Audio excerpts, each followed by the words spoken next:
tonight's commission meeting for the Charter Review Commission. I'm going to ask the clerk to demonstrate translation video at this point.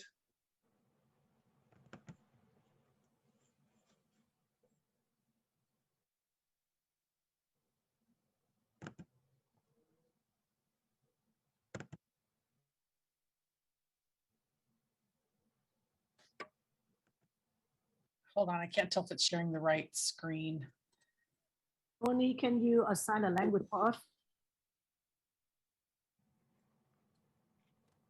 Yeah, I did that for, I thought I did that already. Hold on.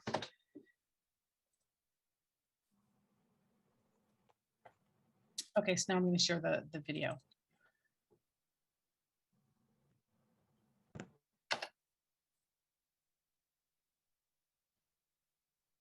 Hola y bienvenidos a esta reunión. Para acceder a la función de interpretación, haga clic en el icono del globo en la parte inferior de la ventana de Zoom y selecciona el idioma que desea. Para escuchar claramente el audio de interpretación, le recomendamos que también seleccione la opción para silenciar el audio original, que es la opción más baja en el menú después de hacer clic en el icono del globo. Xin chào và cảm ơn quý vị đã tham dự buổi họp ngày hôm nay. Để truy cập vào phần thông dịch của ứng dụng Zoom, xin nhấn vào biểu tượng hình quả địa cầu ở phía dưới của màn hình và chọn ngôn ngữ theo ý muốn của quý vị.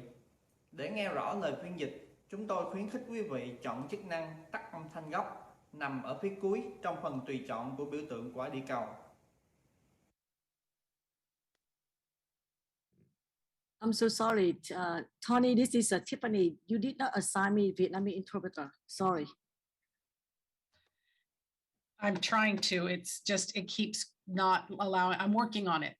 Okay, good. Thank you. The same thing. I think some things with the new update. I had an issue on our Saturday public hearings. It was taking extra long, and I was having to start and restop. So I've got one of you in. I'm working on the others. Sure, thank you. And just to know, closed captioning has also been enabled for the live transcription of our meetings. As soon as we get our Vietnamese translator, I'll call the meeting to order. Recording in progress. I think I've got them all in. Thank you. Good evening and welcome. I'm going to call the meeting of the San Jose Charter Commission Review Commission to order. Ask the clerk to take the roll, please. I'll take the roll. I'll begin with Barbara Marshman. Here for a change. Christina Johnson. Here. Elizabeth Monley. Here. Ellie Matsumura. Enrico Callender. Good evening. Here. Frank Kamitsky. Here. Garrick Percival. Here. George Sanchez.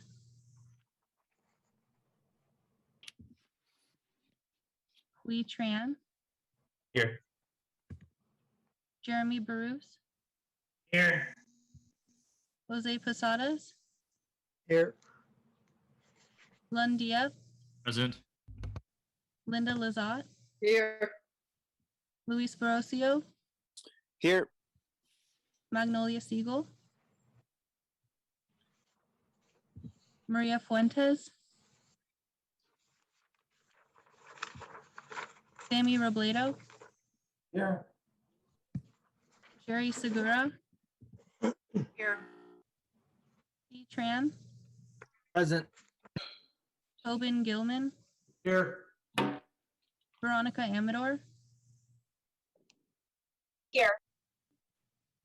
Yong Zhao. Here. And Frederick Ferrer. Here. You have a quorum. Thank you. Thank you. For the call up to order, orders of the day, I have a suggested motion for you this evening. When the original agenda was put out, I think there was an error. So I would like to change the new business item that says feedback from the public to old business, since we had already been discussing that, to the continuation of the discussion on the voting and elections recommendations memo. That was item from 726. So just moving that discussion to old business rather than new business.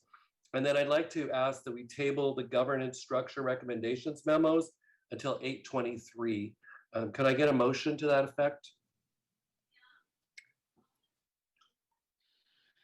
So moved. Second. Thank you. And the clerk can take the roll, please. I'll begin with Barbara Marshman. Here.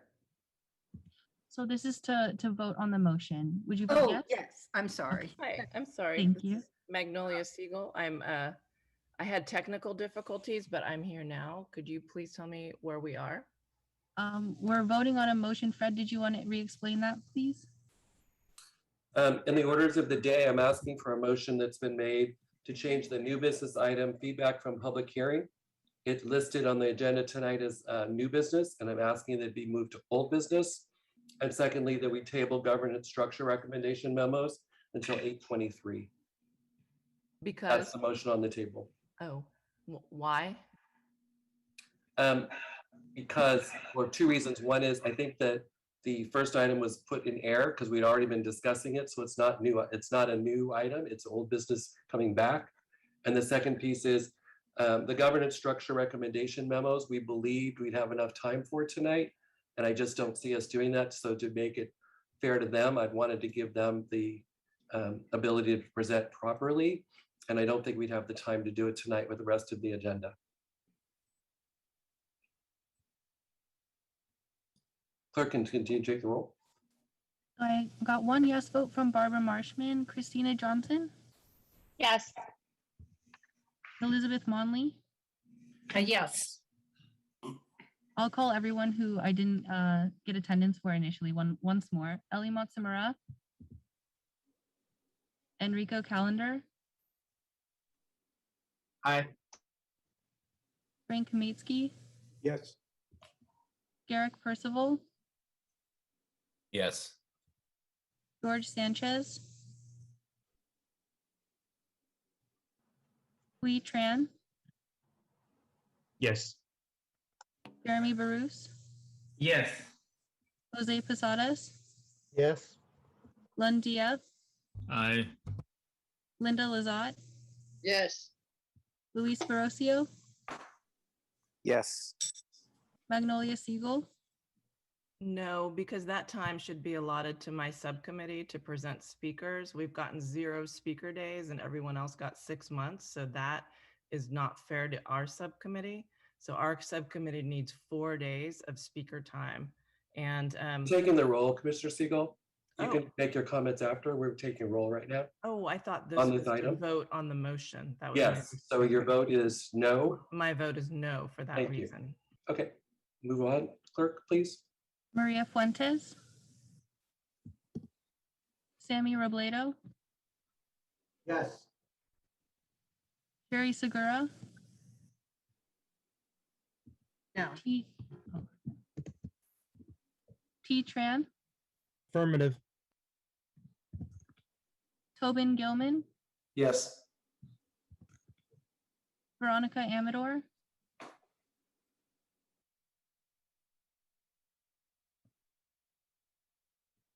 Veronica Amador, did you have a vote for this item?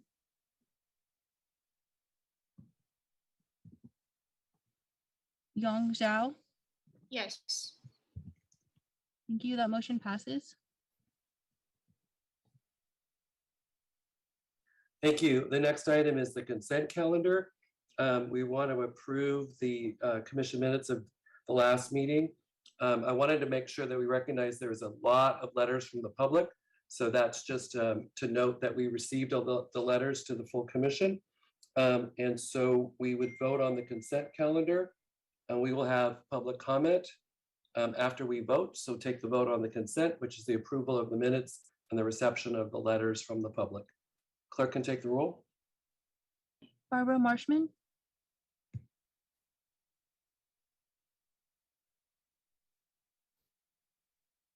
Oh, sorry. I think you're muted there. Barbara Marshman. Trying. There we go. Okay. Yes. Thank you. Christina Johnson. Yes. Elizabeth Monley. I'm not sure if I can abstain or how I vote on this. I was not here for the meeting. You can So abstain, minutes Commissioner. and, Commissioner Malley, you can I- abstain. yeah, I'll just abstain. Thank you. Ellie Matsumura, Enrico Calendar, Abstain. Frank Kaminsky, Yes. George Sanchez. Oh, sorry, Garrick Percival, Yes. Hui Tran, Yes. Jeremy Barus, Yes. Jose Posadas, Yes. Lund Diep, Aye. Linda Lazat, Yes. Luis Barrocio, Yes. Magnolia Siegel, Yes. Maria Fuentes, Sammy Robledo, Yes. Carrie Segura. Same. Sorry, that was abstain. Correct. Thank you. T. Tran, Abstain. Tobin Gilman, Abstain. Veronica Amador, Yes, I know that we voted last time and my internet keeps cutting off. So if we can revisit that, I don't know if later. Thank you. so that was a yes for this one. And then did you have a vote for me to record for the last motion? It's a yes for this one, but I got caught off. It keeps cutting off. So on the last motion, I know I just heard Magnolia was asking questions. Commissioner Magnolia was asking questions and I couldn't hear anything else. Megan, just continue with this vote and we'll handle that after. Okay. Yong Zhao, Yes. thank you.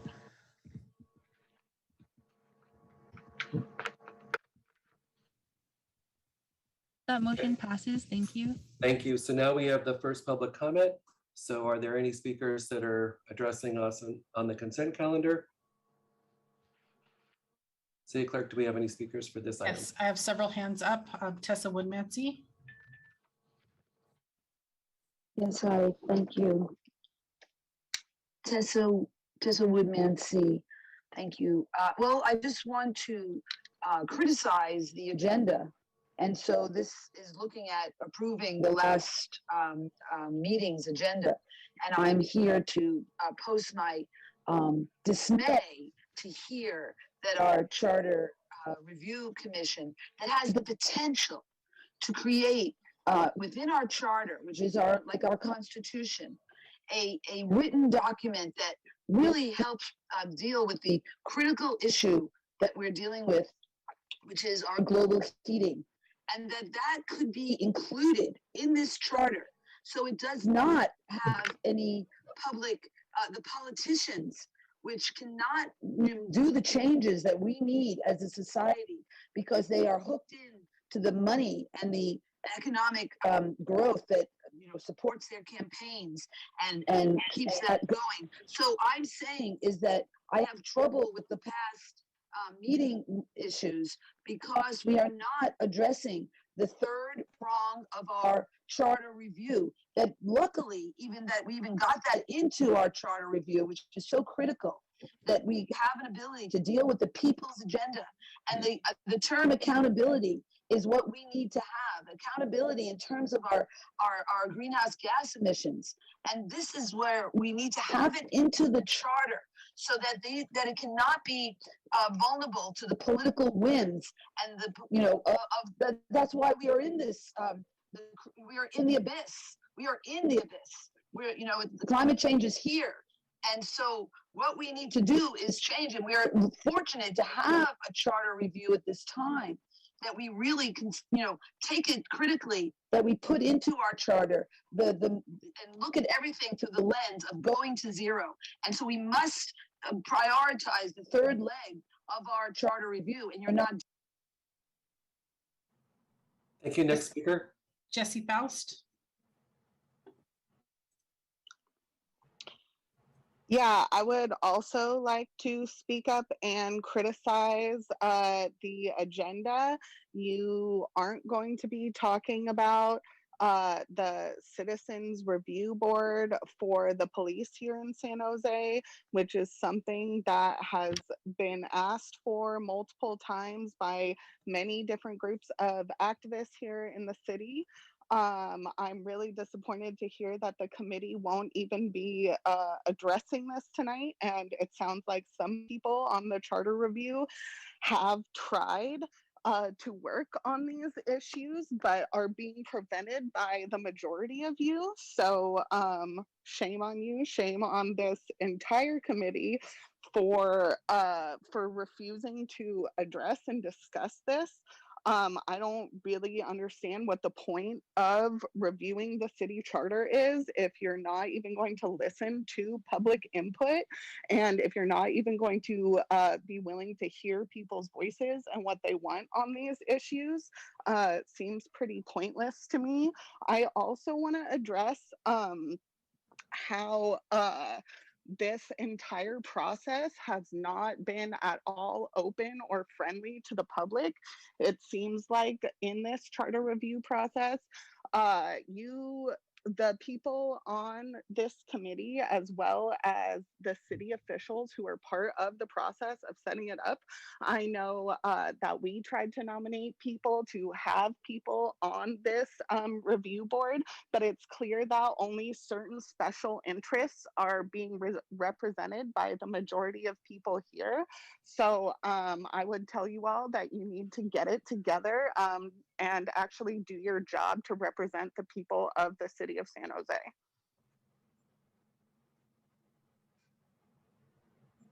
Sorry, the next speaker is create a review board. Yeah, I would just like to follow up on that last public commentary. I think it's is to create a public review board of the misconduct of police in San Jose, as well as just to actually listen to the people of San Jose. And I want to really reiterate, it's been so hard to understand what's going on with the committee and just to get to actually see what's going on. It's been incredibly difficult, as well as just the refusal to actually talk about the issues that people want to talk about. Yeah, that's what I have to say, but this really needs to change, and the process of how this committee functions needs to change and be more open to the public and be clear to the public. That's it. Thank you. Next speaker. Blair Beekman. Hi, thank you. Blair Beekman here. Thanks for the meeting today. It's nice to be able to comment at this time for public comment. I feel, as procedurally speaking, you're supposed to ask for the approval of the minutes and the consent calendar after public comment. That way, that can give a choice for committee persons to review subject matter that public has spoken about during consent calendar. That's usually the standard procedure. I wanted to, for the minutes of the July 26th meeting, thank you for you offered a good conversation about prep work that we need to do and preparing work. I've been trying to make clear the idea of how we have to be ready with natural disaster preparedness for the future of how in our decision making, and to be really honest and open about that can really make things clear and not confused for people. But yet I'm kind of confused myself, and I might sound a little silly, and I don't want to go over the top with my own personal feelings of what may be happening in the next few years or in the next decade. But I think it's a pretty safe bet that we can possibly expect a large earthquake or sea level rise or wildfires that are really going to affect how we make decisions in San Jose in the next few years and the next decade. So it's important to be considering that. I'm trying to learn how to say that and ask about it. And so thanks for your patience and time. I'm a bit concerned that for all the subcommittee stuff that you have, we can review that and wait for a few weeks. But you could have offered a brief summary of what you guys are thinking at this time and make a few points on the subject and quickly move on to another item. Could have done for this. Anyway, thanks for your help. Bye. Thank you. Next speaker. Paul Soto? Yes, Paul Soto from the Horseshoe. It's really good to hear some homegirls on this call that to know that they particularly are paying attention to what's happening and what's going on, because we see it. It's very clear. There's no magic tricks. You're not David Copperfield. You're not creating no illusions. We can look behind the curtain. We know how the wizard does his trick. And so, with that said, this entire process is illegitimate. I've literally spent I'm going on my 4th year this September. I do not get paid not $1 from any organization. I get nothing for what it is that I do. And I've literally spent thousands of hours, and I make no exaggeration, thousands of hours at these meetings. And I knew absolutely nothing about these meetings. This supplemental, I'm looking at this meeting that was conducted. And not only that, meetings that are conducted with regard to policing. Okay, I literally have 38 years of experience in institutions, in dealing with police, in juvenile halls, school to prison pipeline. Hey, I'm the poster boy. Okay, all of those generational impacts of racism, of institutionalized racism, I was infected by all of that. So I have a knowledge and an experience that I can center, and that the city disregard for that asset to be able to inform these committees with my life experience. That in and itself is telling you that there's something wrong with the process, because nobody would. The only reason why I'm not asked or I'm not told about these meetings is because I can't be compromised. I'm not a CBO. I don't do any work for no nonprofit. I get absolutely nothing out of it. So I'm letting you know that the entire process that you're going through right now, it's all illegitimate, because the public. Thank you. And I just want to make note before the city clerk goes to the next speaker that Commissioner Matsumura has joined us as well, for the record. City clerk, next speaker, please. Lou Dimes?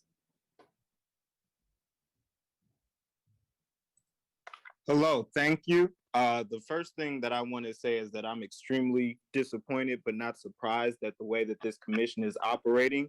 You all were chosen to represent the opinions of the public, not to choose the opinions of the public. And the fact that you're trying to organize this entire review of our charter in the dark and not let the community know about what's going on or receive our input when your direct instruction was to spend half of a year doing such is completely unacceptable. And everything that you all are doing in the dark will be brought to light. The community will be made aware of what you all are doing and not doing. And I highly suggest that you straighten up and fly right before it gets really bad. Now, most of you aren't very important people from what I can see, so you may not be used to a lot of public media scrutiny, but just know that the light has been shined on this, and you made the wrong people very upset about the very poor choices that you've made. I see how badly you've treated people who have brought up wanting to get a citizens police review board for this city, and I see the prejudice and the bias that you have against it. You need to change the way you're operating, because it's gonna come back and bite you in the ass. You haven't reached out to any of the Black-led organizations here in this community. Instead, are trying to speak for us by saying that we don't want this in the community, and it's the exact opposite. And I warn you again, if you continue to speak for Black and brown people in this city without getting our input, it's gonna be a problem. I yield the rest of my time. Get y'all shit together, straighten. Thank you. Next speaker. Roland? Thank you, and good evening. So I'd like to talk for a couple of seconds is about procedures and the way you're supposed to be conducting a Brown Act meeting. You took a motion, then you took a second, and then you went straight to vote. I'm not going to put it to you that is not the way to conduct a meeting. Yes, you can put a motion forward. Yes, you can ask for a second. But at that point of time, you're supposed to be asking for public comment on your motion. After the public comment has concluded, that's an appropriate time to go back to committee and ask for any further comment from committee members, as appropriate, and there may be none. And then at that point in time only, and not before, you can then go to vote. That's my 2 cents for this evening. I'll go back to the three-prong approach later as appropriate. Thank you. I yield my time. Thank you. Next speaker. Alina Yin. Good evening, commissioners. Well, Roland explained that very eloquently, and so I'm not going to do it again, but I completely agree with what he brought up. I feel that if there are things that the public is calling for discussion on an item that was placed on the agenda, and they took time out of their evening to show up and share their public comment, then to remove it with a very poor process and without the compassion to acknowledge, what was the public showing up for and what was on the agenda to be discussed. I think that was a misstep. And I hope that you can learn from this and not do it again, or find time on the agenda to hear what people have come to share with you tonight. Thank you. I yield my time. Thank you. Next speaker. Police accountability now.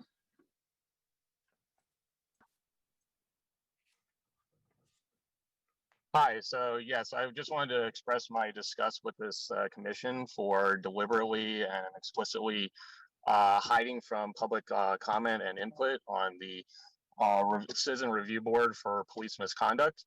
I am a frequent participant in these various city meetings, and frankly, I'm getting kind of disgusted of being told by my supposed representatives what I think and feel on certain subjects. And then when I get the opportunity to actually come and express my own opinion myself, I am actually prevented from doing so by my supposed representatives hiding behind procedural nonsense. It is complete BS what you guys are doing. And I demand more public accountability for the police and an actual comment section on this. Thank you. I'll yield my time.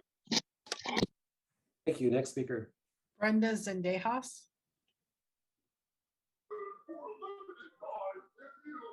Hello, can you hear me? Yes. Hi, I just want to thank Paul and Roland for that very clear and thoughtful input. I believe you guys have heard this. The Citizens Review Committee is something the community has been asking. Community input is very important, especially in the times that we are living, and trust has been broken many times. And as we saw today, it continues to happen. We want this, we need this, and you can't silence the community, especially those that are being oppressed.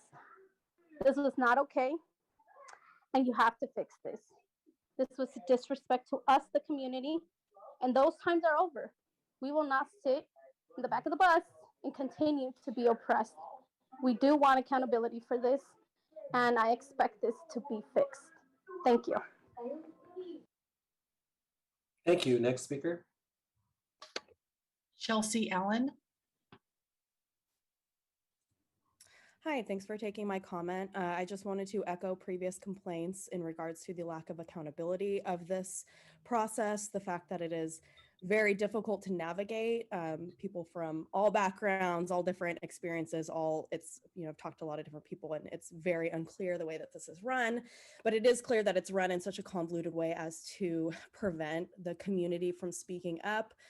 It's clear that you're not here to represent the needs of the community, because you aren't. We have things that we've been saying over and over and over that is just being ignored time and time again. Things important to me that I think other people have mentioned, and it's really ridiculous that it keeps getting pushed away. The Citizen Review Board of Police. That should be number one. This is something that we've all been calling for a long time, especially since last year. And it is your responsibility to listen to what we're saying. If that's not something you feel you're capable of doing, then you're more than welcome to leave your position and let someone else come in. looking at your subcommittees, things like a smart cities subcommittee. I mean, I heard the first person's comment about your, you not listening to people's concerns about climate change. As an environmental research scientist, let me help simplify it for you. You don't need all these subcommittees. A smart committee or smart city is the opposite of what we need for climate change. Actually, we can deal with things like dealing with the police and fixing climate change with a really simple solution, and that's listening to the people and putting money where it needs to go and allowing citizen oversight. And again, I think it's just really despicable that you guys are sitting here just, going through the motions and just very clearly trying to cover up public. Thank you. Next speaker. Black Outreach. Hi, I really think that you all should really sit and take a deep look at yourselves, because if it's not someone who is appointed or elected, all of you act exactly the same way. What you guys are doing is extremely manipulative, how you guys ostracize the community. There's no reason why the youth came out and protested for a year and continues to protest that you guys would say that we would not want a citizens review board to look at the police misconduct. It's like your cognitive thinking. I just don't get it. I really don't get it. Like, why would you not think that we want that? And even how the county is literally trying to create another jail to incarcerate the unhoused community and people who have mental illnesses. That's directly connected to a citizens review board to watch police misconduct. When there are fires going on, and the people who are unhoused get their homes burned and the police go and harass them, that is directly connected to a citizens review board with police misconduct. When Demetrius Stanley and David Tovar were gunned down and executed by the police, we should have had a citizens review board to monitor and change the way police here. To think that we would not want that, it's honestly a lie, and it's so manipulative the way you guys move and act. You guys all work together, and just really take this moment to really listen to us and know that we do want this. I yield my time. Esha. This nation had the largest multiracial coalition uprising against police brutality last summer. And in this city, the outcome of that uprising was increased funding to the police and plans to build a new jail. And I know that when all of y'all run for office, you will put stuff like grassroots, accountable to the public, all that kind of bullshit on your elections and your campaigns. And then you will come into these meetings, you will say you are accountable to us. And then when there's a group of people who have taken time out of their day, out of their work schedule, out of their busy lives to put input on something like this, you will say that you do not care about that input and you care more about saving time. And when you have so many people who are angry, frustrated, disappointed, making procedural complaints on your consent calendar, that means you have really messed up. And that means this idea that you should not be held accountable, that you don't need to be held accountable on the decisions you make on things like a citizens policing review, the fact that you don't think you need to hear our input is just wrong, because on your scheduling of this meeting, you are getting this level of complaints, this level of frustration, this level of anger. So if you are this bad at scheduling, if you are this bad at making a consent calendar, think about how much you must have messed up on the decisions you're making around policing and citizens review of policing. I yield the rest of my time. Y'all should be ashamed of yourselves. Thank you. Next speaker. That was the final speaker. Thank you. I'm going to move us to now old business, which is a report from the chair. Just as a reminder, commissioners had asked the question that the recommendations are in writing and are available to the public. That was one of the questions that came up.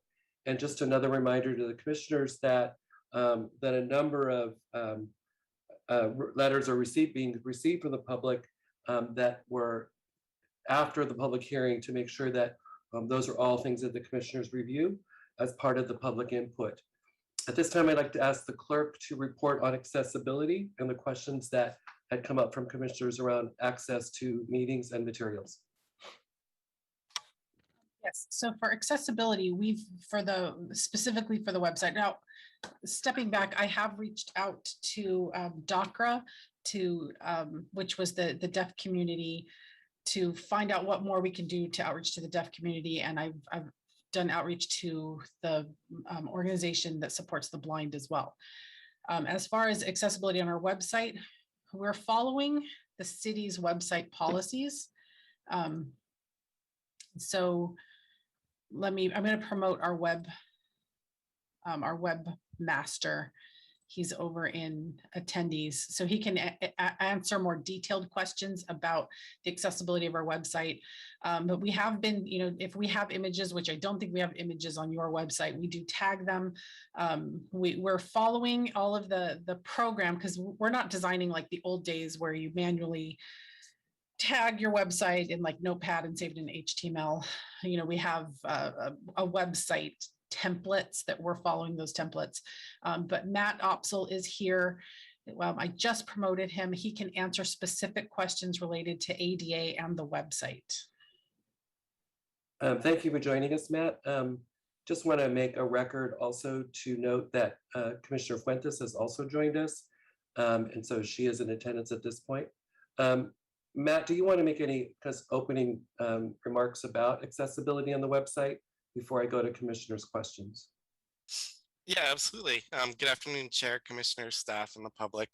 My name is Matt Opsel. I'm a Senior Executive Analyst in the City Manager's Office of Communications.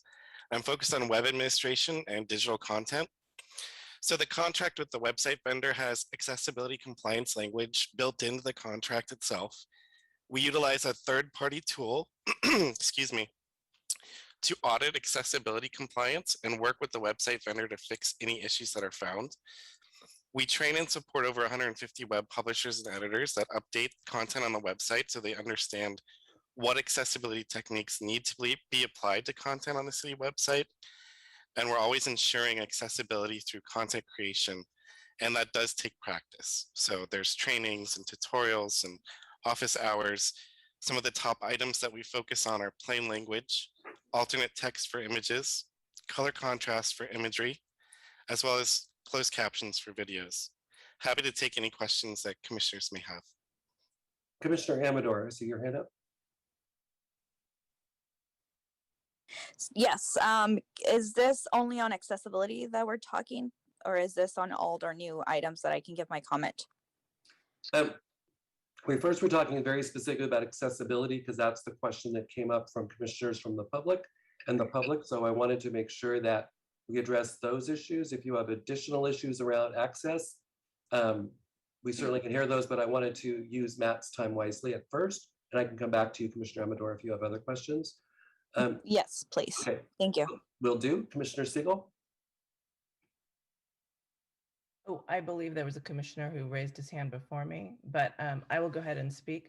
Mr. Opskel, when we are presenting, we've been asked to do it in a way that someone who's deaf or someone with a learning disability can actually understand it.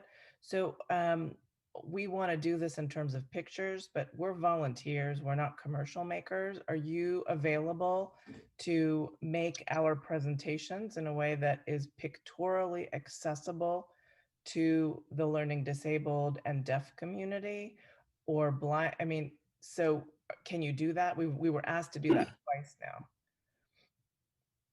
So I don't actually have the bandwidth to make presentations for everyone, but I certainly can provide best practices and guidelines. But it's not everyone. There's only 3 subcommittees. Well, let me.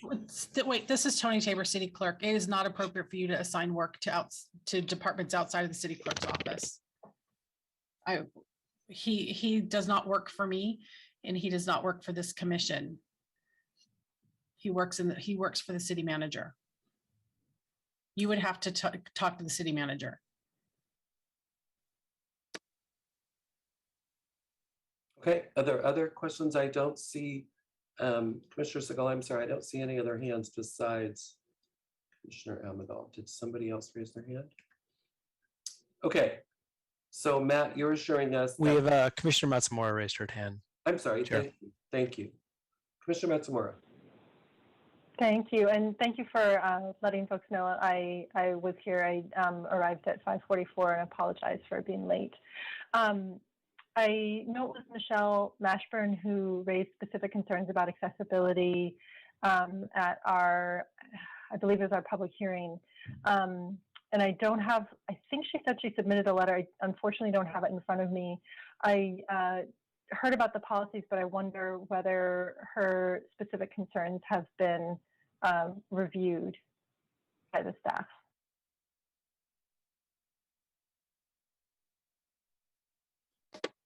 Matt would not have reviewed that because I did not send it to him. And I have not. I was working, I had redistricting public hearings, so I dropped that and I apologize. One quick note, for the promotional toolkit, the next round of the revision that we'll be providing in preparation for the upcoming public hearing, there is a section that outlines what we've done on the accessibility front to improve those materials. So when I share that, you'll see that. So we're trying to do it the best we can for the outreach materials we're providing. And when we do, thank you. And I'm sorry, go ahead, Commissioner Metzger. Oh, thank you. And I apologize also that I clearly haven't reviewed it, but and thank you for that to the city clerk. Will you be able to review that? Do you know when you'll be able to review that? I will try to review it this week. We had the beginning of our redistricting public hearings last week. It was our first set. So we were working on a lot of the issues for that last week. I think we've worked through a lot of those. And so the rest of the following weeks will be smoother. So I should have a little more time. Thank you. Commissioner Segal. When we are making presentations of things that are to be voted on, it'd be nice if they could be in pictures, all of them. And so however that's going to be assigned is up to Tony Tabor and Chair Ferrer, not me. I was simply making the request that when we actually, are expressing things to vote on, that it should be made in pictures, and we can't make the commercial. So whoever it is needs to do that for us. Thank you. Yeah, so I wanted to, Commissioner Segal, I'll go right there next, but just wanted to make sure from the website perspective, then Matt, you're meeting all of the agreed upon standards for website accessibility, and you have training tutorial for Megan and anyone else who is adding to our website. So from a website perspective, we're meeting the accessibility standards. Correct. I administer the website for the entire city. So we overall meet the WCAG, which is what ADA is looking for specifically. So I would also offer up, there's a lot of resources. Pacific ADA is a great resource for folks to go to. And I could share more resources with the city clerk who could pass them along as needed. Great. Any other questions for Matt? Commissioner Brosio, I saw your hand up. Yes, thank you. This may overlap with accessibility, but I would love to see if that intro how to click interpretation could be added to the website if it hasn't been added. So I don't know if this is the right time, but I see the benefit of us community members and CBOs kind of pointing to that to residents, so we can kind of front load that so they're not shy about joining the Zoom call. So if it overlaps, awesome. If it doesn't, then new item. Sure. Okay. So that's an adjustment that we can make to the website. Right now, it does have a kind of as, I think it's the third line. But again, we can look at that in terms of language accessibility. Any other questions on the website for Matt? Okay, then I want to come back. Thank you, Matt, for joining us. We appreciate that. I want to come back to Commissioner Amador. you had a slightly different issue, I think, but I wanted to come back to you.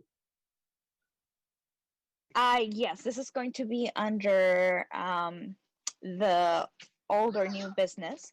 And I really want to, I know that we received this letter through the African American Community Service Agency. So Commissioner Amador, we're going to take that up, but not at this time. I'm just asking about accessibility.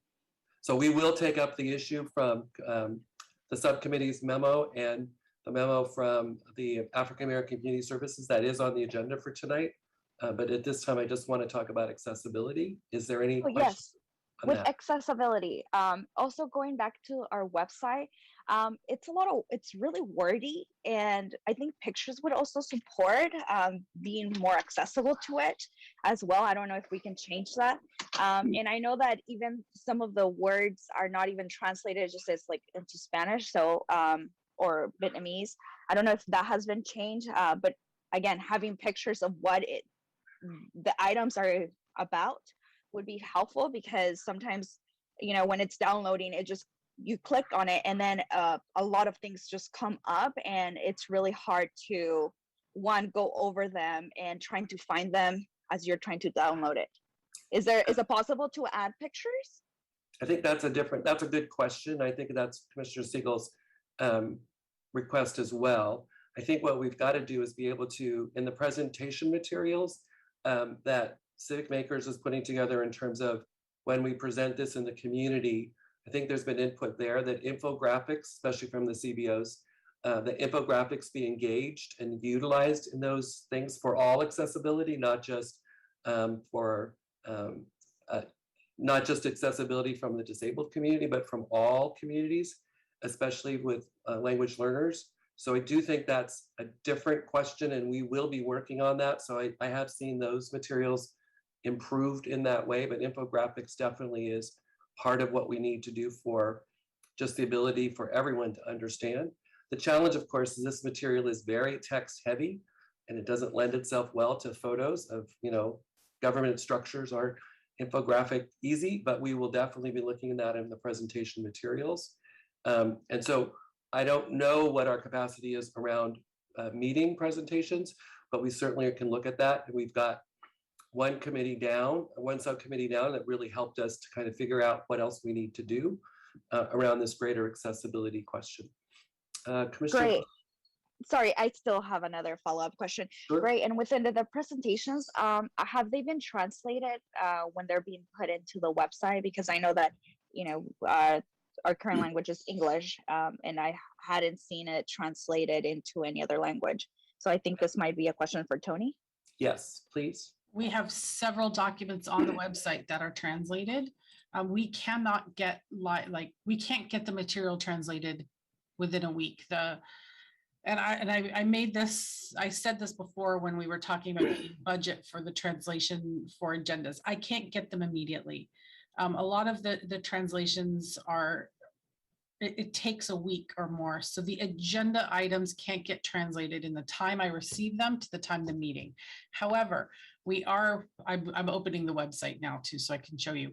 We have several documents. We are translating as many as we possibly can, as fast as we can. We are also having to coordinate redistricting translations. So I'm going to show you what we have. It's under Charter Review Commission documents. We sent out, I want to say 6 to 8 documents last week for more translation.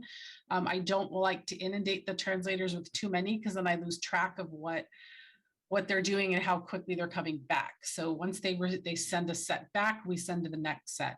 So we have the work plan as revised July 14th in multiple languages. My budget only allows for Spanish and Vietnamese. So any additional languages are coming out of like my office supply budget. You know, how we buy paper and toner and stuff like that. Because the budget office only gave me enough funding to translate into Spanish and Vietnamese. So we do have these that are currently being translated. We have, again, 8 other documents. Redistricting has a bunch of translated documents as well. We just can't get it done unless we post the agenda 3 weeks ahead of the meeting. Then we could get everything done in time for a week before the meeting. That it's impossible to get them that fast. Tony, how long does it take after the recommendations? You receive it on a Friday. Obviously, you're not going to be able to get them translated by Monday. But how long will it take for us typically to get the subcommittee recommendation template? How long will it take those to be translated? It's at least 5 days. Okay. It depends on how many documents I send them and how many languages we're doing. So we know we'll be at least a week behind on all the recommendations. Yeah, they're always going to be behind. Those would be, I think, the most important ones to move forward. Yeah, and I had a couple other accessibility things when you're done asking questions that I needed to address. Okay, great. Commissioner Amador, does that help? Yes, and I just to follow up on that subcommittee recommendations, are the PowerPoints that were presented also being translated as well? I'd have to go back and look at it was a large group of documents. I need to go back and look and see what we've sent over, and then I can let you guys know by email. Yes, because that provided a lot of great information. It really had a lot of great information and very quick. And I think it would be great if those were translated. Thank you. Thank you. Commissioner Rossio, do you have your hand up still, or you have a different question? I will take it down. My Thank apologies. you. Okay, Tony, go ahead and finish with your accessibility items. Yeah, so I wanted to talk about closed captioning. We do have closed captioning on the live stream and on YouTube. So we have the Granicus live stream, which is on the Granicus live stream. I know you guys don't know what Granicus is, but it's if you go through our website and say view live meetings, you're going to see live captioning. If you go to YouTube to watch it, you're going to see live captioning. If you go to Civic Center TV, you'll see live captioning. And then on Zoom, you see Zoom captioning, which is also live, slightly different. Both sets are automatically done through artificial intelligence, so you will see errors. In the past, we had a live transcriptionist who was an actual person, and that person also made errors. Although I believe they would go back and correct some of the errors before we posted the transcripts. But so they're not flawless, but they are there. And we had the request for American Sign Language, or not a request to have it, but to talk about it. If somebody requests American Sign Language interpreter, I can procure that person. It takes me a little longer to get an ASL interpreter versus Spanish and Vietnamese, but I can contact a company and get that done. We've had a request a couple of times for city council meetings. I don't get that request too often, but it is one of the translations that people can request. People can request translations in almost any language. We have had Hindi in the past requested. So, I mean, it's not just Spanish, Vietnamese, Chinese, and Tagalog. We can get translations in any language somebody requests. I just need a minimum 3 business days to guarantee to get somebody. Sometimes now interpreters will give me same day service. That's why I tend to go with them. I shouldn't have said that because that sounds like I'm endorsing them. So I apologize, but our current company can sometimes get me same day requests, but I can't guarantee that. And then the other 2 things you guys already asked about and answered. And real quick, I wanted to acknowledge Tobin Gilman is the new commissioner from District 10. And welcome to Commissioner Gilman. We are so glad that you joined us. All right, I'm going to move on us to the update from the consultant, which is the CBO update on outreach and engagement reporting.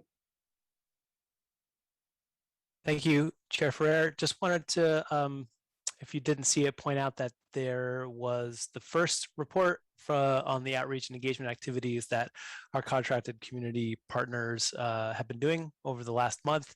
And it's there as a way to sort of be more transparent and create a more of a feedback loop about what they're doing and what your wishes are as the commission. So I won't go through the whole thing.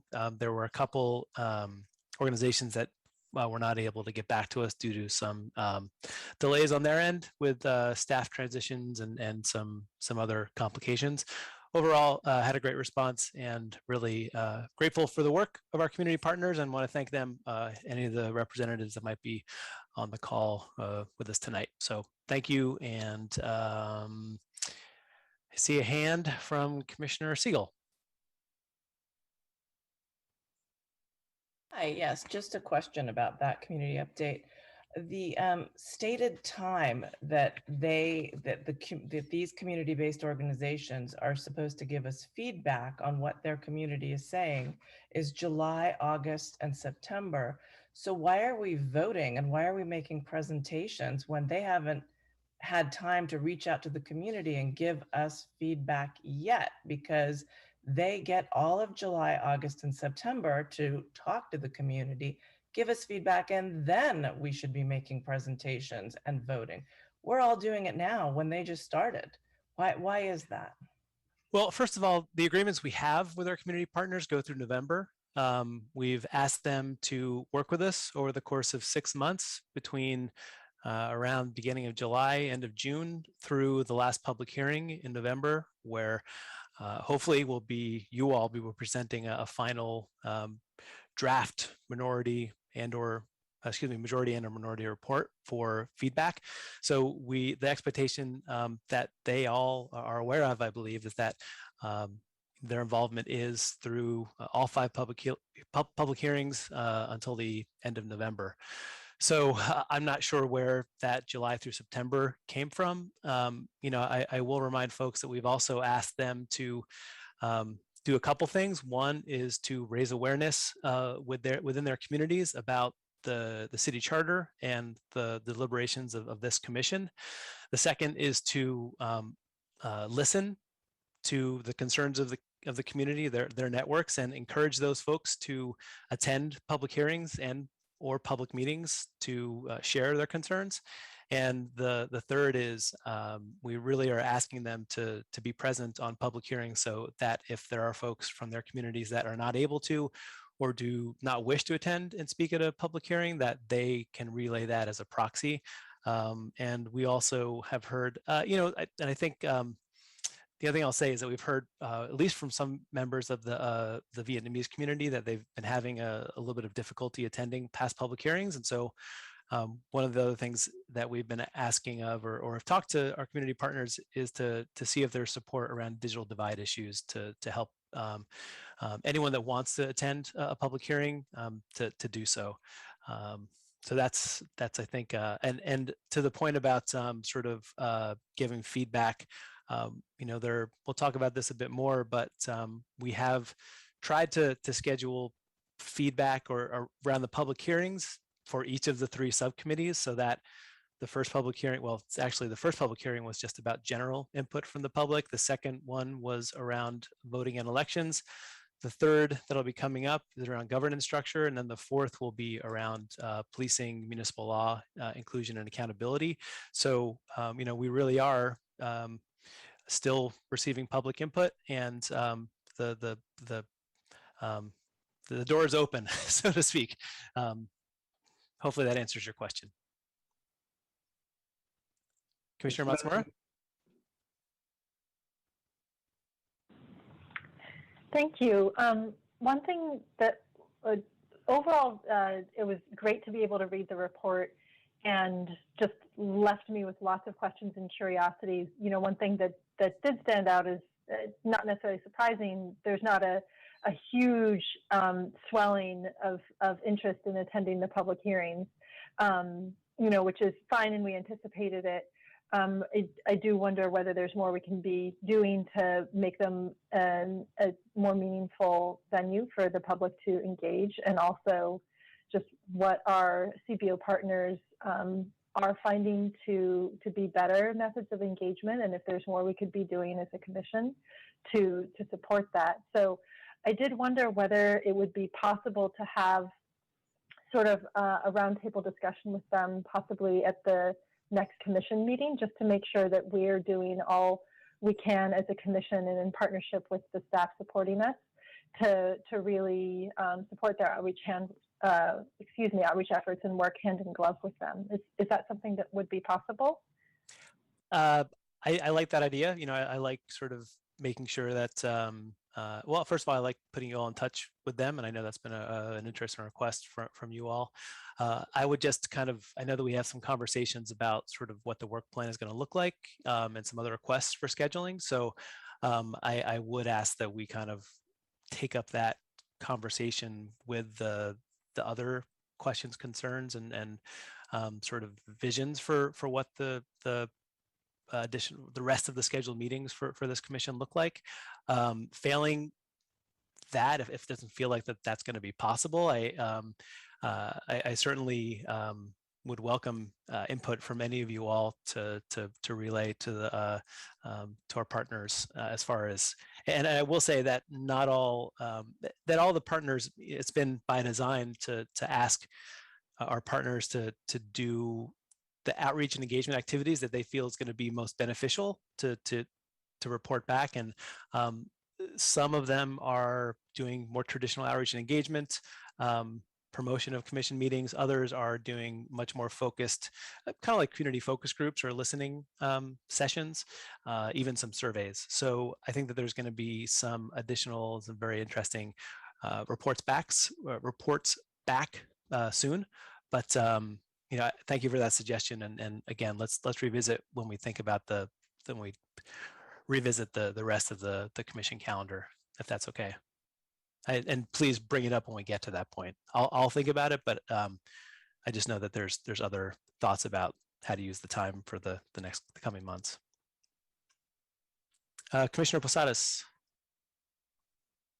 Thank you. I know that we're still in the middle of this pandemic, but is there any conversation within the city to have a few, if not one, of the remaining public hearings to be held publicly in person? I'd ask the city clerk to answer that. Great question.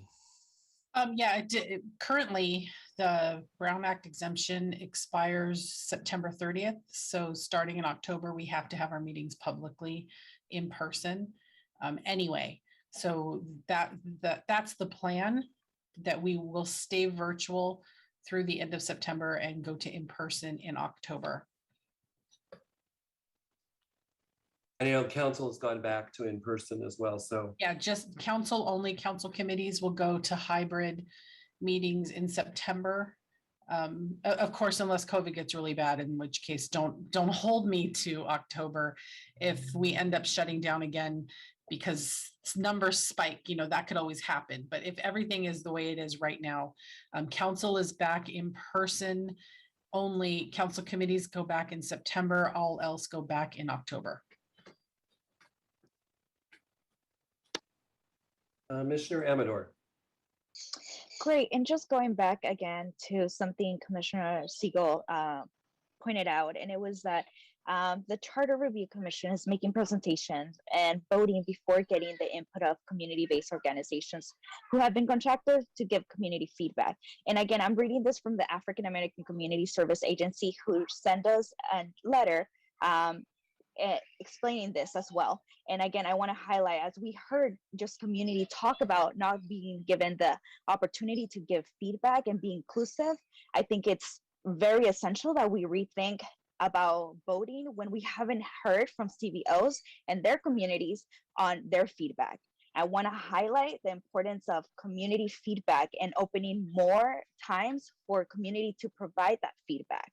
And again, this is also something that it's not just us that are noticing, but the community and community organizations that are asking for the same thing, which is we object to subcommittees of the Charter Review Commission making presentations and having straw vote before receiving community input from community-based organizations who have been contracted with to give community feedback.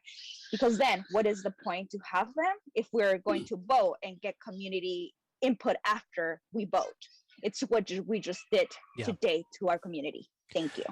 Thank you, Commissioner Amador. And I actually talked to Milan from AASC briefly today, and shared this with a couple folks. And I know we'll get into this in a little bit, but as I mentioned, all of our representatives from our contracted community partners. We communicate with them regularly about upcoming public hearings and commission meetings. A number of them have been on both public hearings, and there was a representative. There was at least 3 or 4 representatives from 3 or 4 different community partners at our last public hearing, providing feedback on the voting and elections recommendation. So, I know there's more we can do. There's always more listening to be done, but there has been input from our contracted community partners on the recommendations that have been shared so far on voting and elections. So I do want to just kind of make that clear and welcome more input on that. Certainly, as the commission starts to prepare a full draft report. The listening and the input on this is not over. Commissioner Tran.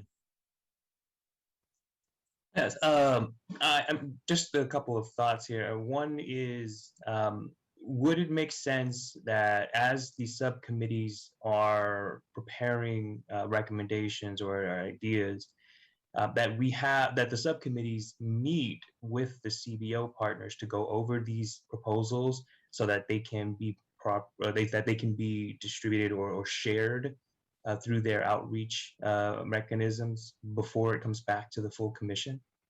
Sure, absolutely, and that's an active invitation. It's an open invitation.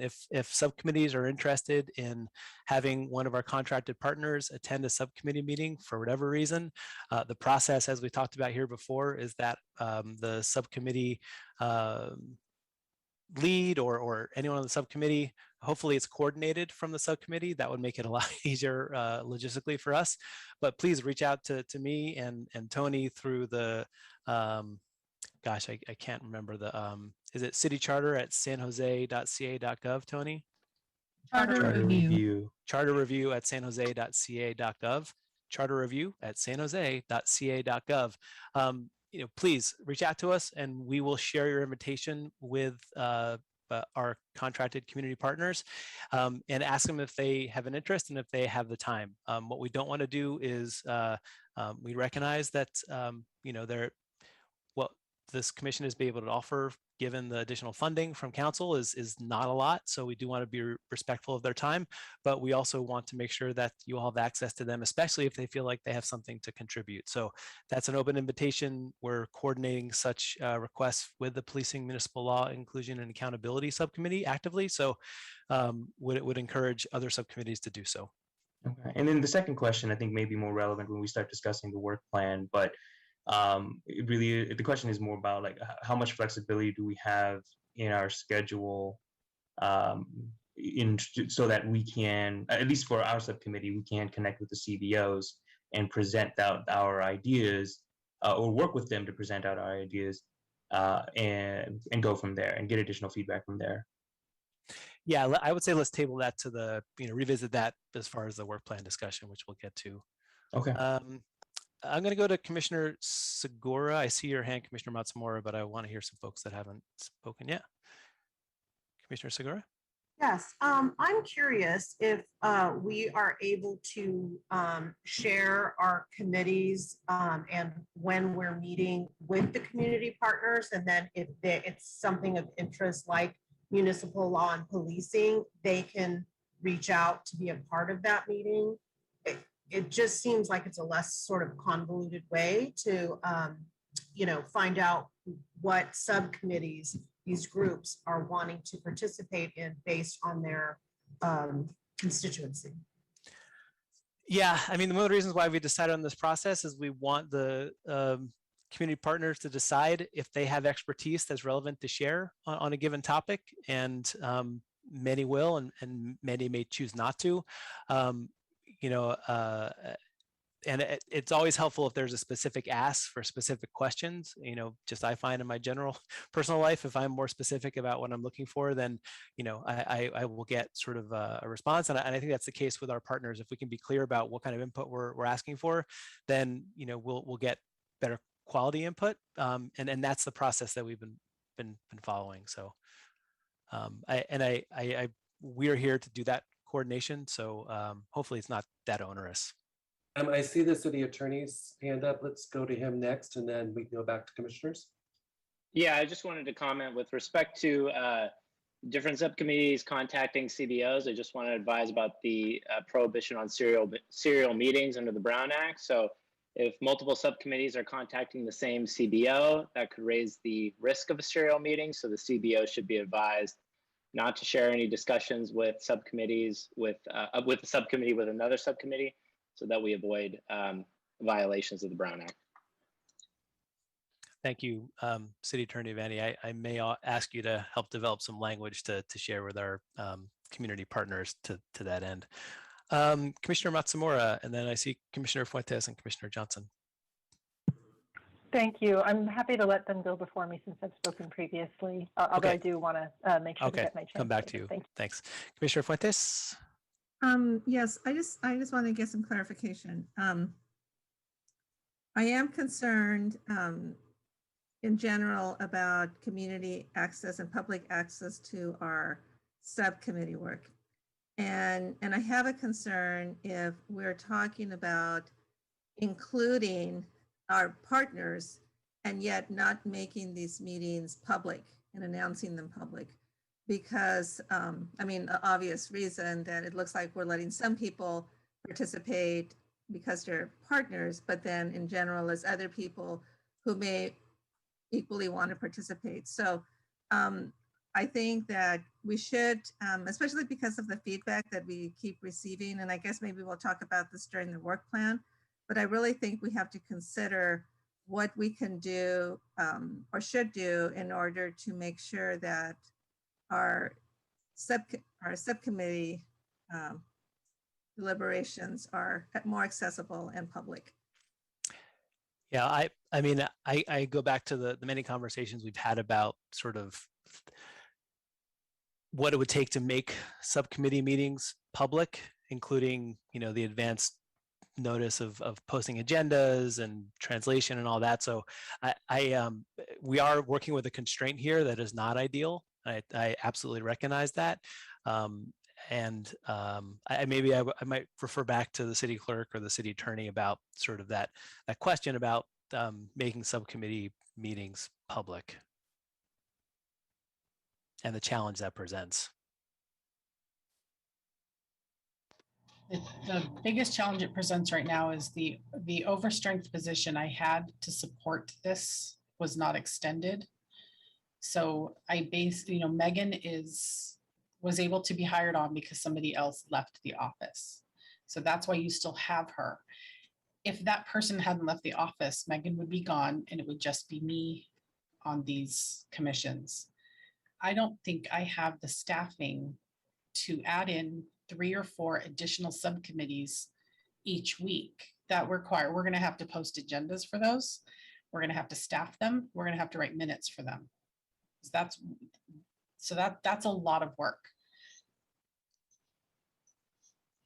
I think the Commissioner Fuentes, I think what we've tried to say is that the subcommittees, if they have specific questions for a specific CBO, that they can ask that and they can invite the CBO to address it in the subcommittee meeting without being in violation of having to do the postings and so forth.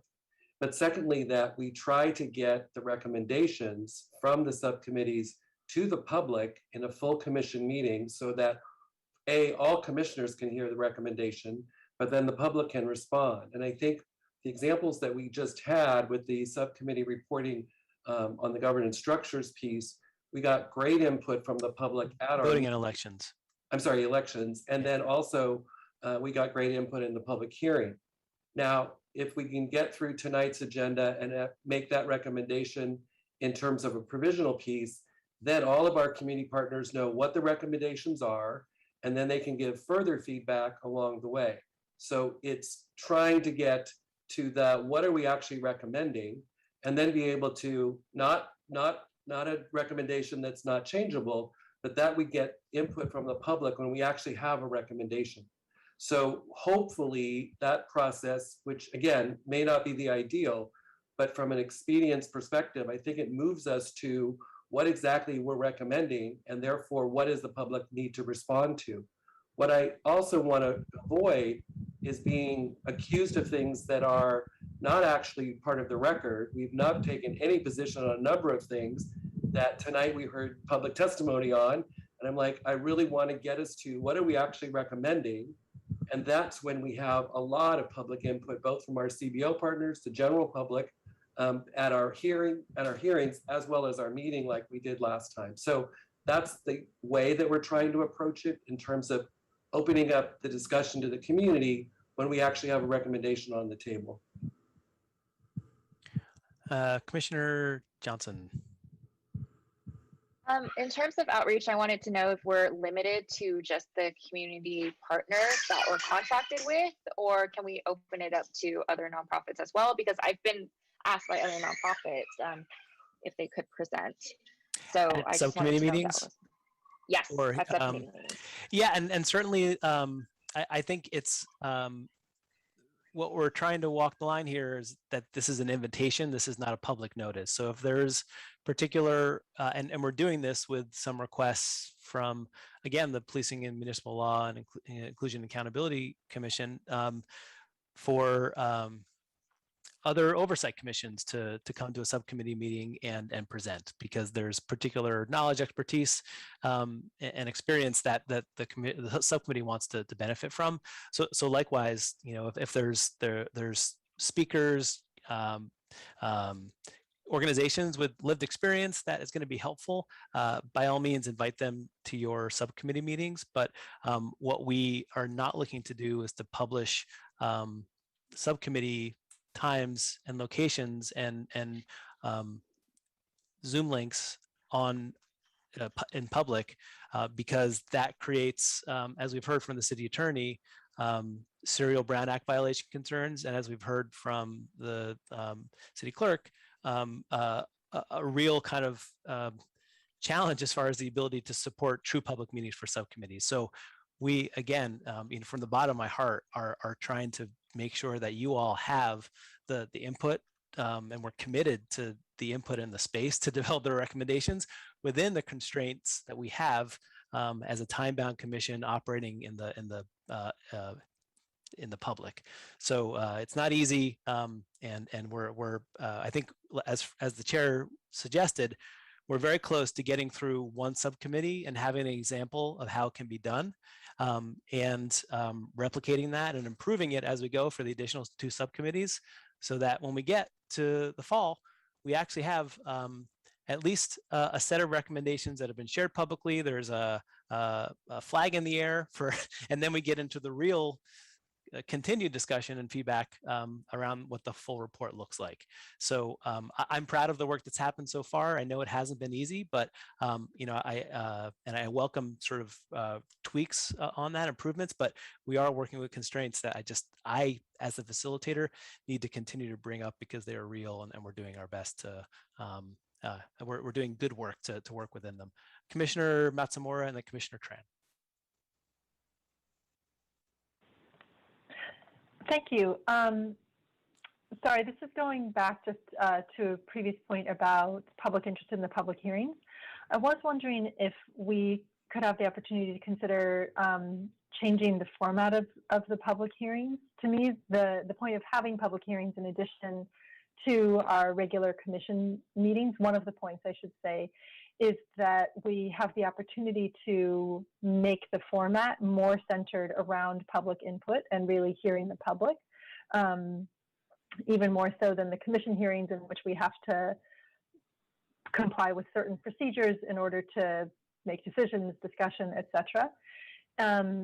I would be very interested in hearing from the public, or of course from fellow commissioners and staff, about ideas to do so. But one specific piece that we've heard about from the public before, and I seem to remember from commissioners as well, is that in our meetings we have an inability as commissioners to be able to respond in many cases to what the public has raised.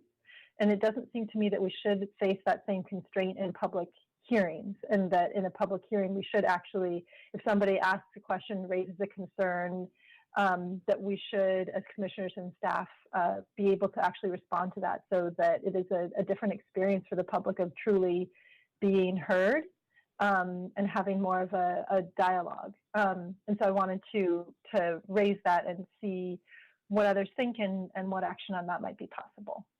So I'm gonna ask that the city clerk weigh in on this. My understanding is that I held the public hearing the same way the city council would. So as other commissions do, which does not allow for a dialogue or any of the kind of response to the public in the public hearing.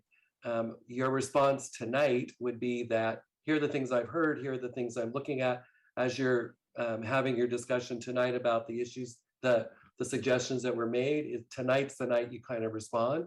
But I want to ask the clerk, I don't think that public hearings have that. I'm not saying that they're provision that you couldn't do it, but I just did the commission, I'm sorry, I did our public hearing the way that the council would have done a public hearing. Yes, that's correct. Our public hearings, it's an opportunity for the public to speak. We do not engage in a dialogue and a back and forth and a question and answer period. That's not how we've handled public hearings here at the city or at other cities that I've worked at as well. And is that policy, past practice, Brown Act? What's the rationale for that? I'm not sure if it's in the Brown Act. I'd have to go back and read through the Brown Act. It's been the practice of every city I've worked at that public hearings are not a dialogue between the public and the legislative body. There are workshops often before things get to the legislative body, which would include more of a dialogue. But once it gets to the legislative body, it tends to not have that back and forth dialogue. Is there anything on this that the city attorney could share? It's not something that's required under the Brown Act. However, that's my understanding of how public hearings are to occur as well. That they're an invitation for the public to make comment, for sides to be presented, and for the council or legislative body to hear what amounts to testimony from the members of the public and not comment on their own. All right. I think, Lawrence, who did you call next? Commissioner Tran and then Commissioner Barroso. Thank you. I actually echo Commissioner Masamora's idea. It sounds like a very feasible way to manage public hearings, just because that's oftentimes how focus groups or community hearings are done, right? Where there is interaction, there's dialogue. You can do it in small breaks, small group discussions and whatnot. It's a little bit more to manage, but the feedback you get is a lot more qualitative. That said, so the point I wanted to bring up actually is this. I mean, I think, we've discussed issues about how we engage with the public for a while. And I think for many commissioners, the idea or the approach that we would have taken is that we get public feedback, we hear from the public, and then we come up with ideas. And we're presented with what we hear as obstacles is that, there's legal obstacles, there's financial obstacles, there's logistic obstacles. And so, I kind of want to suggest this for subcommittees, and perhaps this can help address some of that. But if once the subcommittees do come up with recommendations and then can meet with CBOs to make sure that there's clear understanding of what the recommendations are, those recommendations get put out into the community via our partners and any other mediums we may have access to, and make sure that we strongly promote our public engagement hearings and our meetings where we are considering these ideas, that we can have clearer communications with our CBO partners, and to get this really critical information out for folks to participate in. I know that at least for us, we've been, I know some commissioners have their own relationships in the community that they've been trying to use and leverage to share as much information as we can. But if we are able to kind of do this on a broader scale, operationalize this kind of outreach with the subcommittees as well, maybe that can be a way to alleviate and address some of the concerns that are being brought up. Commissioner Tran, I have a question though. Sure. I'm intrigued by trying to figure out what other ways we can engage in dialogue. The challenge I have is, let's say we take one of the proposals your committee made last time. If you had gone to the public before the full commission had even heard it, and you were talking to the community, what if the community opposed it, right? And they're like, no, we don't want that. Why would you do that? So you would, but it's not the position of the commission, right? It's a subcommittee's position. So when we go to the community with a recommendation that the full commission hasn't even heard yet, as saying, this is the position we take. Let's say we want the governor, the mayor's election to be, every 17th year, right? And you're out there in the community telling people that, how do we not, we don't have a position on that.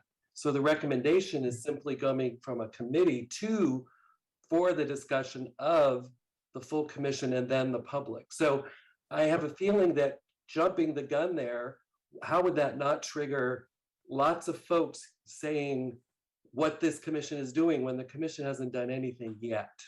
Well, to clarify, the first idea that I was mentioning, right, is that rather than creating a process where we create recommendations and we get feedback from the public on the recommendations, it's getting ideas from the public that can then turn into recommendations, right?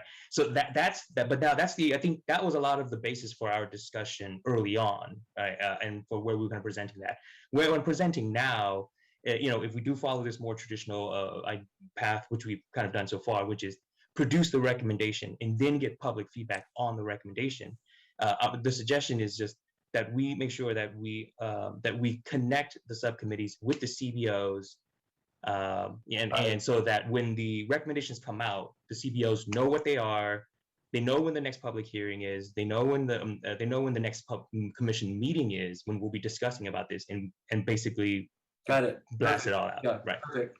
Thank you. I appreciate the clarity. That helps. Sure. Thank you. Commissioner Brosio. Thank you.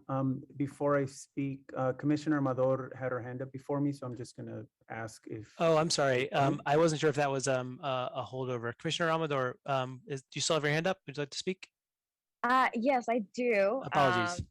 Yes, thank you. I've been waiting. But I do want to give it to, I know I've taken already some space. So I do want to give it to Commissioner Orozio, and then I can say after him. Okay, great. I'll come back to you after Commissioner Brosio. I'll come back to you and then Commissioner Johnson. Okay, perfect. Thank you. So Commissioner Matsumoto, thank you for bringing up how we can maximize and optimize the public hearing format, right? Obviously, we got a couple more to go. So to do some work around that would definitely help. I wasn't at the Thursday meeting. I did catch the tail end. I did see the whole recording though. And I also agree that if having the format be a public hearing, if that must happen, and calling a public hearing, I wonder what exchange models that we can try. I know in past practice, if we look at other cities, if we look at city council, if that's our base model, I wonder if we can expand the search for a protocol that can support an exchange of information, right? Presentation, public comment, dialogue amongst the commission around that. Possible protocol, right? That can facilitate that in a way that produces good feedback, good constructive feedback, gives the public who attended a reassurance that we're listening. So I wonder if there can be that research done, and if the public hearing format has its parameters, I wonder if we can still present to the public, but in another way, right? If public hearings cannot hold some sort of exchange protocol. And secondly, I was surprised in watching the recording that if a public member went to our Monday meeting, they had 2 minutes after every presentation to speak and give constructive feedback. And at the public hearing, it was limited to 2 per person after all 4 presentations were given. So I wonder if we can look at that, either if we're going to do 4 or all presentations all at once in a series, possibly giving the public 5 minutes, 4 minutes, 1 minute per presentation, if we're going to save them all at the end, or if we go to the Monday model, where it's presentation, feedback, presentation, feedback. So those are the 2 things that, if there could be support around that, I think would definitely be appreciated by the public. Yeah, that's one of the questions, Commissioner Corosio, that I'm going to ask tonight about which format that people want to use, since we have our next subcommittee, I think, has 3 or 4 recommendations, so about the same. So what public hearing format you want, because if you want to make it ×4 and then everybody has, 2 minutes per item or 2 minutes for all the items as the subcommittee's base work. So I'm going to ask that question tonight. Which format would you prefer as we move to the next subcommittee's report outs? Commissioner Amador. Great, thank you. And so one thing, going back to the community input, we had established back actually in June, and I had brought this up because community had brought it up. We need to have them we need to give them the opportunity to provide their feedback before we make any voting. And I don't know if there was possibly a mistake that we missed this time, but it's something that we had established back in June. And I hope we go back to it because that is something that we had established and had a conversation on it. And another thing, we had asked, I know Lawrence, you're working very hard and thank you so much for everything you're doing, but we had asked you, our subcommittee, the municipal law, we had asked you about connecting us to all CBOs because we definitely want to connect with all of them and we don't have, the ability. And so you having us connect to them would be very helpful, but also making that recommendation for all subcommittees and not just for us, making those introductions to all of them, and whoever uses it as a subcommittee uses it without having to ask you for extra, just because many of us don't know, is that something that you do or is that something that you don't do, right? And we wait until this time to actually ask many of the times, or sometimes, sometimes we'll go back and forth in emails. And so I do want to highlight that as the Municipal Law, Inclusion, and Diversity Committee was put together, we have asked to be connected with all CVOs, and we will continue to be asking to be connected with all CVOs as we're also connecting with outside community. Thank you. Yeah, and just quickly in response to that, again, I'm not sure where they're misunderstanding about not asking for feedback before provisional voting. I know that there's a question around provisional voting in general, but we've been clearly communicating with all of our CBO partners about public hearings, and again, many of them have been on public hearings and sharing. So there's more that could be done, but we have received feedback from a number of our community partners on the recommendations already presented, both during commission meetings and public hearings. So if there's specifics around sort of what happened, or something that was missed, we can talk about that. But the other piece about invitations, I think one of the things, again, I'm trying to do is just respect the time of our community partners. And with some of these topics are so broad, being specific about the questions you would like them to weigh in on is helpful at this stage of the game. So I am prepared to and waiting to make introductions to our community partners, at least those that were identified initially by the subcommittee lead, Commissioner Siegel, when we talked a couple of Fridays ago. I'm waiting for basically an introduction to the we had agreed last time we talked that she would share an introduction about the work of that subcommittee and then specific topics that you all were interested in community partners, contract community partners to weigh in on. So I'm not trying to be a hurdle here. Again, I'm just trying to follow a process that respects the time of our community partners while also, giving you all the access. So that's, that's where we're at. Commissioner Johnson. I just wanted to say that I support Commissioner Transik's suggestions about going to the CBOs first with our recommendation. I think it will help save time in the long run because then we're able to understand what the community wants to hear and then how to make whatever our recommendation is accessible and for them to understand. So I think that would help with our public hearings. Commissioner Siegel. Thank you. I also recommend support something Commissioner Tran said, which was instead of telling the community-based organizations what our fixed positions are, why don't we ask them what they think about these topics that we're working on and make our recommendations based on that rather than just having recommendations and asking them to react. The second thing is we did ask a few weeks ago to be connected to all community-based organizations. While we can come up with questions, that actually is an obstacle. We just want an introduction. If you just send an email that says, hey, this subcommittee would like to talk to you, here's an email. If you guys want to talk, go right ahead. That really has, you know, this late date now to not have gotten intros to anybody other than one community-based organization, we're frustrated. So if you could kindly help us with that, we would appreciate it.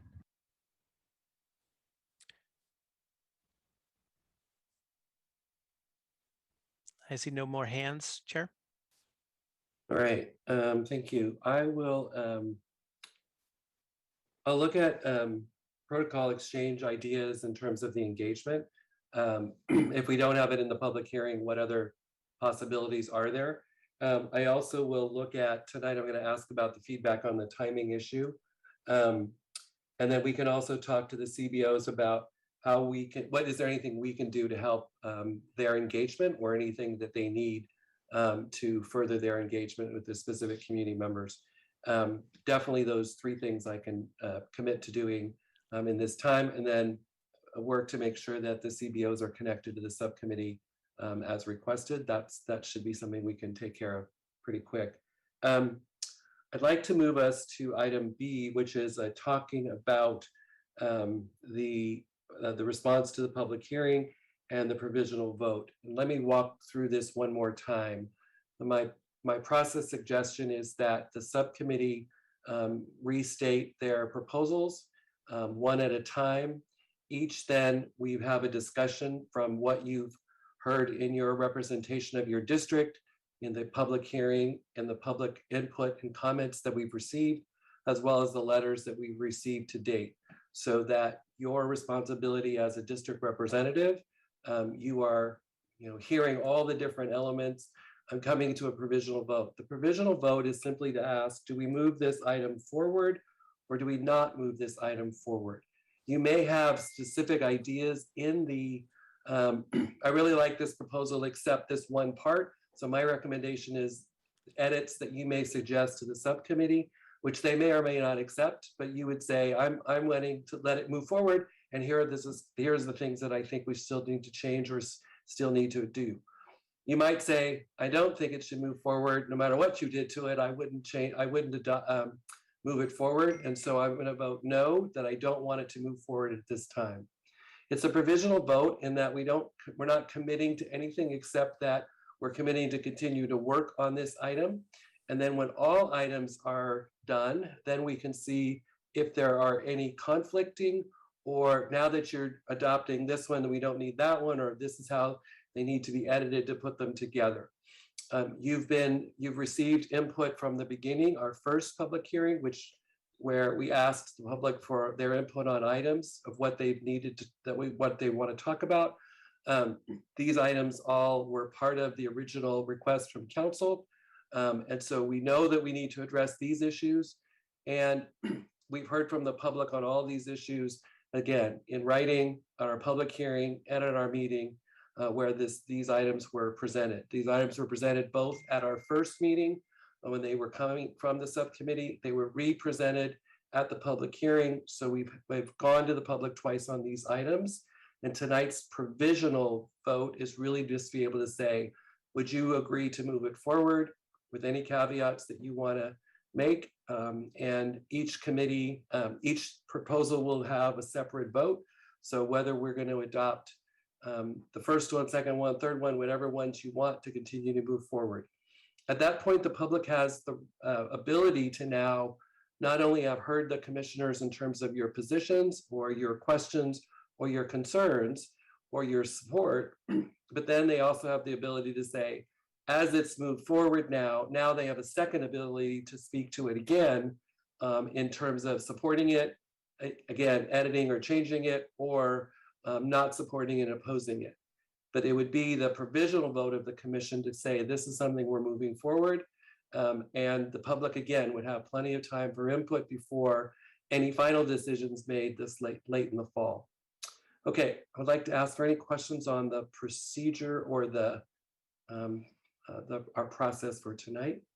Chair, we skipped public comment on the first item under I'm sorry. all business. I'm sorry. Very important. Sorry. City Clerk, I'm sorry. The last item was on the reports from the chair, the report from the clerk, and the CBO update.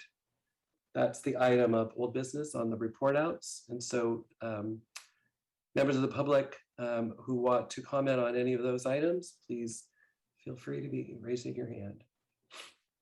The first speaker is Paul Soto.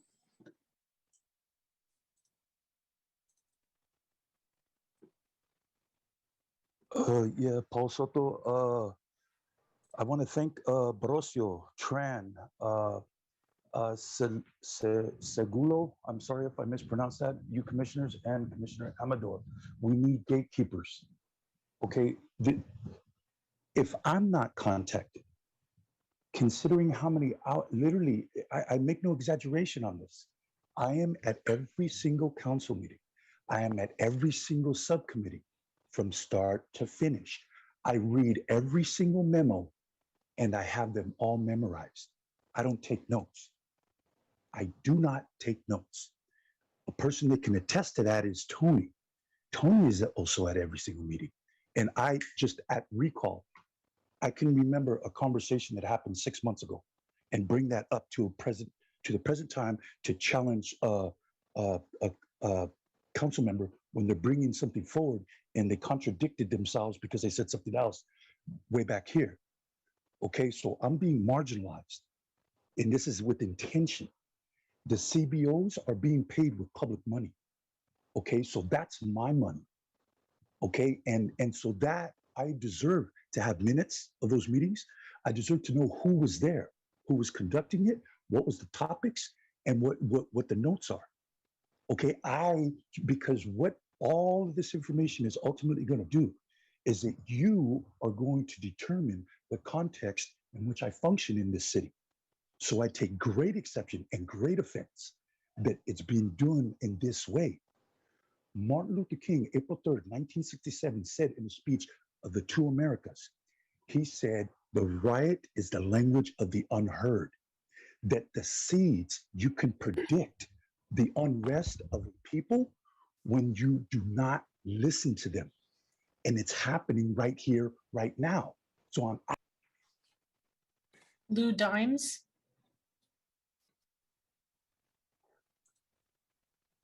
Yes, I would just like to say that it feels like the commission is insinuating that those who made public comment previously aren't fully unaware or I'm sorry, aren't fully aware or understand what exactly has been going on in these meetings, or the fact that the request for there to be more education on policing and on environmental disasters and change.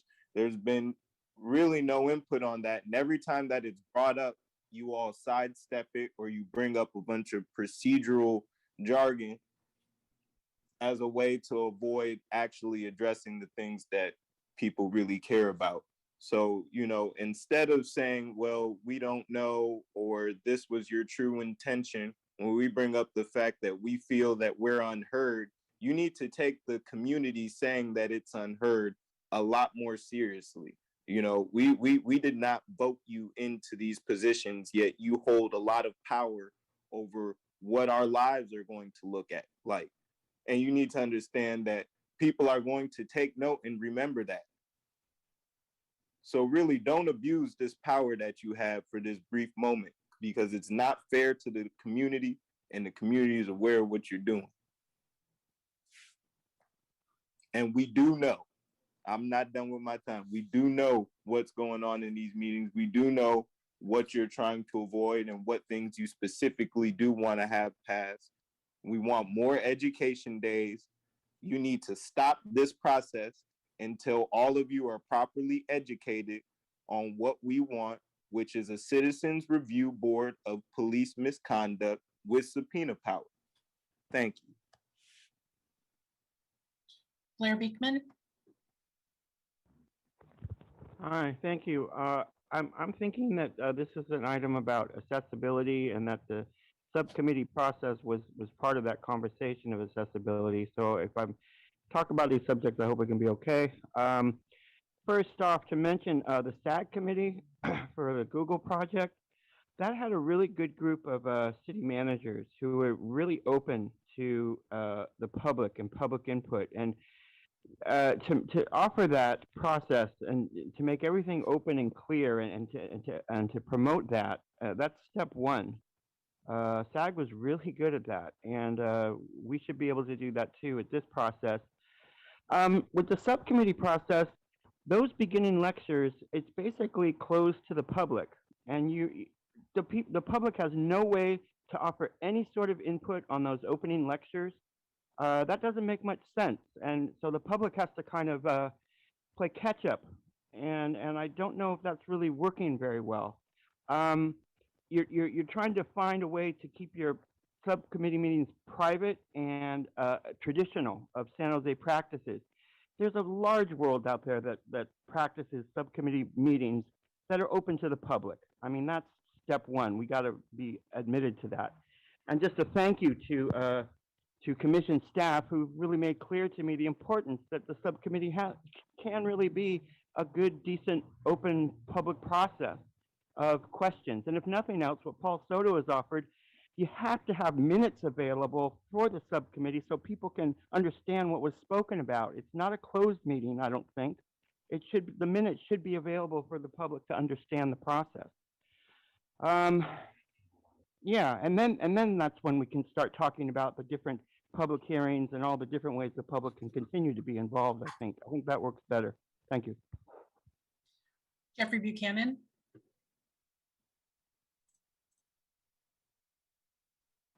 Members of the commission, Jeffrey Buchanan, Director of Public Policy with Working Partnerships USA. Hopefully I'm following the meeting flow correctly, but I believe that we're talking about what should be done in terms of provisionally moving on electoral reforms that were before the commission.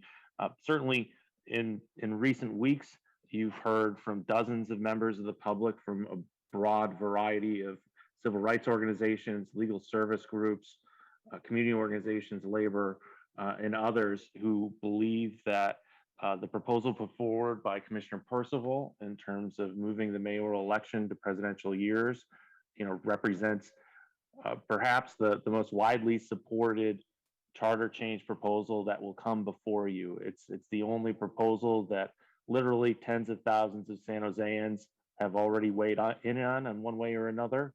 And you've heard again and again the broad support for this measure as, in the words of Dr. Percival, perhaps the single most effective mechanism for expanding who's voter participation when it comes to choosing our next mayor.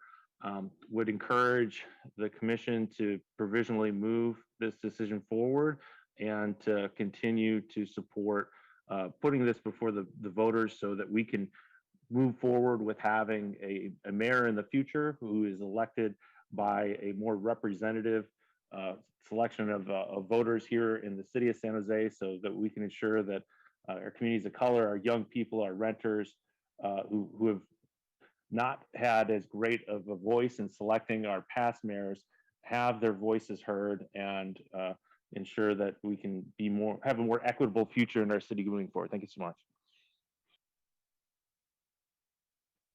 Thank you, Mr. Buchanan. That item, I'll take your public comment for the next item. Right now, we're on the item that's talking about the report from the chair, accessibility, and the CBO report. But totally allow your testimony to come on the next item without a problem. Next speaker. Roland.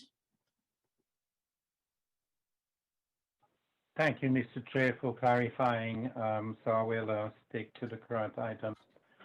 So there were two issues in the discussion that took place just now. The first thing I want to address is technology and equitable access. And I've actually been doing screen captures, and I'm going to show you an example whereby right now there's only one closed caption in this commission, and that's in English. And I'm going to show you another video, which is an Australian video, which is simultaneously translated into 17 different languages. 17 languages. The other thing I want to talk about is clarification with process. What you heard from staff is blatant confusion between the Brown Act and something known as Robert's Rules. And Robert's Rules is the way to conduct a meeting. So I'm going to clarify the way this is supposed to be happening. First of all, you're supposed to be hearing the item which took place. And then there needs to be an opportunity for commissioners to ask clarifying questions, not discussions, just clarifying questions, making sure everybody understands what was just discussed. You then go to public comment, who are supposed to be commenting on what they just heard and not somebody else, as just happens too many times. Once the public comment has concluded, now this is the time for further discussions by committee members, including putting motions forward. And you can have a motion to basically support the staff recommendation, the item, or substitute motions, etc. It's all in Robert's Rules. It explains to you how it does. And maybe I would suggest, well, the problem is you've lost 2 council members. You've lost Linda Lazard and somebody else. Tessa Woodmansey.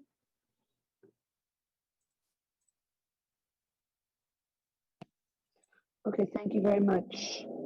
Tessa Woodmansey, I was not happy to hear about the, when they call it well, we're talking about inclusion, and the issue of inclusion is very much tied to our virtual abilities to have virtual meetings, council meetings and commissions. And we need to go forward with that. And I know that our Assemblyman Alex Lee has been trying to create a law that requires us to keep the virtual meetings going, but we need to have that in place forever. That is accessibility. That is, also dealing with our other crisis, which is our global heating. That there's a lot of externalities made for us to get to our meetings by driving, and even our public transit isn't free of greenhouse gases. So anyway, so that's one issue. The other issue was in regards to even that, what you called this public meeting, was that, the last week that I went to your meeting, you said, oh, we're going to meet again on Thursday. And I didn't really understand that. So it really needs to be very clear what these public hearings are, because it wasn't very clear why you were having another meeting on Thursday or whatever. So that's an issue. And then, in regards to accountability, that's a very critical issue that we're here tonight because of that to a large degree, is the lack of accountability to the third level of our potentially what could be in our charter, which is very heartwarming that we could have even anything that deals with accountability.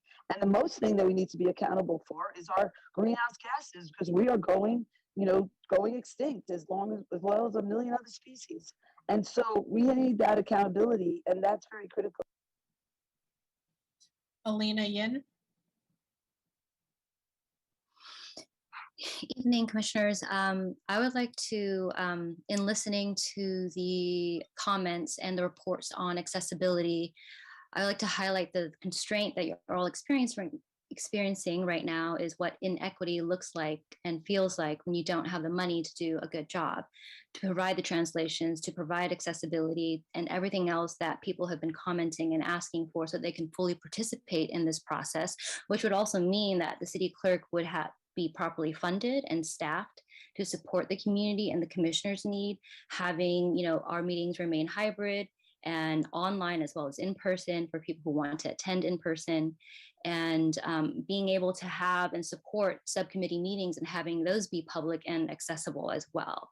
This all requires an investment of equity to create this more equitable process. And as it is right now, it's not possible to be equitable and inclusive of the diversity of the community in this process.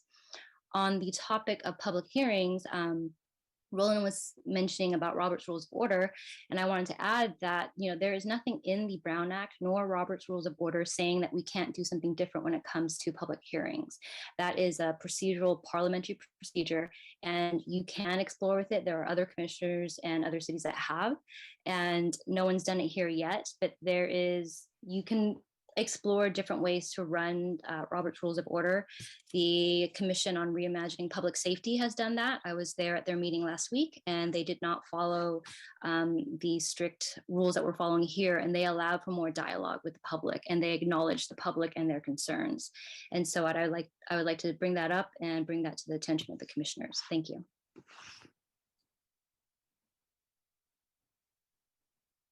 Walter Wilson.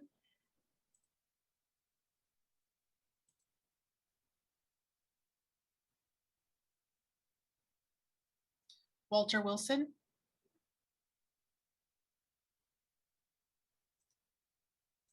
Okay, I'm going to move on to Terrence.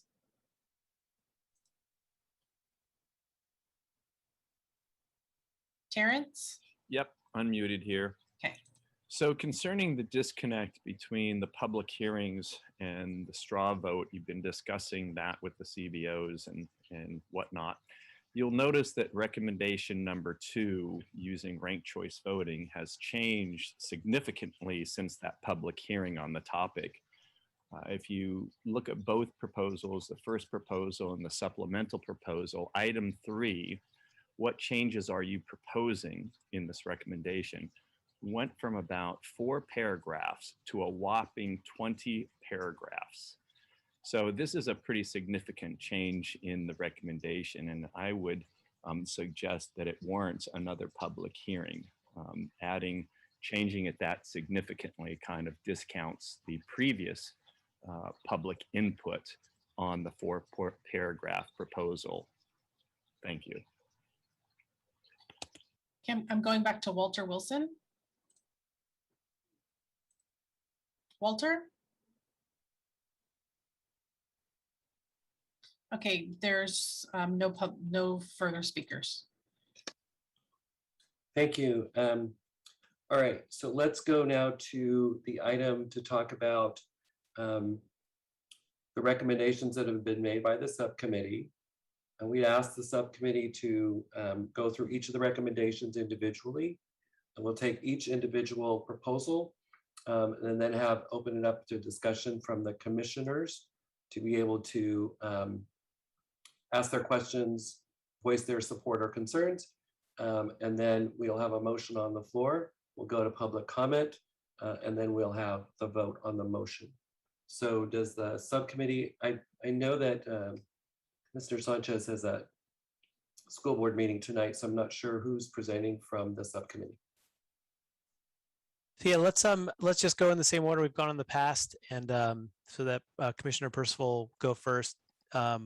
If you could just read the recommendation portion of your memo, just so that we can refresh everyone's memory, and if you could highlight anything that's changed since it was initially presented to the commission. And then again, we'll have discussion on each individual recommendation and public comment on each individual recommendation, followed by the provisional vote. Then we'll move on to the next recommendation. So we're going to take them one at a time, starting with you, Commissioner Percival. Thank you. Thank you very much. Just to clarify, would you like me to read this? I mean, I think it's probably what I'm suggesting is you read just the recommendation portion of your memo and not give the full presentation, just so that we can briefly refresh commissioners' memories as well as that of the public. And then obviously there'll be a discussion. So if there's nuance or specificity that has to come out, we can do that. But want to make sure that at least folks that are joining for the first time have some orientation to what we're talking about rather than jumping in cold. Okay. So the proposal is to amend San Jose City Charter, Article 16, Section 1600, which deals with municipal elections.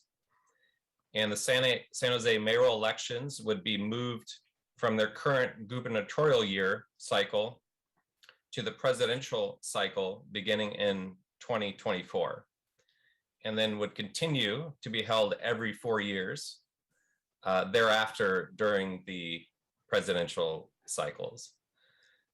The estimates suggest that this would increase voter participation and turnout by about 30% or 160,000 voters during each presidential election year. Now, to make the transition to the presidential cycle, the proposal suggests that a candidate elected mayor in 2022, so next year, of course, is 2022, which is a gubernatorial year, would serve a modified 2-year term that ends in 2024. And then all candidates, including the incumbent mayor, and I just wanted to clarify this point, it's not the current incumbent mayor, which is Sam Liccardo. This would be the candidate elected in 2022, serving in 2023 and 2024. So that would be the incumbent mayor that we are discussing in this proposal. So all candidates, including the incumbent mayor, would be eligible to run for a regular 4-year term, then again in 2024.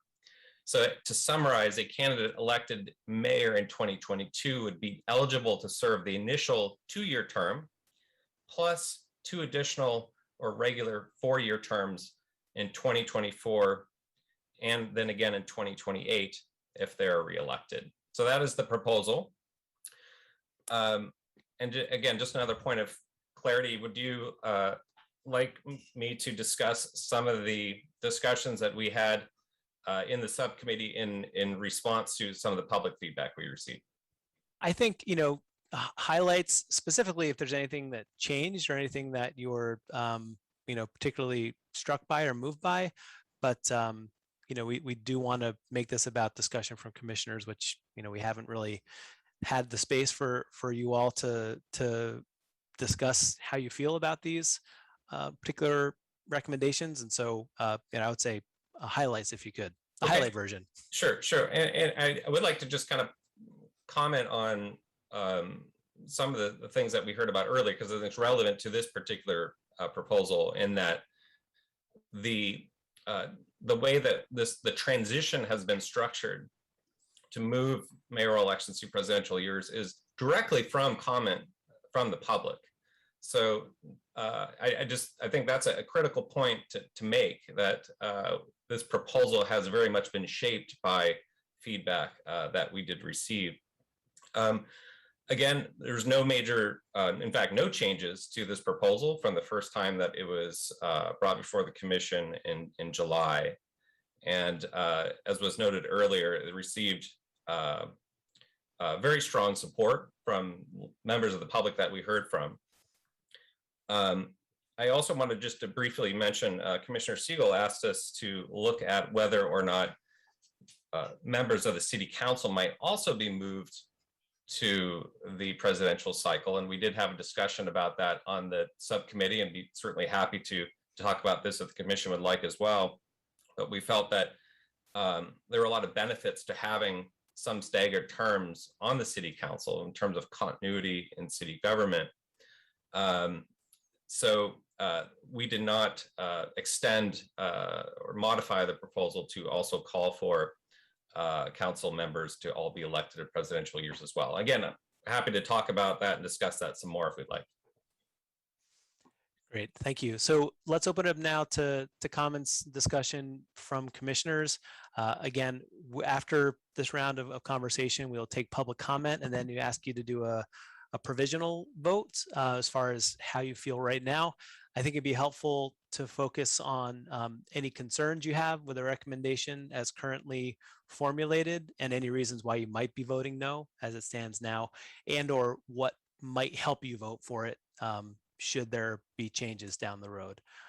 Again, this is I think an important opportunity for you all to have some real discussion about where you all stand, where this commission stands on this recommendation from the Voting and Elections Subcommittee. So with that, I'll take any hands. If anybody would like to share, start the conversation.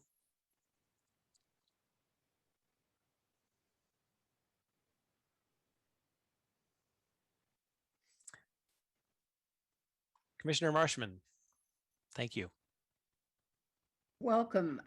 This is fairly simplistic, but I used to be one of the people who thought that having the mayoral election on a different year allowed people to focus more and so on. And maybe it was all about me because I was the most interested in the local elections. But I just think today with the numbers that are out there, with voter suppression that's going on across the country, there's just no question that we need to do this.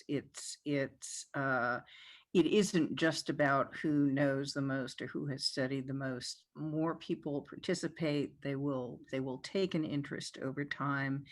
And I think we need to be on the side of expanding voting and voting rights. So I'm 100% for this. Great, thank you. Commissioner Gilman, welcome. Hello, I'm a newcomer to the commission tonight, but I have been going back and reviewing a lot of the materials and reading quite a bit about the mayoral election cycle. And I'm frankly, I'm against it, and I'm probably unpersuadable to change my mind on that. I might as well be candid.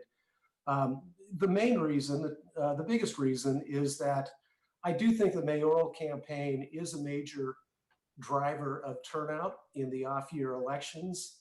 I do think that it isn't just about getting voter turnout, it's everything that comes before that. When there's a mayoral election campaign going on, it's not just people going to the polls, it's the media coverage that happens before that. It's the discourse that happens at work, at the lunch table, at the kitchen table, on social media. And you move that to a presidential election cycle, and it's just going to get buried and lost in the sharply divided partisan politics that we have in this country right now. And, for that reason, I would like to just see this to continue to stay the way it is and keep it in the off cycle for the mayoral elections. Thank you. Commissioner Callender, I saw your hand. Yeah, good evening and welcome, Commissioner Gilman. Here's where I stand. It's probably not going to be a surprise. Increased voter turnout increases diversity, increases everybody's voice being at the table.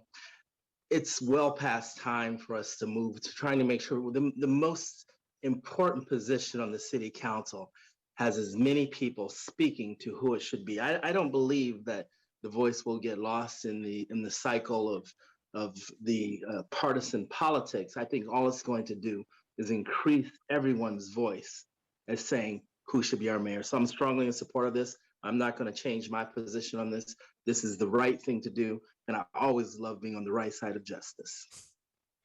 Thank you. Commissioner Bruce. Thank you, Lawrence. And thank you to Professor Percival and members of the subcommittee for your diligent work around this.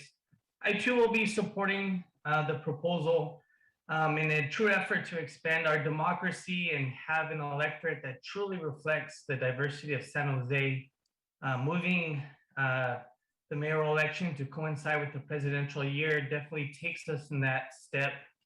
And the extensive research that Professor Percival has showed in the studies about that kind of demystify some of those myths around was really great and eye-opening, but happy to support when we take that provisional vote. Thank you.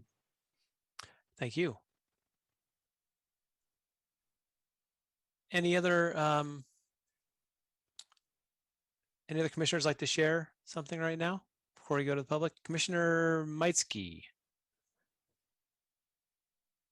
Yes, this is maybe a little bit off topic, but I just had a thought on this particular proposal. This is the one proposal that I think really drives the schedule of our whole commission. And I was wondering if it's a way maybe we could come to some conclusion on this particular one and move it to the city council independent of the rest of this. I think it kind of is somewhat independent from everything else. And that way there might be a little bit more time that the council might be willing to give us, especially one of our subcommittees, I think, is asking for more time to educate us on some other issues. So I'm just wondering if that might be an idea to keep in mind, that, I don't know if we can do that or not, but I just thought I'd make the comment. Thanks. All right, and we'll take that comment and talk with the chair and the city clerk afterwards. Commissioner Siegel.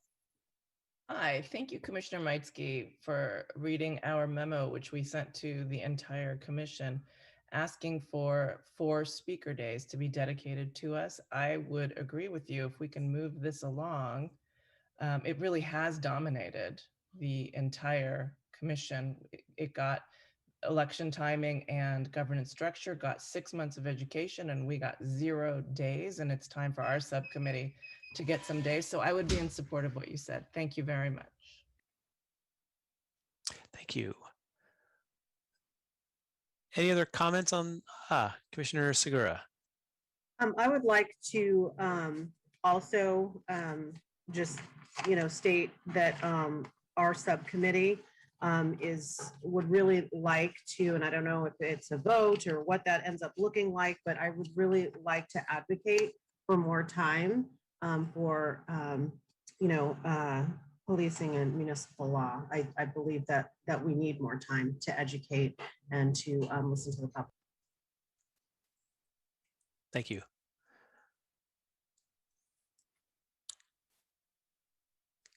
And we will be talking about that later. Thank you all for bringing that up and appreciate the reminder. Any other thoughts on this one before we go to the public?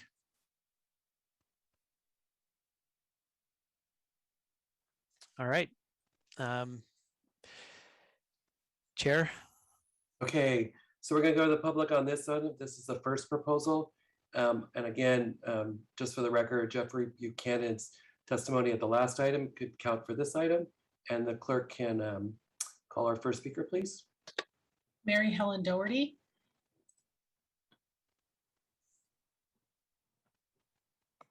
Yes, I'm Mary Helen Doherty, a community volunteer and a downtown resident. I request your support to vote in solidarity with the city's expressed value that each member of San Jose has the right to fully participate in the governance of our city. Aligning mayoral elections with presidential elections will increase voter turnout. Many voters who are representative of the diversity of our city, including communities of color, renters, women, people with disabilities, and youth, will be recognized as full and equal members in San Jose. Thank you very much for your support. Thank you. Next speaker. Tessa Woodmansey.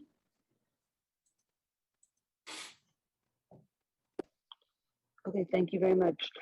Well, like I said, the confusion about like these public, hearings that you're having, it's not really clear about the, like I said, the last time I was at the meeting and you talked about this other meeting, nobody really clarified it. So that's really important. So because I feel like I maybe missed the ability to communicate about this, these measures. And my one comment in regards to the strong mayor is very strongly against the strong mayor, even though I guess that means we have we supposedly have a strong, city manager.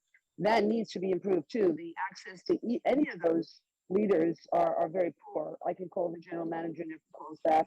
The mayor doesn't call back, can't reach him. So, we have problems in our protocols, whichever way we go. But going to the strong mayor is really wrong. So I definitely wanted to put in that comment if it never got put in somewhere. And that, we see that politics can really, the whole thing of politics cannot handle the crisis that we're all facing right now and that we need to talk about all the time, which is our global heating and coming from our fossil fuel burning and how that needs to, go to zero like today or yesterday.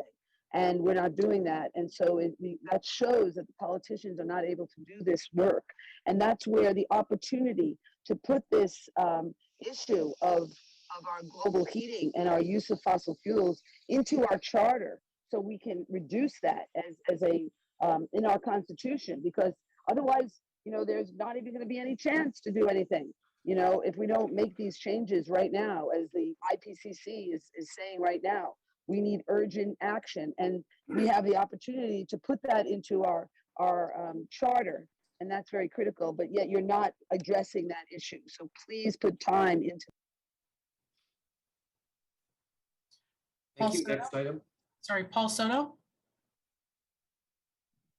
Yes, thank you, Paul Soto. I'm against it because theoretically we have somebody that could possibly be mayor of this city for 10 years. Okay, we are at such a critical turning point in our history here in San Jose. We've got at least 15 billionaires lined up to just decimate the city. 400,000 people are slated to come to this city by 2035. This is a fact. So that means all of the infrastructure that's being built right now is being built and set in place for people that aren't even here yet. And they're using my tax dollars and the people of my family, all their tax dollars, all that the Chicanos had built in this city. They're using that to fortify an infrastructure that's going to support 400,000 people coming to this city. That's what we're talking about. Not only that, we're doing it at a time when the most COVID deaths happened on the east side, man. The city is still mourning and grieving. And you guys are trying to make these kinds of critical decisions at a time like that, at a most vulnerable point like that. What does that say about you? What does that say about the city as a whole in terms of its character? That it can just like willfully just like disregard all of that and pay attention to procedure. I don't have a whole lot of faith in Robert's rules or in democracies, and I'll tell you why. January 6th, 1851, Peter Burnett gave a speech here in this city. Look it up. And he formed a foundation using Robert's rules and procedure and law in order to justify the decapitations of Native Americans in this city.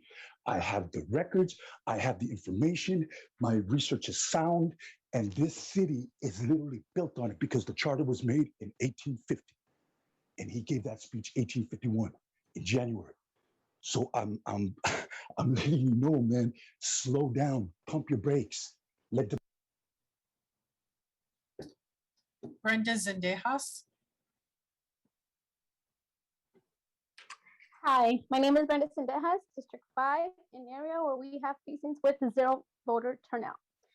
That's alarming and sad, but I know that aligning the mayor election to presidential will increase voter turnout. I do want to thank all the commissioners for their voluntary time in these commissions, but I also want to remind you all that this charter commission was made because of the community input and demand. The community made this happen, and you're all sitting there to represent us, the majority. And not to represent your own belief, but to represent the majority of the community who have been the ones calling and taking the time out of our busy schedules as well, because we're not getting paid to advocate, but to make sure and ensure that we are heard. Also, I do want to say that I support ranked voting, and it's something that I hope to see gets implemented, and we can get more community input if you choose to make any changes on this. I do want to see community input because this is really important. And I think that ranked voting will ensure that we don't lose our vote for the lesser evil or to somebody that we potentially wouldn't have voted for. But ranked voting gives us a choice, it gives us our voice, and it gives us input on who should be there. Thank you all so much. Roland? Thank you. So first of all, I'd like to second Jeffrey Buchanan's earlier comment that we need to focus on fixing the timing of the mayoral election first, and that everything else will follow once that has been addressed. So my recommendation is to focus on the recommendation in front of you right now. Drop the Strong Mayor Initiative, drop the ranked voting, and leave charter changes that address policing until we have got a more equitable council in place, because ultimately the mayor and the council will have the final decision as to what goes on the ballot.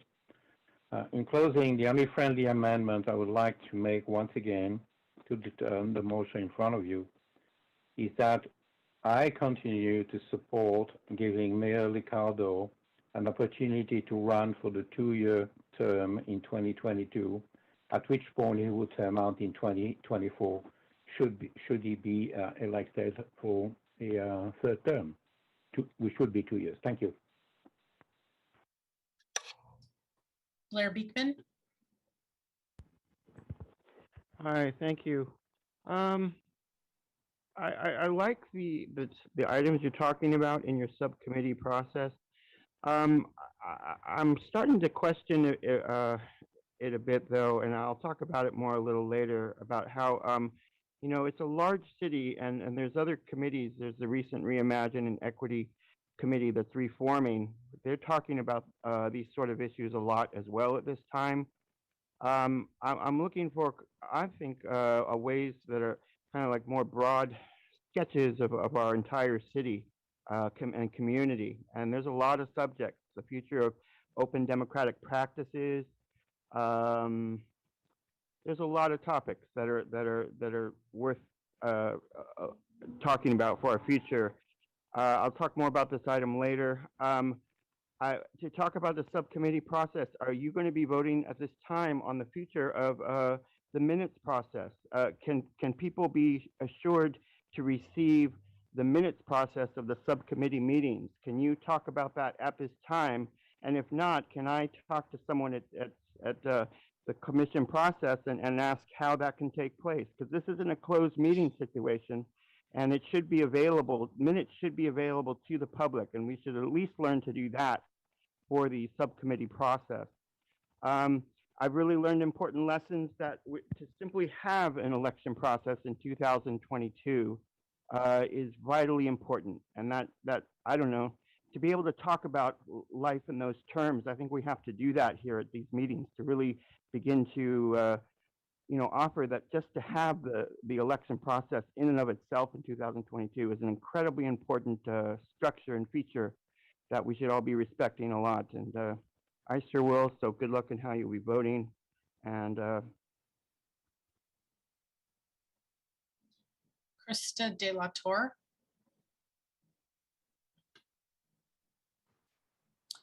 Hi, good evening, commissioners. My name is Krista De La Torre, and I'm speaking on behalf of the South Bay Labor Council in support of the Fair Elections Initiative. Our city charter is not only a framework for our government structure, but a statement of our most basic values as the people of San Jose.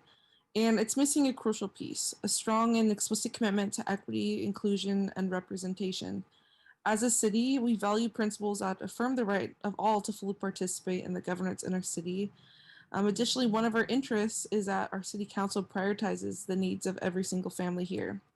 As shown by the data presented to the commission, our current election system causes low voter turnout in mayoral elections. Low turnout consists mostly of older, wider, wealthier voters that are not very representative of our city's diversity, and it gives undue power to corporate special interests. Moving the mayoral election to presidential years will create a fairer and more just voting system and help us achieve an electorate that looks more like the city of San Jose than our current one, thanks to what will be an increase in active participation of Latinx and Black voters, tenants, women, and low-income voters. Commissioners, we appreciate the work you are doing. Thank you for the thoughtful policy recommendations you are considering. I encourage you, the Charter Review Commission, to support the memo from Dr. Percival to place a charter amendment to move the mayoral election to presidential years in future elections. Thank you so much. Terrence. Okay, so we are speaking about changing the date of the mayoral election to presidential years. And I believe the commission needs to recognize that the historic barriers to voting in elections have basically been eliminated in the past year.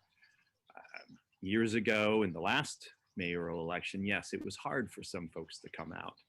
People that had 2 jobs, family obligations, you know, it was a little bit tough to go out to the church or to the auditorium and cast your vote, and that's certainly understandable. But now every voter receives a ballot in the mail 30 days prior to the election. Latinx, people with 3 jobs, people with 4 jobs, historically disadvantaged communities, poor, less educated. Everybody that is a registered voter gets that ballot 30 days. You don't even have to put a stamp on it to send it back in to vote. So I'm against this proposal for the same reason stated by Commissioner Gilman, and also that the barriers to vote historically that were in San Jose are no longer present. We have not had a mayoral election with 100% mail-in ballots. And I believe this small change, sending ballots to every voter, will significantly increase the turnout. And I think we ought to give it a try and see how that works. So I'm against this proposal. I think the barriers have been removed. Anybody that wants to vote can vote 30 days up to the election. Thank you. Michael Hunter. Hi, thank you to the commission for your work. I couldn't help but notice all the comments about the timing of the election, inviting more participants into the election, and I do agree with that sentiment. I also wanted to point out that ranked choice voting also has a great impact on who participates in the election, because whether you move the runoff or general election from mayor to presidential years is one thing, but unless you also switch to ranked choice voting, you're going to end up with a low turnout election in the spring, which has the same problems that we've been talking about. So I encourage the commissioners to look into that. And then I just wanted to underscore my gratitude to the commission for your work. And I think it's great that there's members of the community who are asking for your consideration. I've heard all the folks asking for extra time to consider the police reform, and I hope that you'll be able to consider those requests. Thank you. That was the last speaker. Thank you. I'll go back to the subcommittee and I'd ask them to make a motion to adopt your first proposal on the mayoral election. Another hand just went up. Okay. I think she might want to speak on this, so I'm going to allow Roma Dawson to speak. Thank you. Thank you, Tony. I've been trying to click it for several minutes. I don't know what's going on. I'll be brief. I associate myself with the remarks made by Commissioner Marshman. I urge you to move forward. The proposal that Dr. Percival has so clearly articulated and thoroughly researched, please move it forward tonight, and thank you for your service. Thank you. Again, I'll go back to the subcommittee if you'd like to make a motion to adopt your first proposal. I'd like to make a motion.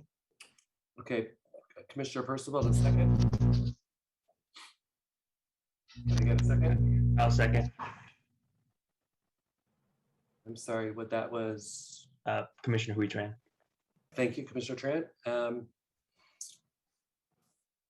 Any discussion on the motion?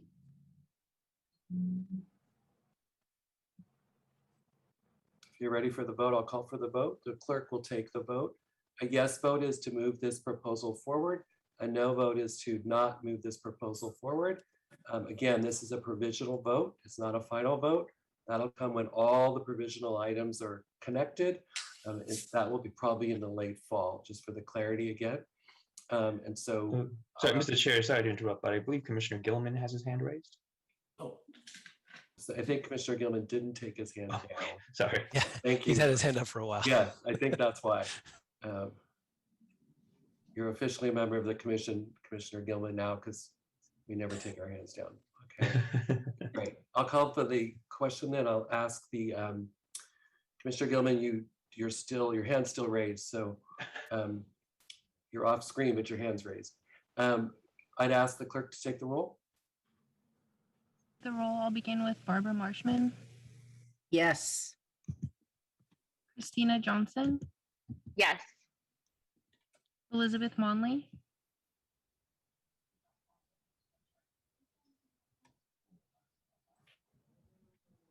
That's a yes. Thank you. Ellie Matsumura. Yes. Enrico Calendar. Aye. Frank Maitsky. Yes. Garrick Percival. Aye. George Sanchez is absent. Hui Tran. Yes. Jeremy Barus, Yes. Jose Posadas, Yes.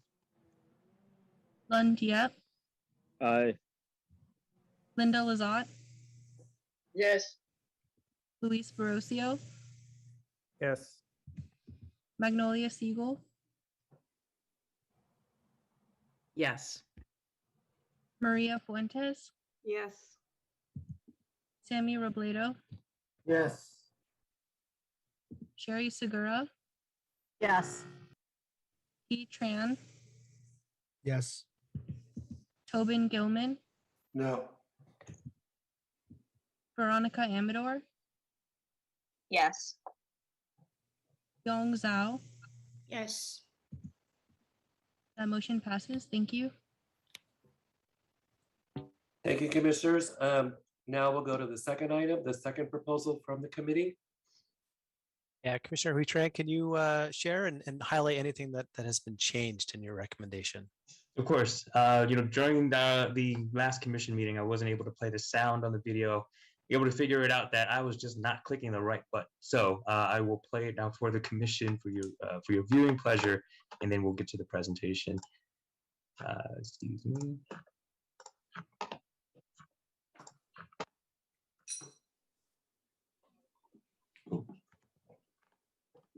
Excuse me, I forgot to make the same change. Let me do it one more time. That little checkbox is tricky. Oh, yeah.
I'd like to thank Lee Huntington for producing that video. She's a very young activist who's done amazing work within the community, and thank you for that.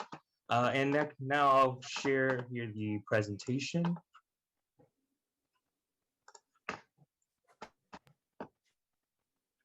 Okay.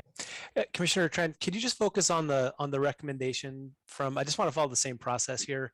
Yes, of course. Yeah. So just read the recommendation language from your memo. Sure. Yeah. Which I think the presentation, Taylor, follows that process. Okay. So yeah, it'll try to keep it straightforward here. But just a quick reminder, but ranked choice voting, if you all can see the screen here, just so you can understand how ranked choice voting works.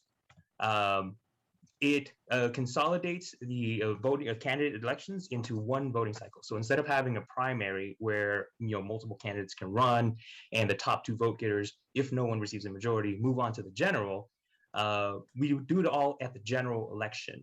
And we do lay out for that by voters ranking candidates, saying who they want to vote for, who their first choice candidate is, who their second choice candidate is, and so on. If their first choice candidate is dropped because they got the least amount of votes, then the voter's second preference gets counted immediately. This system is also known as an instant runoff.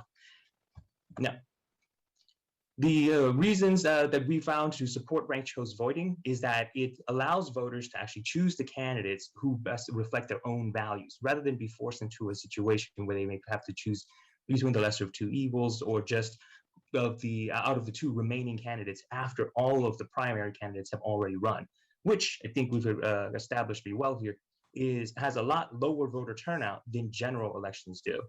It also reduces costs for candidates because it allows candidates to focus just on one election rather than have to plan and prepare for two.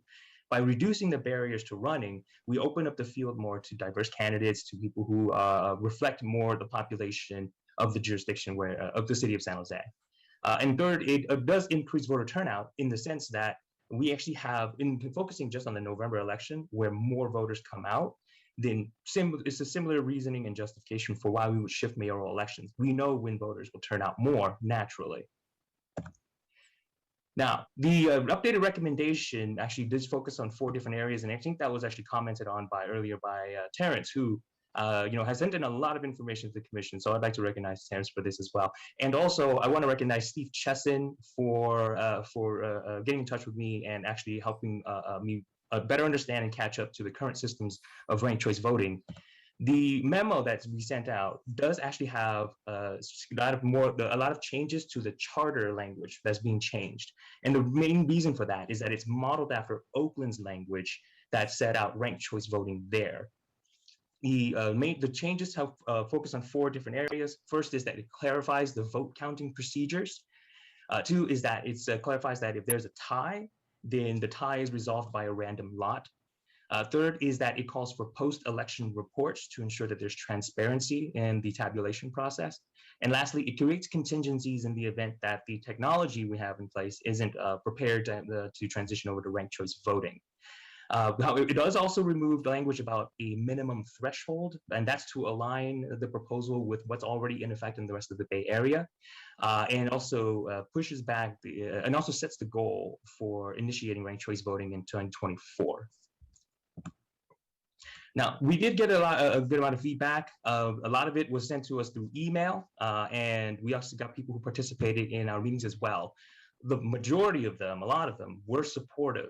The sample of the comments, right, is that ranked choice voting actually gives more opportunities for people of color and marginalized communities to get elected, and data actually supports that we actually do get more elections of women and people of color in ranked choice voting systems. And also, because it reduces costs, it reduces barriers for good candidates to run who do reflect more of the experiences of the residents in our city. Now, we did get a lot of opposition, and a lot of this actually came from Terry Riley, and it's a lot of data. So we wanted to make sure we understood it as best we could, and I do appreciate Terry, continuing to engage here and presenting data and information to us. There are 4 main arguments. The first was that ranked choice voting is inaccessible and confusing. Now, the data that we've been presented with or that we've been able to find actually confirms that across the board, regardless of demographic, 80% of voters respond that ranked choice voting was actually easy to understand. There was only one demographic that reported less than 80%, and that was people who were young, age 18 to 29, but they came in at 79%. This was actually also supported with a very recent study released this past summer, focusing on 1,000 primary Democratic Party voters, which is, again, consistent that 80% of participants understand and have no difficulty using ranked choice voting. The second argument that we heard was that ranked choice voting opens up ways for candidates to influence voters and sway elections. Right? One was a concern that there would be collusion among candidates, and I think that if I recall from the meeting 2 weeks ago, the specific example was presented in 2018. And we were able to find this example, right, where in 2018, in the San Francisco mayor's race, 2 candidates, Jane Kim and Mark Leno, endorsed each other ahead of the election, and it was done to ensure or to minimize the chances of Ed Lee, who ultimately won anyway. However, we want to report that this is actually a feature of the system rather than a bug. And the reason for that is, I can just quote directly from Jane Kim and Mark Leno, who gave out this public statement about their decision, right? Quote, "We're telling all of our supporters to vote for both of us," Supervisor Kim told an assembled crowd on Thursday.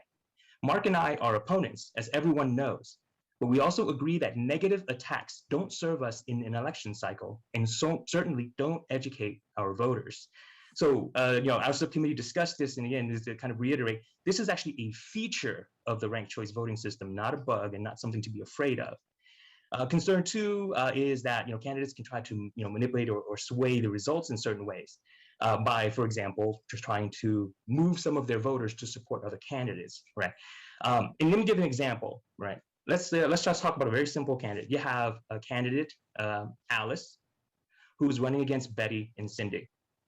Alice sees that Betty is a strong competitor, and so decides to try to strategize that if she can convince some of her voters to support Cindy instead, it'll eliminate Betty early, and Cindy will have a chance, and Alice will have a better chance at winning in the end because she thinks she's much more confident that she'll beat Cindy. Okay.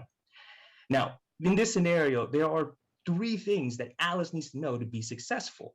1, she needs to actually know how strong Betty and Cindy's campaign are. 2, she needs to know how many of her own voters to move to Cindy for this strategy to work.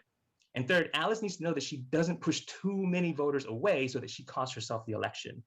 This is not an easy task. And I think, we haven't seen any examples of any candidate playing this tactic out specifically or intentionally for this to work. And to be honest, at the same time, we also have to acknowledge that elections are, by their very nature, political. And because of this, there's always going to be attempts to try to sway or influence the results of an election. Now, our ranked choice voting is not immune to this, which is always present. However, just by natural operation of the system, it makes it difficult to try to cheat or gain advantage in election results. The 3rd argument was that ranked choice voting does not reflect the will of the voters because the ultimate winners in ranked choice voting don't necessarily have to actually get a majority of the vote to win. And this is actually reflected in the system, right? As votes are tabulated and votes can be dropped, if a voter ultimately didn't use any of their ranking options to support the final winner or the final 2, then those votes are not considered. However, this is very rare.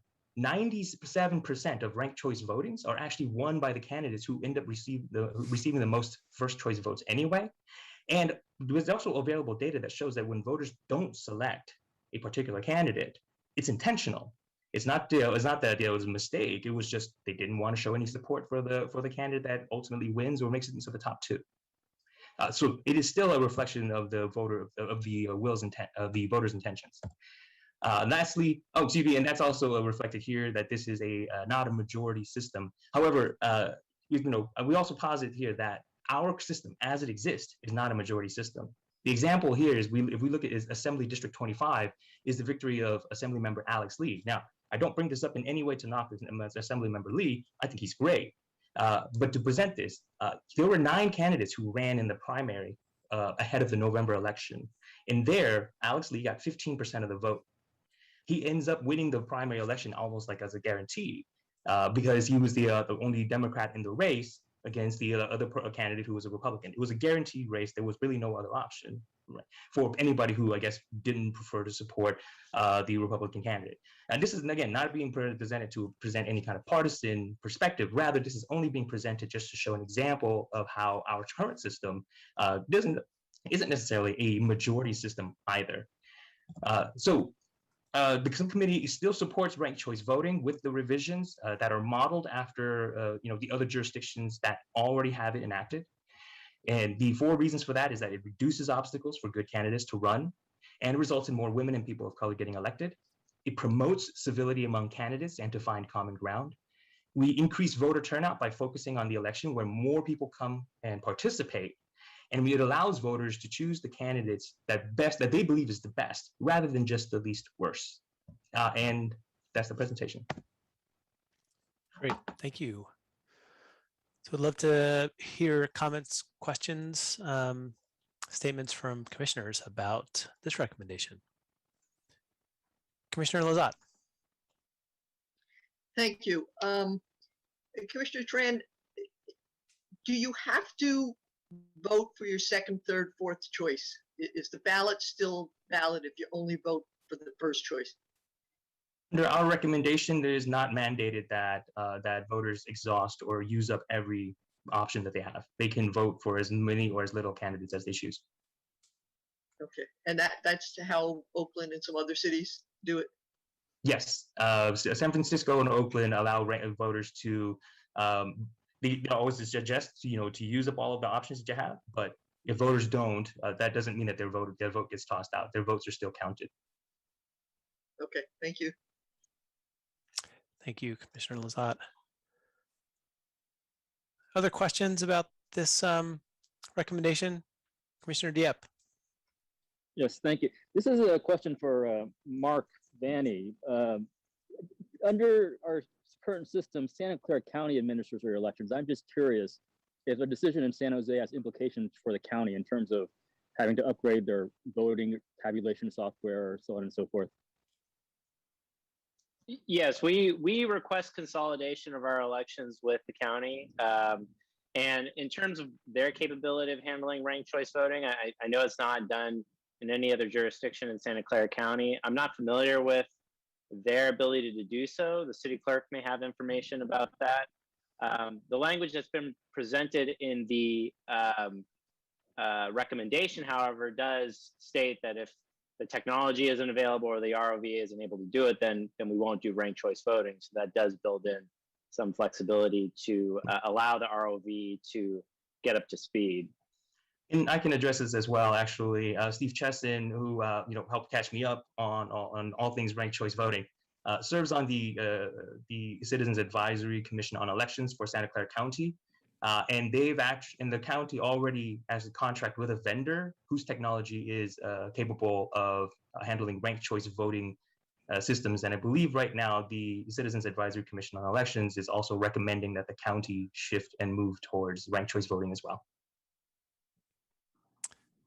Thank you, Commissioner Tran. That's helpful. I just wanted to share one comment in regards to this.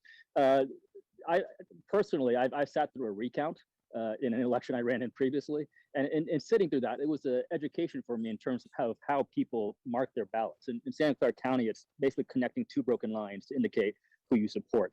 But there are a number of people who maybe don't use black or blue ink, use a red pen, or circle the name they want or write it in, or for whatever reason, the Scantron can't read it and it gets kicked out. So human individuals have to sit at the ROV and mark a new ballot and interpret what the voter intent was. That is a very involved process, and I don't have any ballots to show you, but it gets confusing. So I'm just thinking out loud in terms of when you rank, I don't know, 3 people, 4 people, and people don't bubble it in the right way or connect the dots the right way, and you leave a number of ballots to the interpretation of registrar of voters staff. I'm not sure how that ends up working, but I just put that out there as a concern for ranked choice. So those are my thoughts. Sure, and actually, if I may too, Terry Riley submitted a lot of examples if you want to take a look at that. And this is based off of how Oakland designed their ballots. I mean, now just to present this, right now we're suggesting as a recommendation that we adopt ranked choice voting. The process to actually adopt it will require us to go through a ballot design process. It will require us to look at how we want to conduct the elections ourselves, including any potential recounts. But the systems that are in place currently in other jurisdictions allow for most of this to happen automatically or happen through computers rather than through people. I imagine that there may be some people being involved or we can create some kind of contingency where people can be involved as like a very far or late process or late stage process. But early on this consideration that has not yet been defined. Thank you. I see Commissioner Marshman, you had your hand up earlier, and then I'll go to you, Commissioner Gilman. And you're on mute, Commissioner Marshman. There we go. I have really mixed feelings about this because, Oakland is kind of a difficult example because of Juan, who nobody really took. I say nobody, a lot of people didn't take seriously, and I think the that second choice, third choice is not one perhaps you give as much thought to. And in my reading about this, there are real advantages to being a second or third choice as opposed to the most popular person. And I'm just not sure how that plays out in the long run. The other thing that I worry about, and it probably doesn't counterbalance the cost factor, but I have not often, but I have changed my mind about a candidate because of the runoff election. Because it gives you time to focus on just 2 people instead of, a typical San Jose mayoral election will have 4, 5, 6 serious candidates and a couple of folks who always show up on the ballot. And you know, to really sort out all those people and seriously make a choice, I think is difficult. So the runoff for me is a useful thing. However, you have done a lot of thoughtful research here, and that's a really good presentation. So I'm just tossing out my reservations at this point. Of course. Great, thank you. And Commissioner Tran, what I'd like to do is go around, hear other commissioners, and avoid a kind of a conversation just between you and the rest of the commissioners. So come back around, and if you have additional thoughts, raise your hand, but I want to hear from other commissioners first. If there's any kind of technical questions or something that I think you can address, I'll call on you. Commissioner Gilman. Yeah, I share some of the reservations that Commissioner Marshman made, and I thank you for your thoughts, Commissioner Marshman. It is a well thought out proposal, and I do give credit to you for the work that you guys have put into it. One other reservation that I have is I'm thinking about the voter experience where it isn't just San Jose candidates on the ballot, but all of the up ballot candidates. I'm voting for a Congress representative, perhaps a state senator, perhaps an assembly member, and I'm kind of doing it the old-fashioned way, and then I get to the city council and the mayoral, and I get this ranked choice phenomenon. And I'm a little, I'm curious if there's been concern about that or an investigation as to whether or not that might enhance the confusion factor. So, Commissioner Tran, can you speak to that last concern at all? Yeah, sure. We see and this actually can tie into Commissioner Marshman's points as well. Like with Gene Kwan. So there are multiple jurisdictions that use ranked choice voting. We have San Francisco, Oakland. We have San Leandro. Outside of the state of California, the entire state of Alaska uses ranked choice voting. The state of Maine uses ranked choice voting. So, we have different jurisdictions across the country that use ranked choice voting in conjunction with the traditional voting that we do. And with the data that's available, it's, 4 out of 5 voters have no problems trying to understand, ranked choice voting. So there hasn't been really, I would say, evidence that the ballot, presenting multiple races in the same ballot, enhance the confusion factor beyond what we already see. Now, so I want to be completely transparent, right?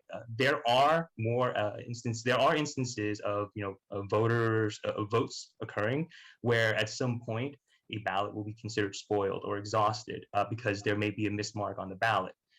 But that's something that I think can be addressed through education, through efforts to ensure that our community understands how ranked choice voting operates and is done. Great, thank you. Commissioner Meitzke, and then I also saw Commissioner Percival, but it looks like you put your hand down. So we'll go to Commissioner Meitzke. Yeah, thank you. I also have the same reservations as the last 2 commissioners, and I really am on the fence on this one. I'm trying to understand it. So I will be voting yes, simply because I think it's worth a little more discussion and see where we go.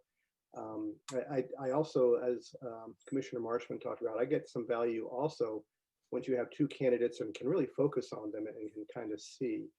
A question I have though is this really needed, or what is the problem? I understand theoretically the benefits, that's fine, but is it really needed? And in that light, if this were implemented 10 years ago, would we have a different city council and mayor today? Have you guys given any thought, or would we have the same cast of characters?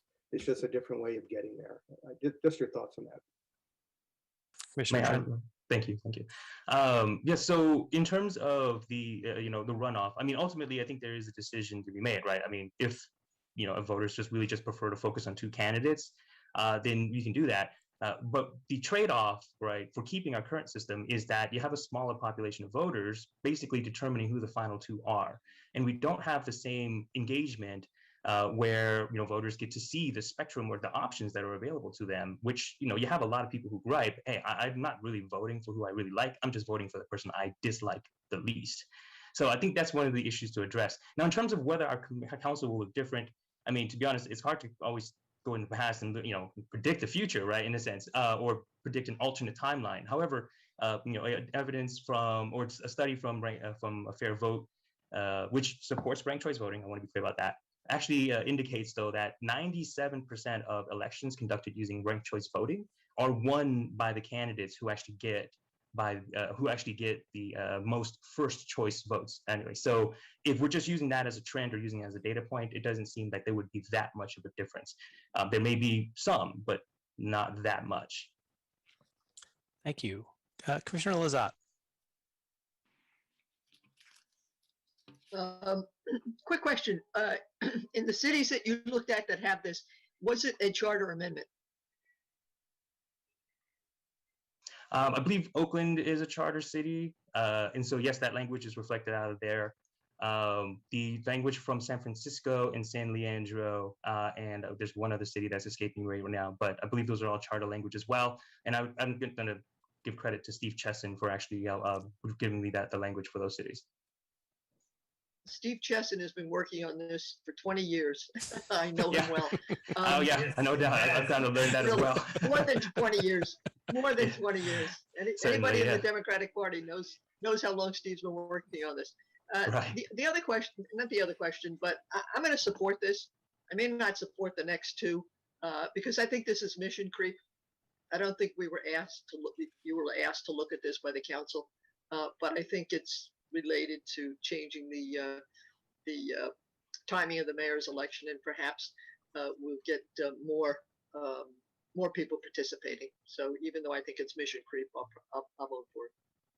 Thank you, Commissioner Lazat. Commissioner Tran, can you just after this meeting, or maybe if you're possible, just confirm that these are charter changes in the cities you looked at? I think that'd be helpful for commissioners to. I will. Definitely. And if I just a quick second, I want to recognize Mira Karthik as well for helping me create the presentation because I have zero aesthetic abilities. Thank you. Great. Commissioner Percival. Yeah, thank you.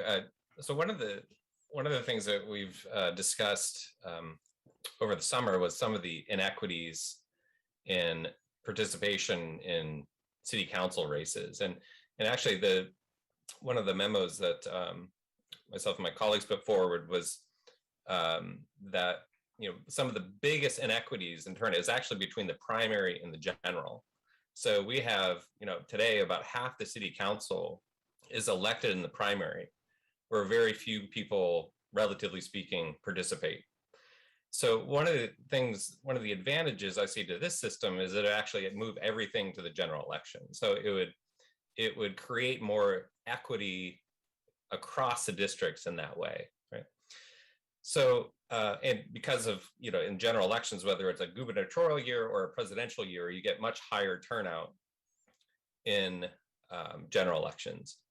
And then just to comment on Commissioner Marshman's point, and I share that concern, trying to be able to know the candidates as best as possible. You learn things as the campaign progresses. But in this sense, by moving to ranked choice, you actually have a longer campaign for more people. And that a lot of people, especially maybe newcomers to politics, maybe it's their first run for office, for example, that they're done after the primary. And so at least this way, you would have a longer stretch for some of these perhaps lesser known candidates, less experienced candidates to have a fair look across a number of voters. So. Thank you. Commissioner Munley. Yes, I am in favor of this, and for a reason that is one of the kind of secondary benefits of ranked choice voting sticks out really big for me, and that is the civility of the campaigns. And the civility of the campaigns really goes to sticking to the issues, sticking to reasonable campaign literature, all of that. And I just think it is going to make a huge difference to the way people behave, and that you will vote for people on their merits. Thanks. Thank you. Other comments, questions from commissioners before we take public comment? Wait another couple seconds here. All right. Chair, let's move to public comment. Okay, we're going to move to public comment on this item, which is a proposal to have a charter change on adopting a ranked choice voter proposition. If we could ask the public to speak to the issue of their support or opposition to ranked choice voting. First speaker. Paul Soto? Yes, Paul Soto from the Horseshoe. It's to me, it sounds too much like voter off the island. You know, we're gonna like we're playing a survival island or something, and it's too. It doesn't speak of democracy. What it does speak to is winner by default. That's not democracy, despite the fact that the person was actually circled in and chosen. The system by which the person ultimately occupies the office was not democratic. What it was default. And so that's one problem. The other problem is that one of the people, like the homeboy said, one person is going to maybe pull back because they don't want to appear this way or that way. I don't like being conned like that. I don't like being measured and let me see what I'm going to disseminate to this person and that I'm looked at as some kind of pawn to be manipulated and conned. And people know when that's happening. I know when I'm conned. I've spent my life around the best cons in the world. So I know when I'm standing in front of somebody and I'm being conned and I'm being lied to, I'm being patronized. And so that in itself is an issue. And so that means a person's going to hold back. We hold elections on Tuesdays. You ever wonder why? We hold council meetings on Tuesdays because Tuesday is the day that is governed by Mars. Martes, in Spanish, the name is Martes. Martes means Mars. This is the god of war. So that means that these people conflict, and the victor is the one that has been chosen by Mars, the god of war. So the conflict, that's why we vote and there's discussions and stuff. So whatever happens on a Tuesday, that is the one that is sanctioned by Mars. And so what I'm saying is that within that conflict, you do get essence of truth because there's Michael Hunter?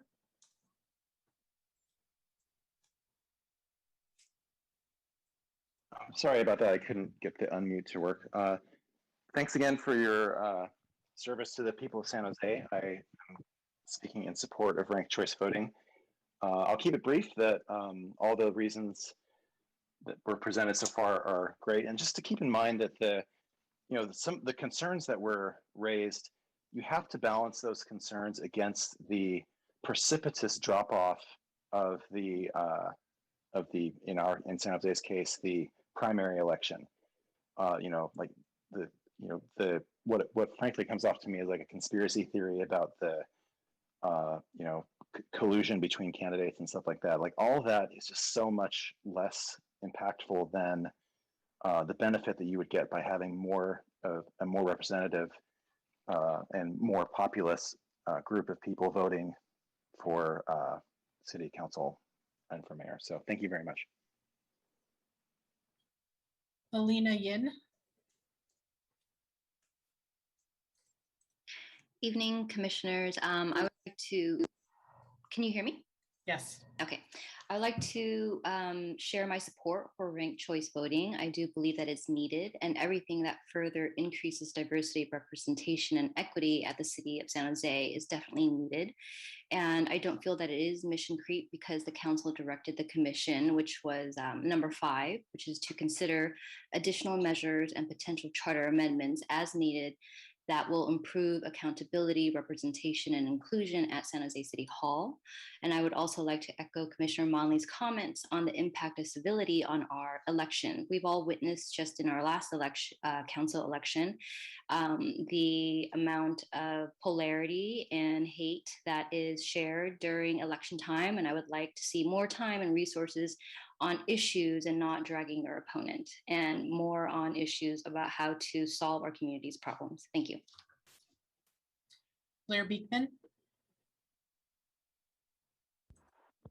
Hi, Blair Beekman here. I very much want to apologize for some of my words in previous public comment. I mean, I really don't want to hurt the people who are really working hard with a new community police commission process. I'm very much in favor and want to consider ideas of reimagining police. It's how to frame it. I'll try to talk more about it in public comment time. For this item, I attended the election commission of Santa Clara County last week.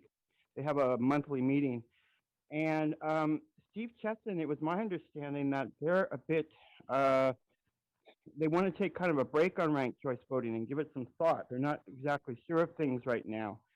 They're going to come back in October and talk about it more.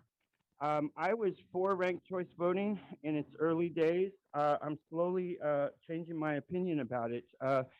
Bob Brownstein talked about it, I think it was either last week or the last meeting, about some of its drawbacks. And it was mentioned at the Santa Clara County meeting, there can be alternative choices to ranked choice voting. Maybe we can look into those ideas.